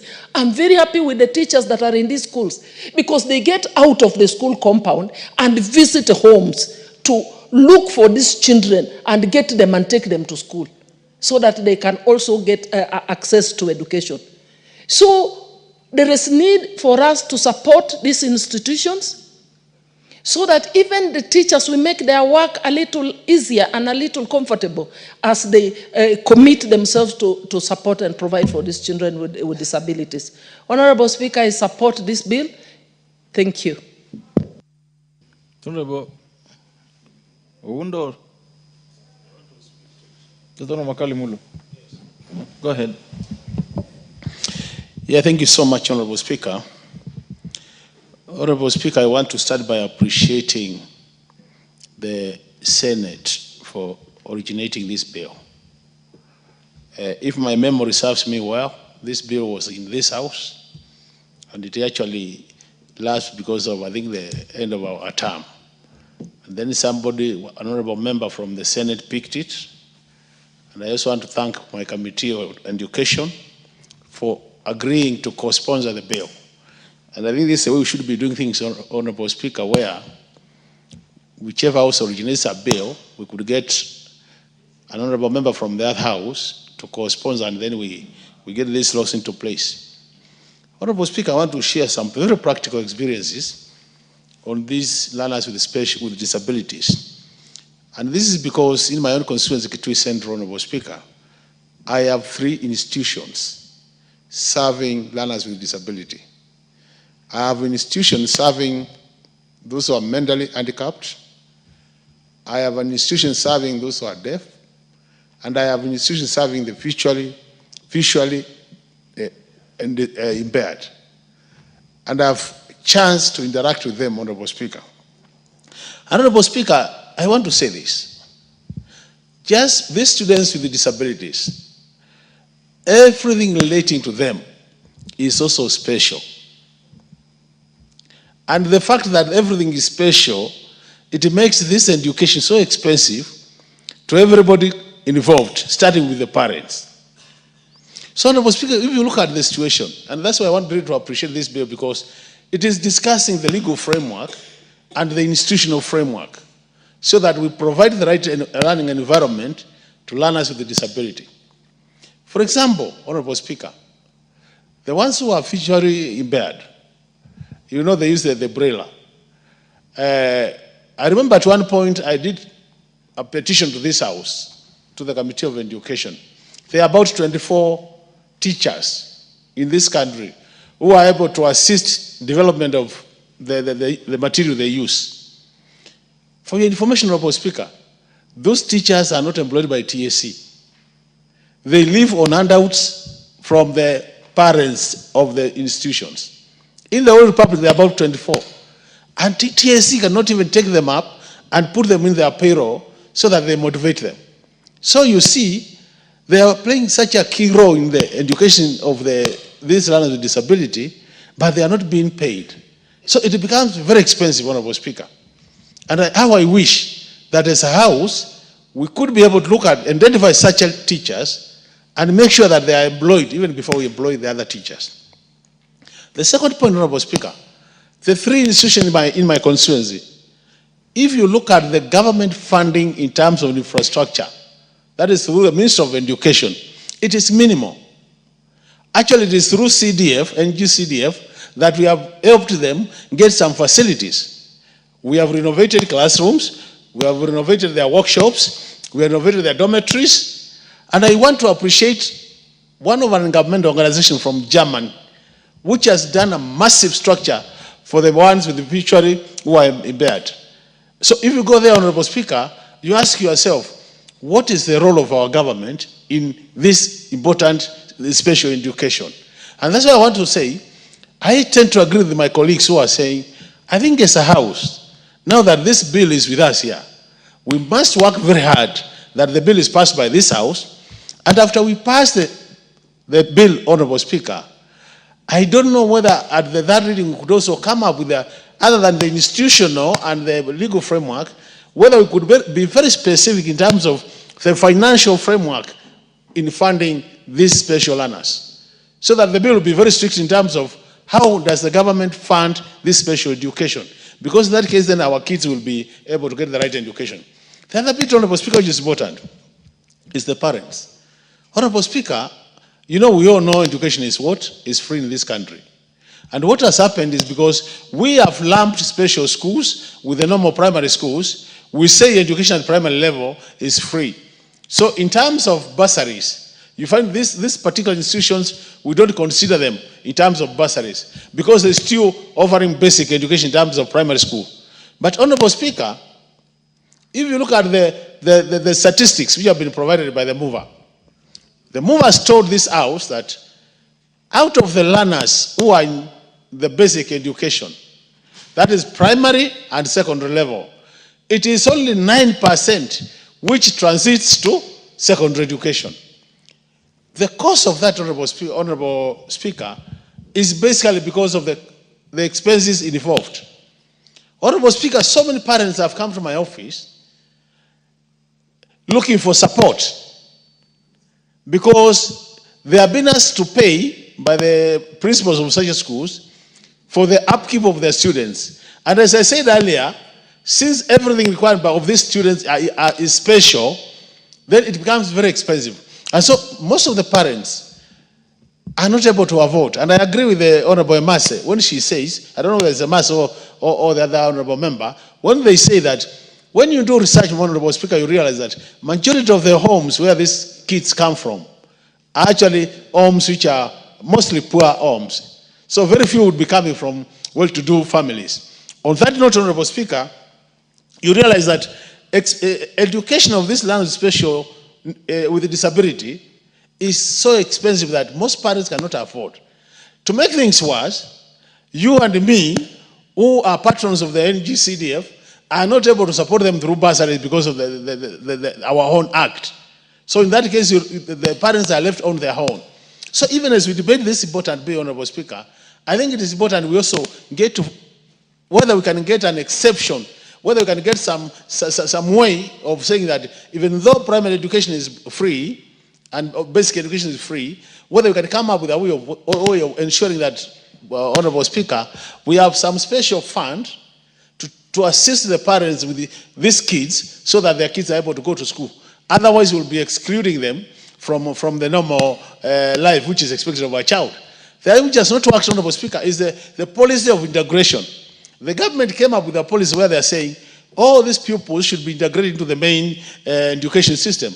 But you know we are saying there are special cases. So even when they join a normal class, Honorable Speaker, the understanding of issues is a bit slow. And then you have the kid there, this kid with a normal kid who is more of a genius. So even when the teachers are teaching them, they can't do it at the same pace. So you find these kids, they're even marginalizing the issues of educating them. So even as we talk about integration of the education system, it's important also we determine the level of disability. Otherwise, most of these kids will be left behind.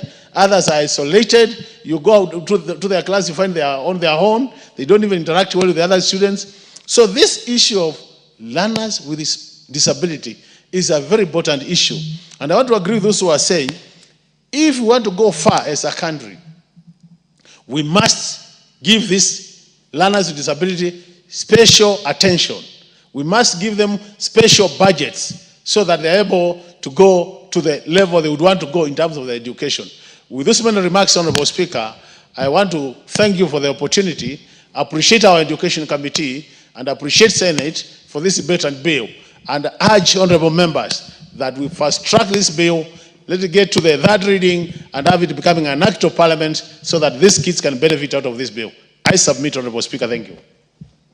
Thank you. Member for Kipkelion East. Thank you, Mr. Speaker, for giving me time to contribute and also to thank the Senate for coming up with this bill, Mr. Speaker, and also be able to congratulate the Education Committee for having taken time to go further and even to be able to come out with more details in this bill, Mr. Speaker. Mr. Speaker, I want to say that students with special needs, Mr. Speaker, are actually part of our environment. They are part of our families. It's only that, Mr. Speaker, they have different needs, and that is why we say that they have special needs, Mr. Speaker. Mr. Speaker, I think this bill actually have taken my time to be brought, and I want to say that, Mr. Speaker, this is the right time now to move forward, because by doing so, Mr. Speaker, we are going to help these students with special needs. It's not only in schools, Mr. Speaker, but I want to say that this goes a long way also to the parents, that the parents should be able to be encouraged and also to be involved in actually taking care of these students with special needs, Mr. Speaker. And not only that, I want to say, Mr. Speaker, all of us are candidates for these special needs, because today we are okay, and the next day we might find ourselves in the same level, Mr. Speaker. What I want to also say is that in addition to that, Mr. Speaker, good environment for learning should be also be created for these students with the special needs. You find out in some schools, Mr. Speaker, even for the people with disability, you find that whenever they are going to offices and even in schools, there are stairs, Mr. Speaker. And actually the government have encouraged there before that good environment should be created for them. These students, Mr. Speaker, I want to say that, like in my constituency, I have 2 schools. We have Kipkelian Special School, where we have those students with special needs. We have Kedawa School for the Deaf. And I want to say, Mr. Speaker, if these students are encouraged, if they are given proper training and proper education, they can do marvelous. I want to say, like last time, the Kedawa School for the Deaf, they did very well. They went all the way to the national in music festival, Mr. Speaker. Same thing with Kipkelian Special School. I want to say, Mr. Speaker, that if we want to help them, Mr. Speaker, the government should be very keen, especially when it comes to capitation. I want to say that, Mr. Speaker, the government should be able even to add more capitation for these special students with special needs. And by doing so, Mr. Speaker, I know they will be able to be assisted properly. I know they have special talents, and not only that, even in the academics, Mr. Speaker, we can find even in hospitals, those who are working as doctors, some of them have got good jobs. So we should not actually derail or curtail their talents, Mr. Speaker. I want to say that also the government should be able even to come out, even if it is possible. We should have peers who will be dealing with special needs. We can have that one as a government, and I know by doing so, Mr. Speaker, we are going to manage these students with special needs, Mr. Speaker. Mr. Speaker, I want to say also that more training should be given to the teachers who are involved, and a lot of support, Mr. Speaker, because I know they commit themselves. And not only that, Mr. Speaker, they sacrifice their time. It is not easy. Even though some of them have been taught in colleges and universities on special needs, I know that they also need to be encouraged so that they can be able to offer themselves always to assist these students with the special needs, Mr. Speaker. Mr. Speaker, I want also to thank some of the churches who have actually taken a step of even having schools with special needs. We have, like in Kericho, Kipchimchim, a special school where the Catholic actually they started long time ago, and we take most of the students with special needs in that school. I encourage that, if possible, different institutions should be able to come up also with the support, Mr. Speaker. Therefore, Mr. Speaker, I support the bill, Mr. Speaker. Thank you, Mr. Speaker. Number 4. I think I've skipped number 4 for so many times. Allow me to give him. I've skipped him like 3 times now. Go ahead. Thank you, Honorable Speaker. The bit about our current standing orders is that I'll still have my 4 or so minutes when the matter is slated for debate in the next sitting. Honorable Speaker, I also stand, as my colleagues have done so far, to support the Learners with Disability Bill, Senate Bill number 4 of 2023. Honorable Speaker, as I do so, we just need to be, as a House, as a Parliament, collectively, both Senate and National Assembly. I don't know what kind of rapid response measures we can put into place to ensure that some of these critical and important bills do not lapse or do not take inordinately too long to be concluded. Because indeed, Honorable Speaker, this bill is very progressive. And I want to say it's a build-up to 2 probably important bills, the Basic Education Act and the Children's Act. Indeed, if you peruse through, there are too many cross-cutting issues that have been borrowed from various bill acts, existing acts, to patch up together to bring into play Learners with Disability Act. First of all, the learners. And the learner is clearly defined in the Basic Education Act. People living with disability, there's already an act dealing with the disabilities. And their children, we presume so. So obviously, therefore, Honorable Speaker, I want again to invite the committee, as they propose amendments, some of the amendments they might make on this bill might need consequential amendments in these other bills so that we align it together to make it airtight. We avoid duplication, we avoid repetition, and we avoid overlap of responsibilities and roles. Honorable Speaker, let me start by saying disability is not inability. Many adults, many children are disabled, are able differently. There are those able in talking, there's those able in place, there are those able in arguments who probably grow up to become politicians. There are those who are able analytically, who grow up to become advisors and technocrats. There are those able differently. There are those who are able in such a way they might not be able to comprehend the basics of 1, 2, 3 at at early stage, but they are useful to our families. I therefore believe, Honorable Speaker, as I've always done in my constituency, Funyula, from 2017 when I was elected, I said, regardless of the outcome, all children deserve to be in school. Regardless. Whether they are A+ students, they are of lesser academic prowess, they deserve to be in school.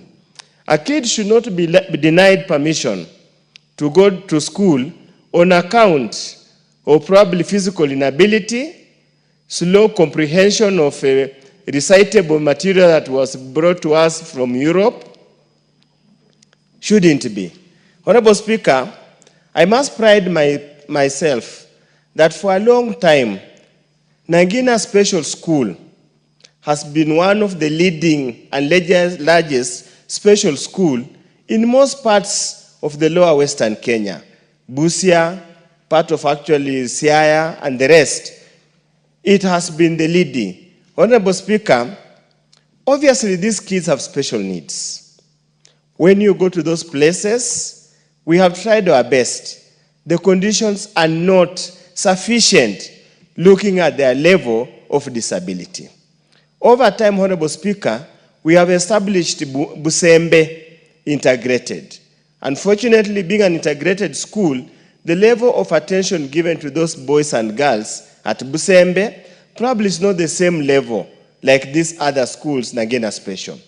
We did try to establish one at Busibi, and still again integrated, and obviously the level of attention is not adequate. So, Honorable Speaker, as a country, as a community, we have a moral obligation to our boys and girls who are physically challenged, who might not have the same academic prowess like the rest of us to be taken care of. Honorable Speaker, the bill is fairly elaborate with quite a number of provisions, Honorable Speaker, and provisions of which would require very clear understanding. One of the issues, Honorable Speaker, Owondo, you clearly know why I'm interrupting you. I understand. I have been here for some time. 4 minutes. The next time this bill is laid for debate in the House. Thank you, Honorable Speaker. Honorable members. Order. The time now being 7 p.m., this House stands adjourned until Tuesday, the 29th of April 2025 at 2:30 p.m.